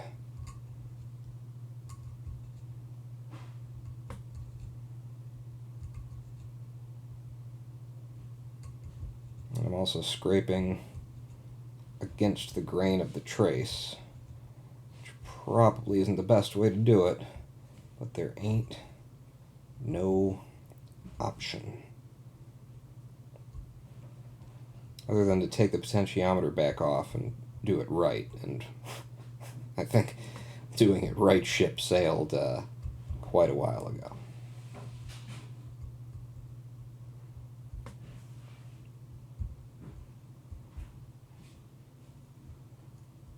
So when you need to set it to level 8, the soldering iron? Never. Never. As far as the volume, apparently that's going to be my max, is about 8 of 10. Actually like 7.5 of 10. Because I guess that's what I wanted.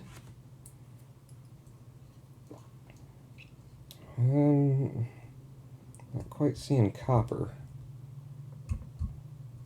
Ah, there we go. Now we're getting some shine.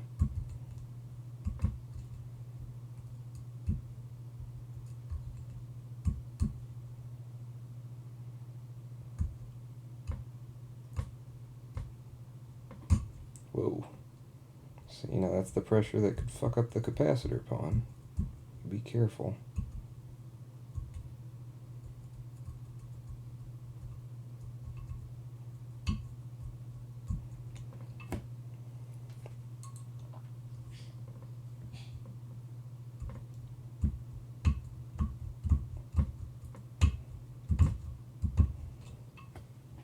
Alright, well now I think it's gooped over, so I'm going to try cleaning it. See if it exposes that trace I've been working on. And indeed it does. Wow. It's shocking how once you clean it off, it just pops out like, yeah, no, you did it. You didn't think you did it, but you did it. You did it well.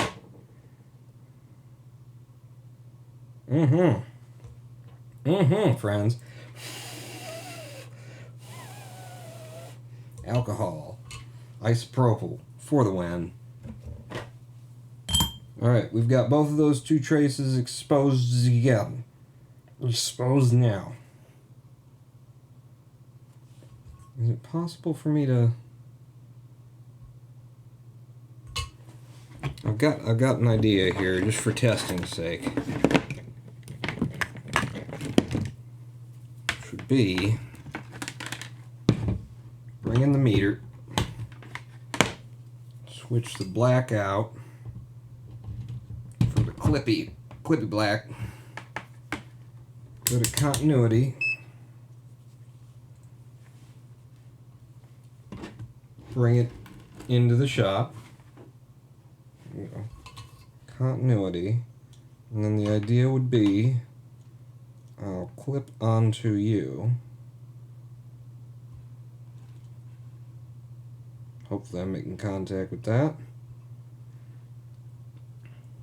And then on the other side with the probe not clip.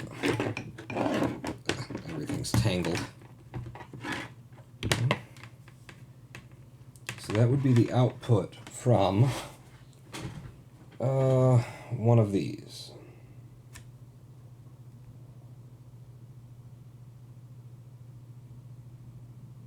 Okay. So I'm going to assume that I'm not actually making contact with the clip. It's a very small area to have to hit with that.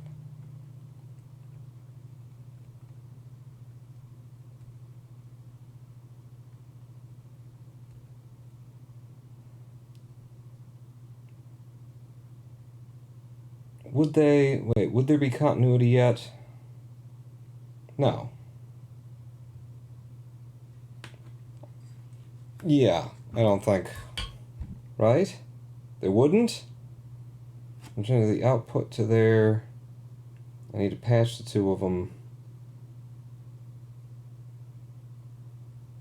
Should jumping the two make a circle? I'm confusing myself. We've been here too long already. Oh, goodness, and I have managed to scrape some of the sleeving off of this electrolytic. So let's just carry on as though we know what we're doing. That's how we started things. That's how we're going to end them. Pretending like we know what the fuck is going on. So now, for this... The stream is not currently online, Hologram 1. Don't be foolish. It says we've been here for 4 hours, 18 minutes-ish. Incidentally, our speaker exciter will have been glued by now, I should think. Do I have... No, I've got little bits of wire that I've already made. So we had blacks and reds. From the last way that we tried to stop fucking this up so badly. I guess it doesn't really matter, does it? It doesn't matter which one I connect to where because they're both one of the signals. It does kind of matter because if the left becomes the right and the right becomes the left, then you have to flip it in your TV or No, it doesn't matter, because you just change which speaker goes to which side. Yeah, doesn't matter. Doesn't matter. So, soldering iron, solder, wire, and we want to marry these together, if at all possible. I wonder if I could wedge them both. Ooh. Ooh. Wouldn't that be nice? If I could wedge the wire through the hole with the pin.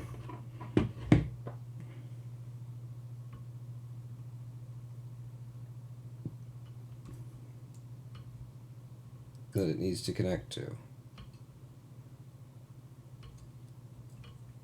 Yeah, that would be nice. It's not going to happen either. Oh, okay. Well then.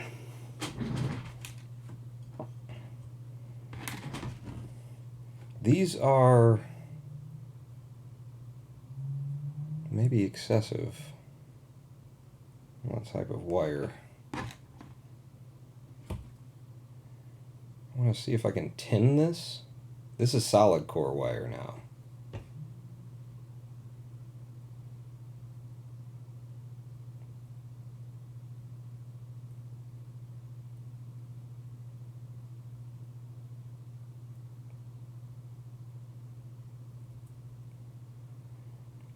Okay, I got some tin, some tinning. It's tinned.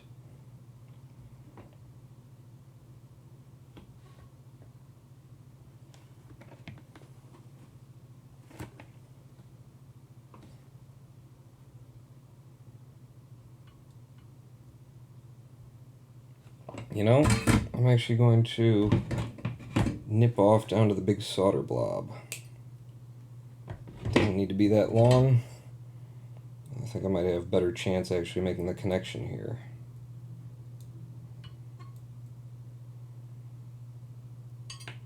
God damn it. If only I had some extra hands to help.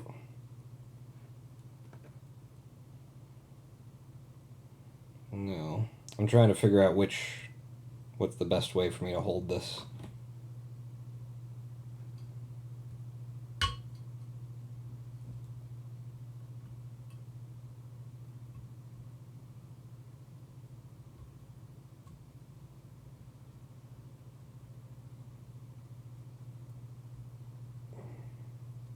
Oh my god.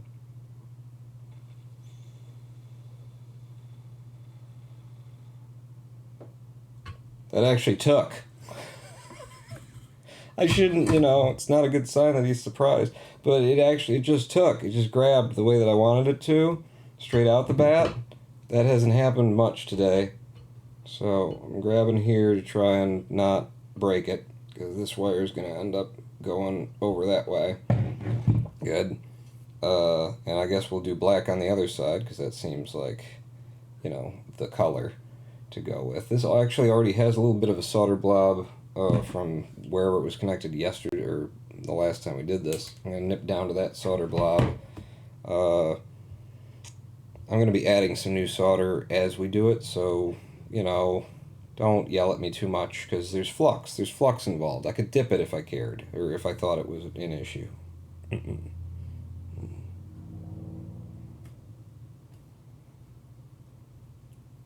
What's the way? What's the hit?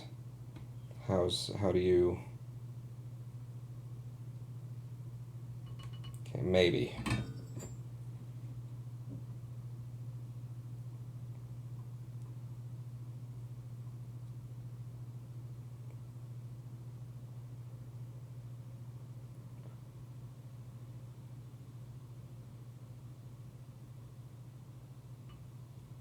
That one took two. All right.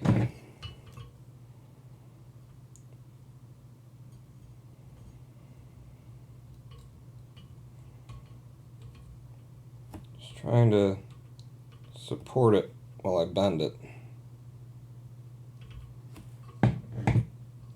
Those are really close to one another to have that much exposure to them. But okay. Now we're wrapping them around to the 2 points that I just scraped. Here's to you.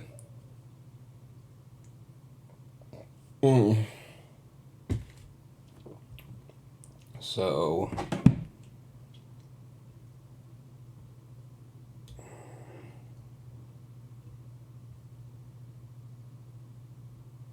am I gonna be able to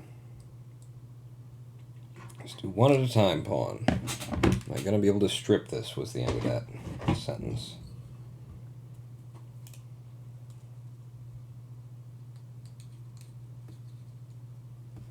I mean, if you wouldn't have already bent it.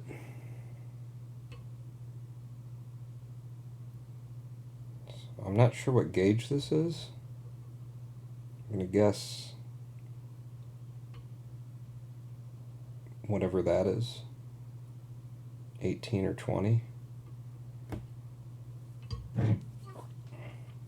Should have prepared the wire before it was in situ.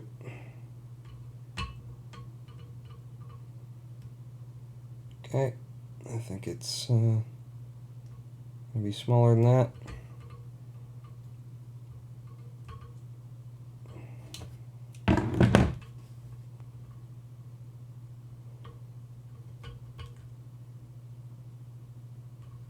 Come on, baby. Let go. Let go of my ego. Okay. Just worry about this one first.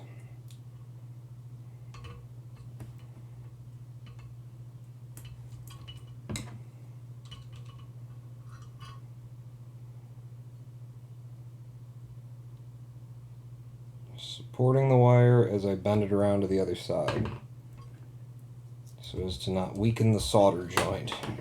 The black one is going to this little spot right here at the tip.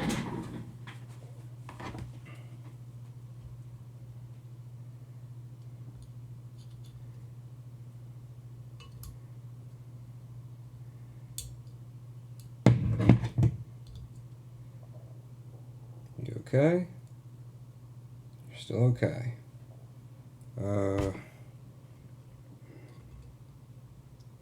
Cut down the length a little bit more. This is going to be a tricky one. Definitely going to be a tricky one.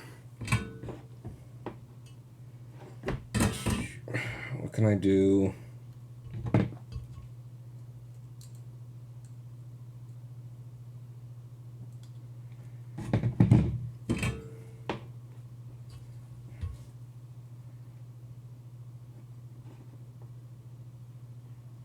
God, this solder tip is so fried. I just need to put another one on.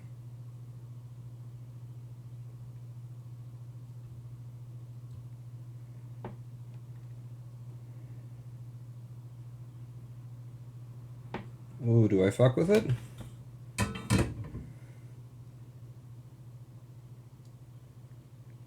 Nope. It's made a joint. We have connection of one of the outputs to one of the places where the output is supposed to go by the trace. Woof. Woof. Starting to come together. And I feel like maybe this will work out in the end. Shouldn't have said that aloud, should I have, God? No. Oh, okay.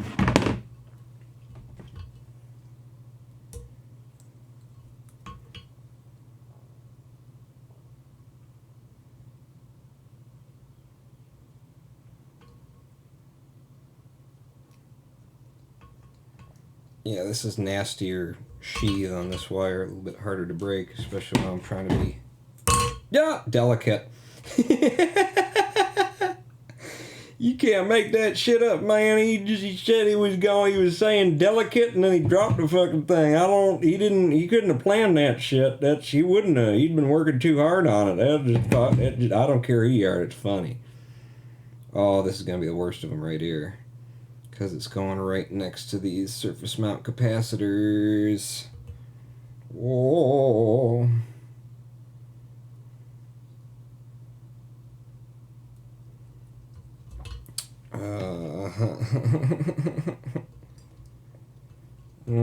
I might not even try and cut it shorter So if I can hold the wire down with the screwdriver, well, with another hand, I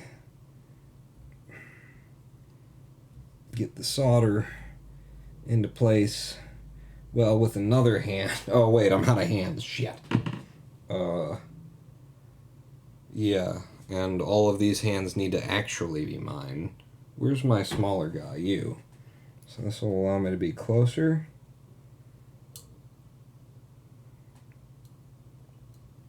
So I'm going to really try and crush that wire.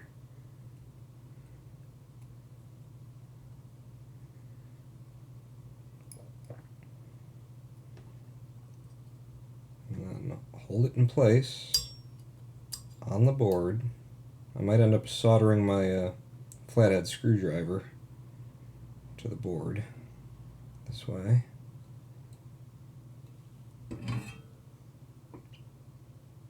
Nope, I have no confidence in the angles that I'm working at here.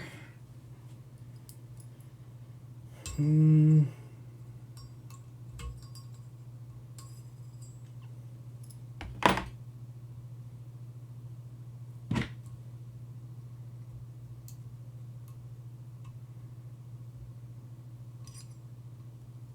we go. It's more in line.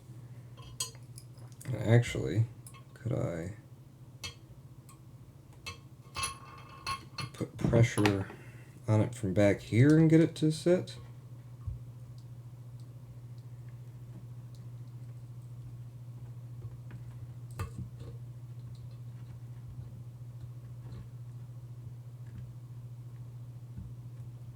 Am I overcomplicating things?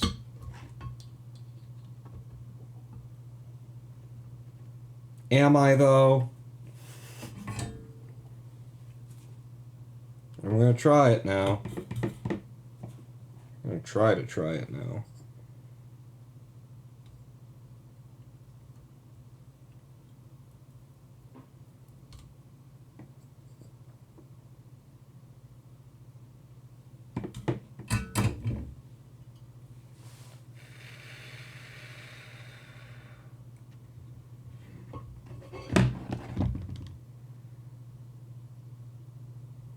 I think it's in.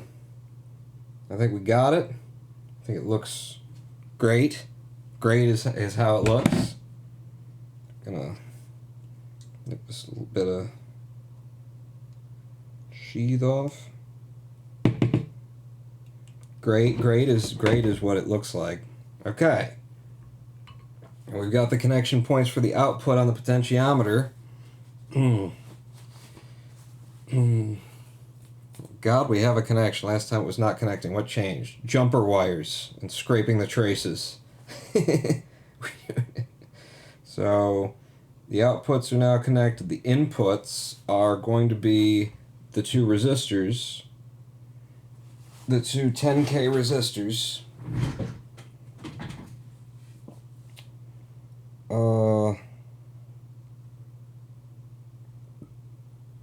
That were meant to go how again?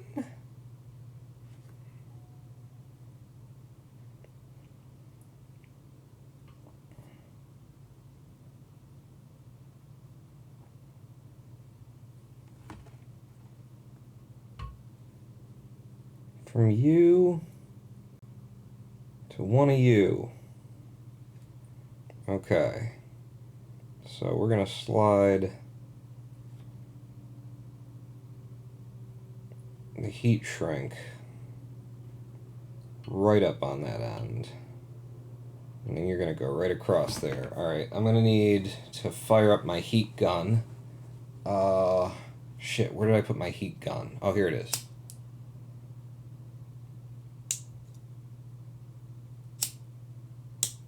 Whew! There we go. Heat gun deployed. Let's try and put this one in place.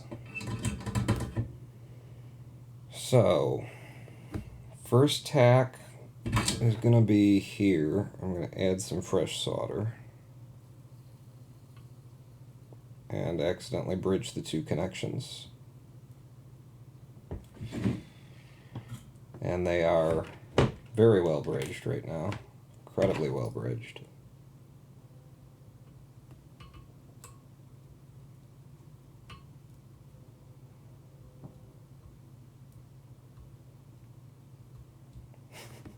Kind of can't believe that worked.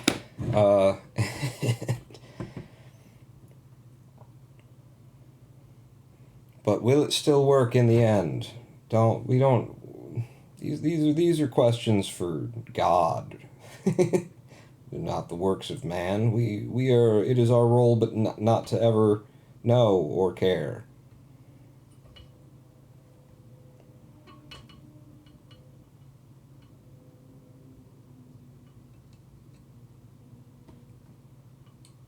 Okay, this shit needs to roll back.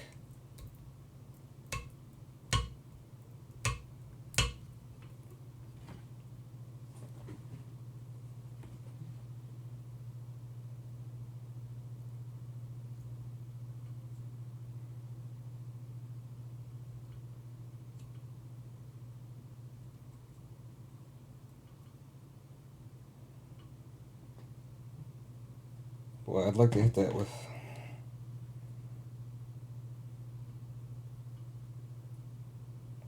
Yeah.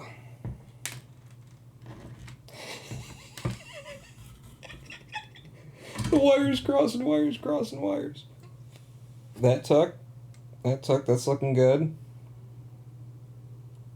Now I'm going to jump this up to somewhere. Over here.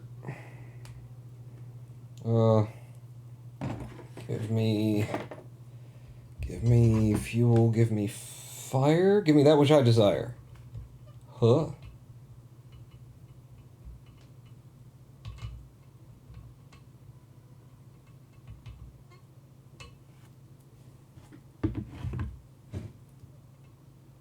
Yeah, that is a strong, solid connection.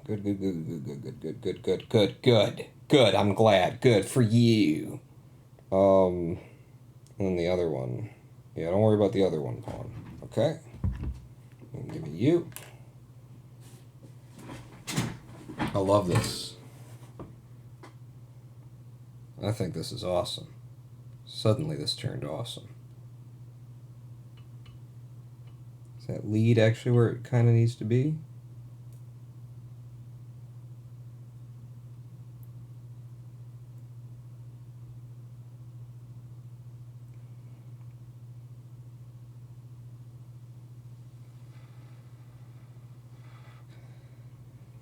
Perfect. I mean, as much perfect as that can be. It's perfect. Oh, suddenly I'm having such a good time. I mean, it probably won't work. You're right. Your maze is probably just not gonna. But you know, having a good time all of a sudden. That's good. Now this one needs to come from this pin to there.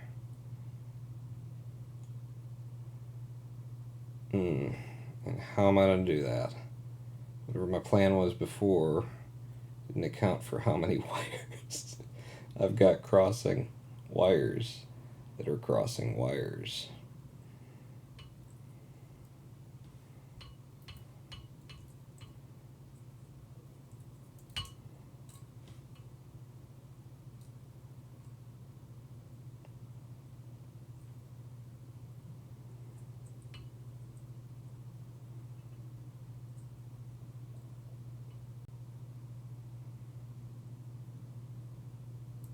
This one actually kind of needs more sleeving to it because of all of the wires that are crossing wires that are crossing wires. So maybe I will take this half bit of sleeving back and put on a full heat shrink wrap.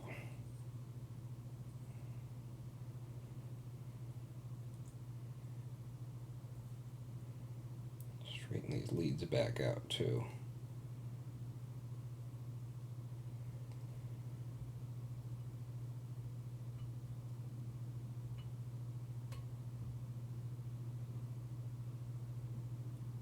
A little bit less on the heat shrink.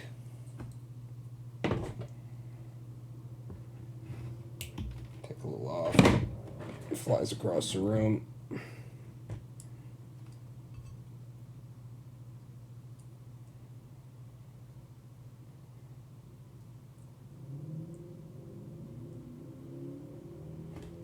So if I come down like that, we can avoid the possibility of that connection, and then curl it up from that side, and yes, yes, yes, yes, yes. Make it real close on this side. And I think you're going to be good on the other. Alright. Fire up the heat gun again. Oh, Jesus.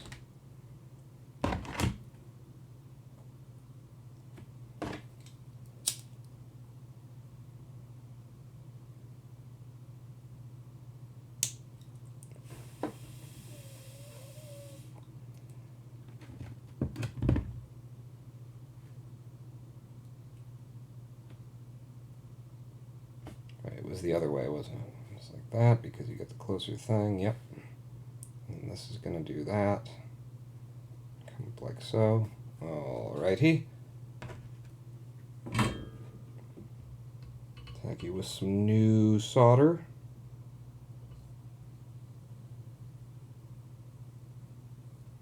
There you go.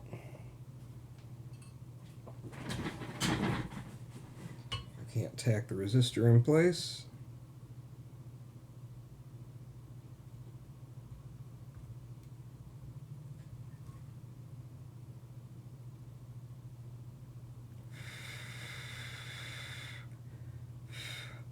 Beautiful.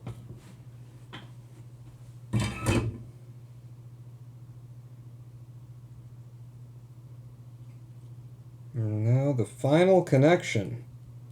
In theory. Final in theory connection.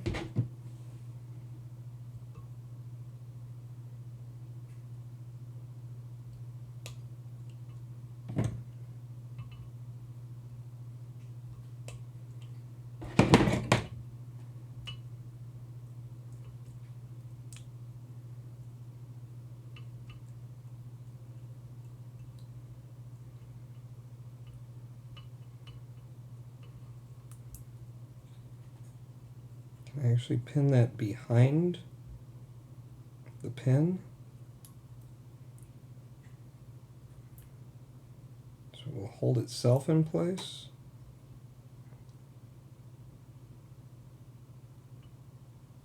Kind of. Probably when you heat it, it will snap out. We'll try.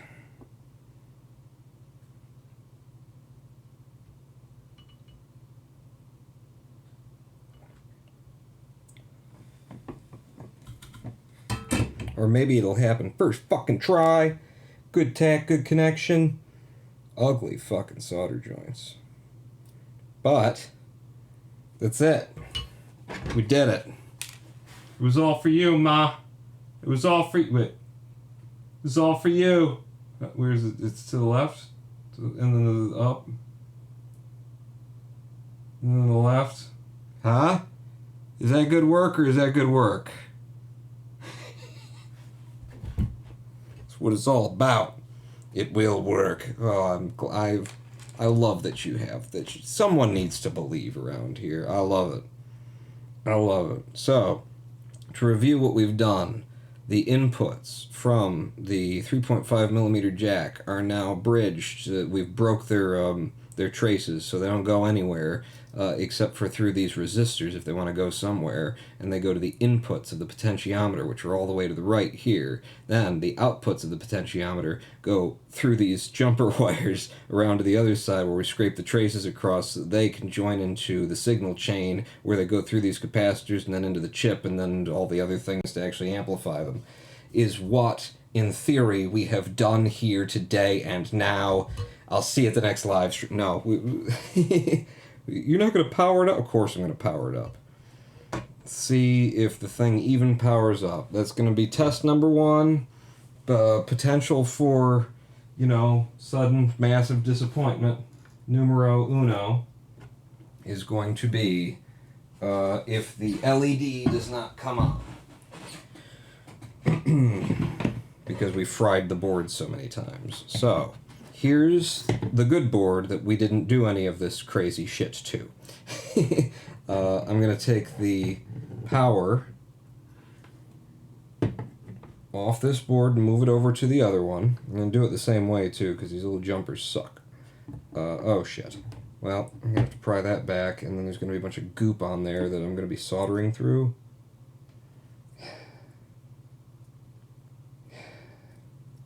I mean, kinda.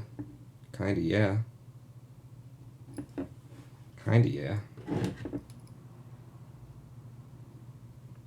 Well, when I would F up while putting components on boards and capacitors pop like shotgun shells when powered up. That's a potential here. Tell your friends, get on Twitter. Let them know. No, that's gonna be too nasty. Fuck, I hate these. I hate these. Everything's unplugged because if the soldering iron's in, then nothing else can be in, basically. Okay, but black was on right, white was on left. Black right, white left, upside down. So, black right, white left, black left, white right. All I have to remember here is that white is right.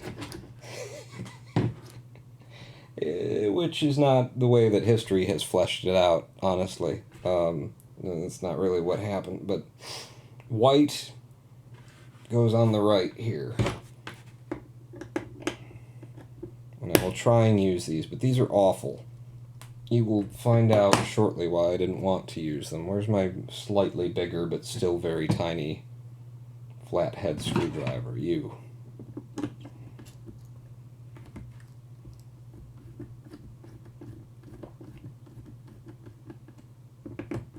Take them way the hell up.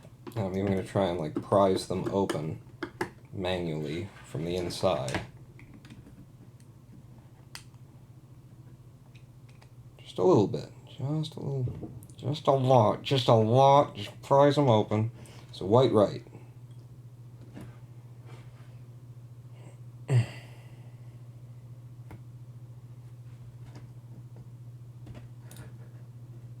Yeah, I suppose in one perspective,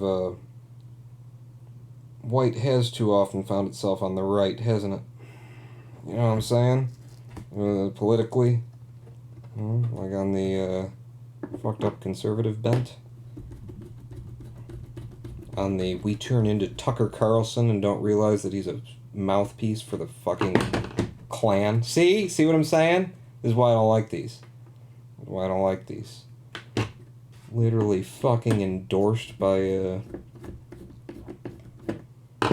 what's his name, former Grand Wizard of the Klan. Thinks these people as good onboarding points.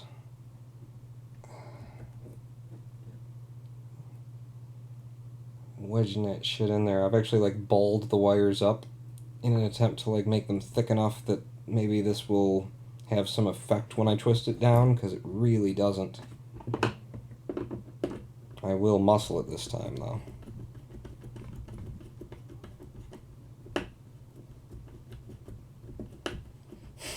The people that think that Biden won because of fraud also think that getting a vaccination makes you a 5G antenna. Yeah, the Republican Party doesn't have a lot more than conspiracies at this point. They don't really have a platform. They have being outraged at things that they made up. Is there anything that you as politicians, I'm talking about, as a Republican Party politicians, is there anything that you intend to do for the people who you want to elect you? We're gonna cancel culture. Excuse me?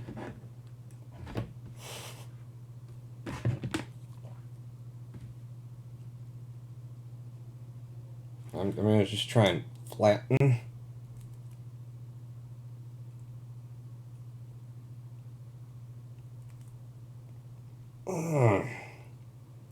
Let's see if somehow that will help.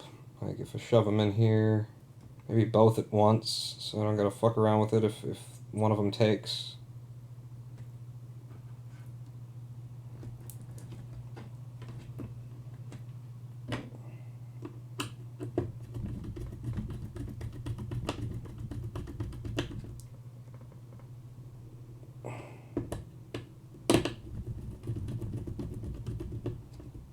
I mean, I may be prying that black shit off of the back of it and scraping and cleaning and stuff is where we might be going here.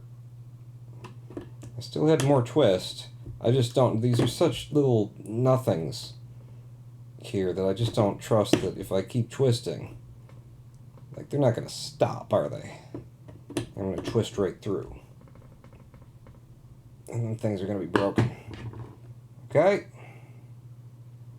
Now, here's a bit of a problem. It's that those wires are so close together. They're almost definitely shorting each other out. Means I have to pull these back. Oh, yeah, they are. And then create some separation.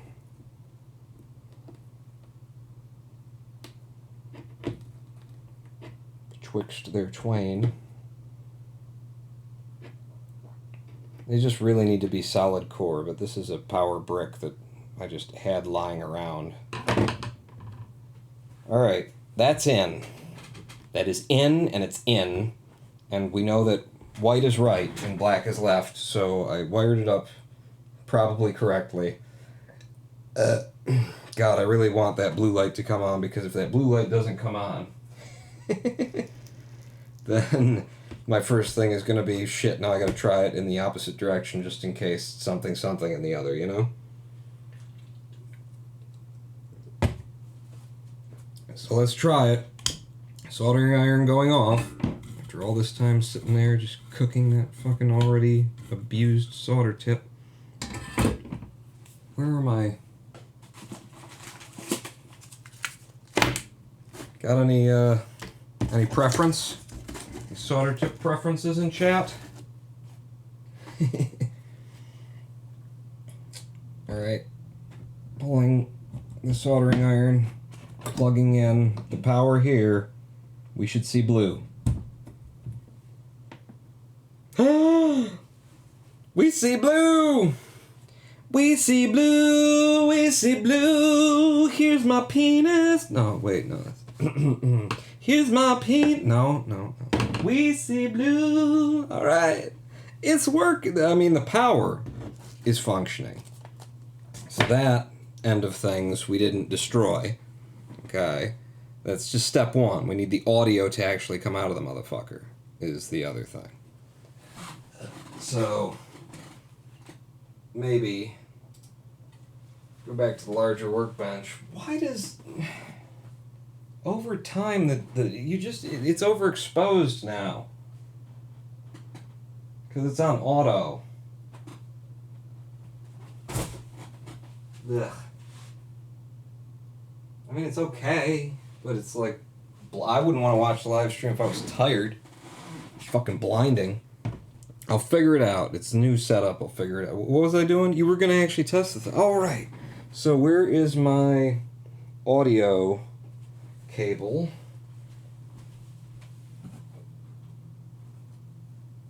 Well, it's under the speaker where I was gluing things. Try and do this gently. Get it free. Alright. So, audio cable would go in.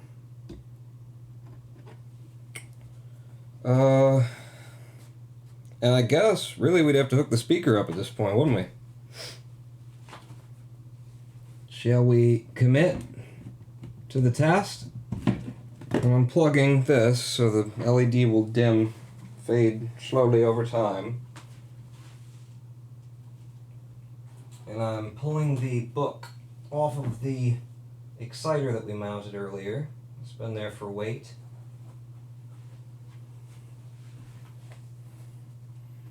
And here's the panel that we hung the exciter on.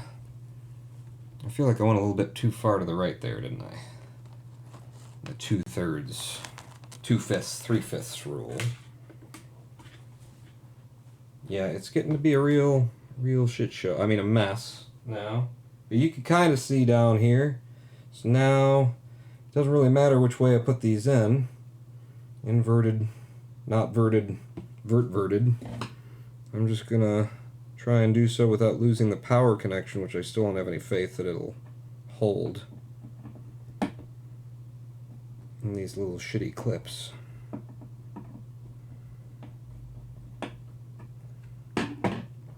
And I'm just going to shove these wires in any way I can get them.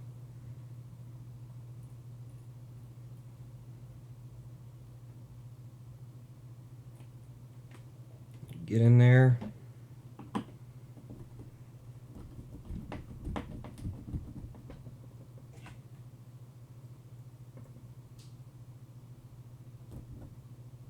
You fucking squeeze. Yeah. It just falls the fuck out.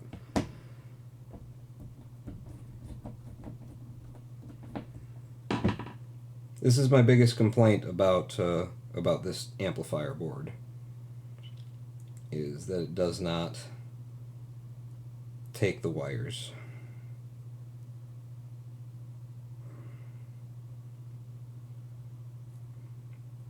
I'm folding the wires over now to try and make them a little bit thicker. Shove this one in here. Alright, that's good and in there deep now. It's very, very deep. I'm going to crank it. Muscle. Muscle. Okay. One side.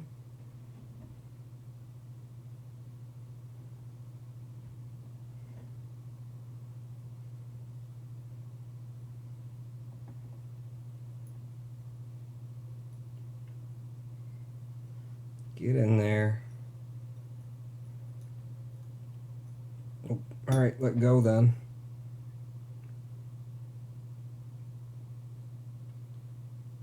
It's 2 a.m. in the UK. Well, we're about to find out if this works, and everybody can go to bed. Get in the fucking hole, but without disturbing the several things that are wrapped around you that are also loose and delicate and all of that. Get in the fucking hole. Plucky. Go down the hole.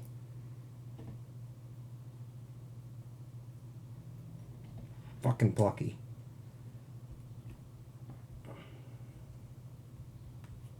Okay, pulling it out, retwisting it, refolding it over.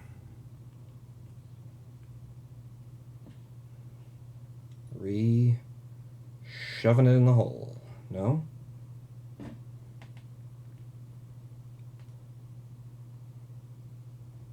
I swear you're open. Do you not know that you're open? Fucking god damn it.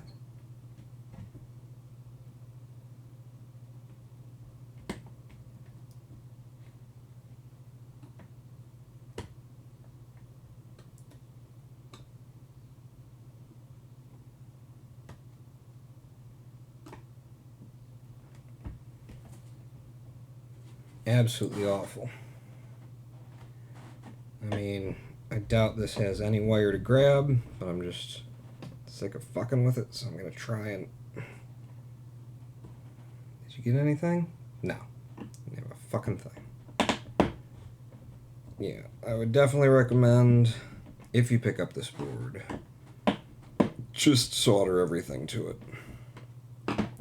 They may have fixed this in later revisions. Like the one I have is already, the new one that I have is already a revision on that board.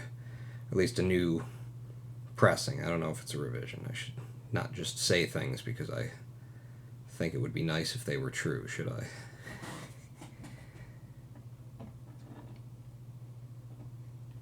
But for $10, however much you gotta fuck with it is probably reasonable.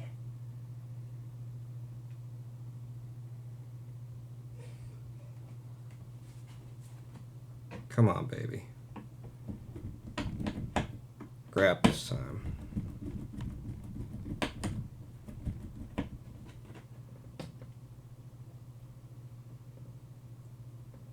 Okay, maybe it's close enough. I'm just gonna plug it in and hope. Okay. We still have blue light. I'm gonna turn the volume. Is that up or down? That would be up, wouldn't it? Yeah. All the way down. So I'm gonna go over to the computer. And we're gonna figure this out again. Take it off of A1, that's what you guys can hear. And then start up the last song. Okay, I can hear it. Now, I'm gonna break this connection. Plug it into the wire that's coming over there. And now we have an audio signal here. And this is the moment. This is the moment where either all that crazy shit that I did to the back of the board, you can't even see it, it's so good, you know? All the crazy fucking wire jumping, scraping, it either comes together or is a big fucking waste of time and I gotta throw everything out. Ready? Oh my god.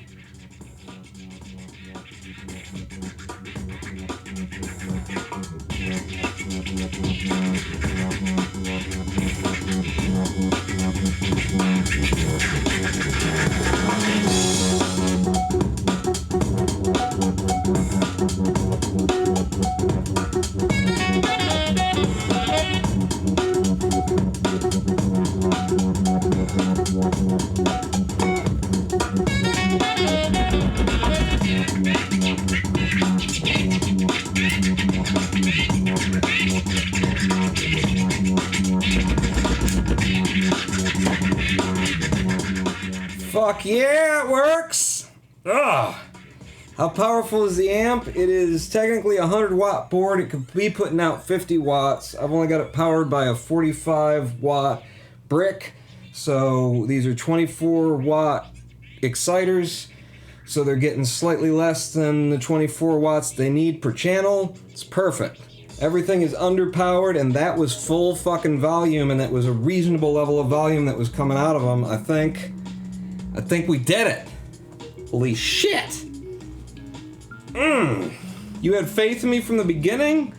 What is wrong with you? You don't bet on that horse, for Christ's sake. That's just the odds are against it. I mean, listen, I'm in the crypto markets. Sometimes you gotta get in there and be like, I think it's the low. No, you don't bet on the horse. It's just wrong. Thank you, like guy 89. Victory is his best reward, ain't it though? Especially when you get bumped to your victory.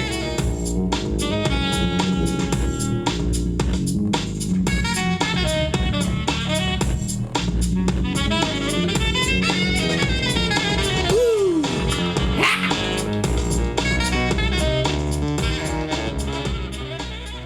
Fucking awesome. That is, however, that is just one channel. The other channel could be fucked up. But I don't wanna like this was too much of a success. If it's fucked up, then that's you guys don't need to see that.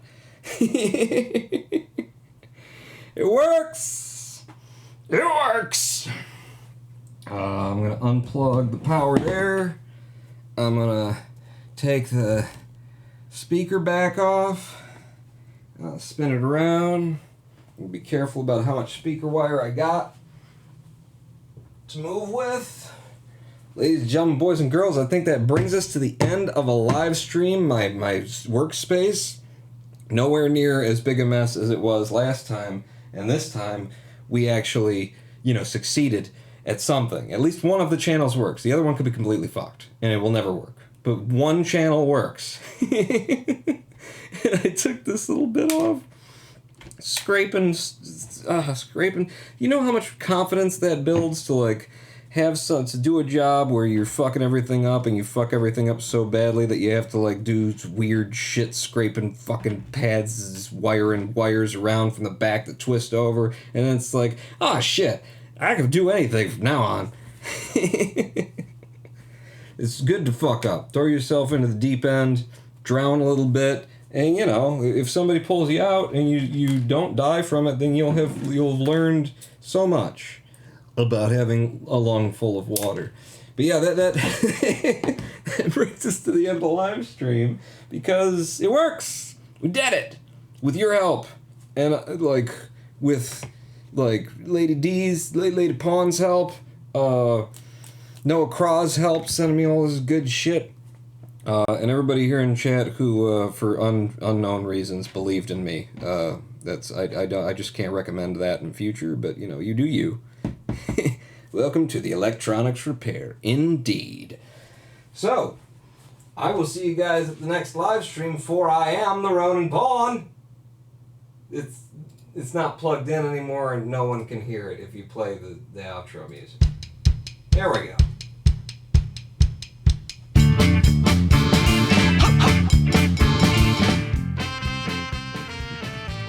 Alright, so who wants to clean up my area?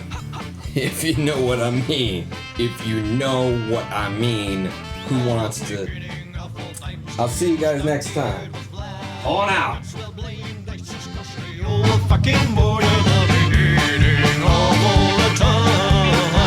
It was no fun at all. No fun at all at the beginning of all times. She was clean and she was white. And that's when the Savior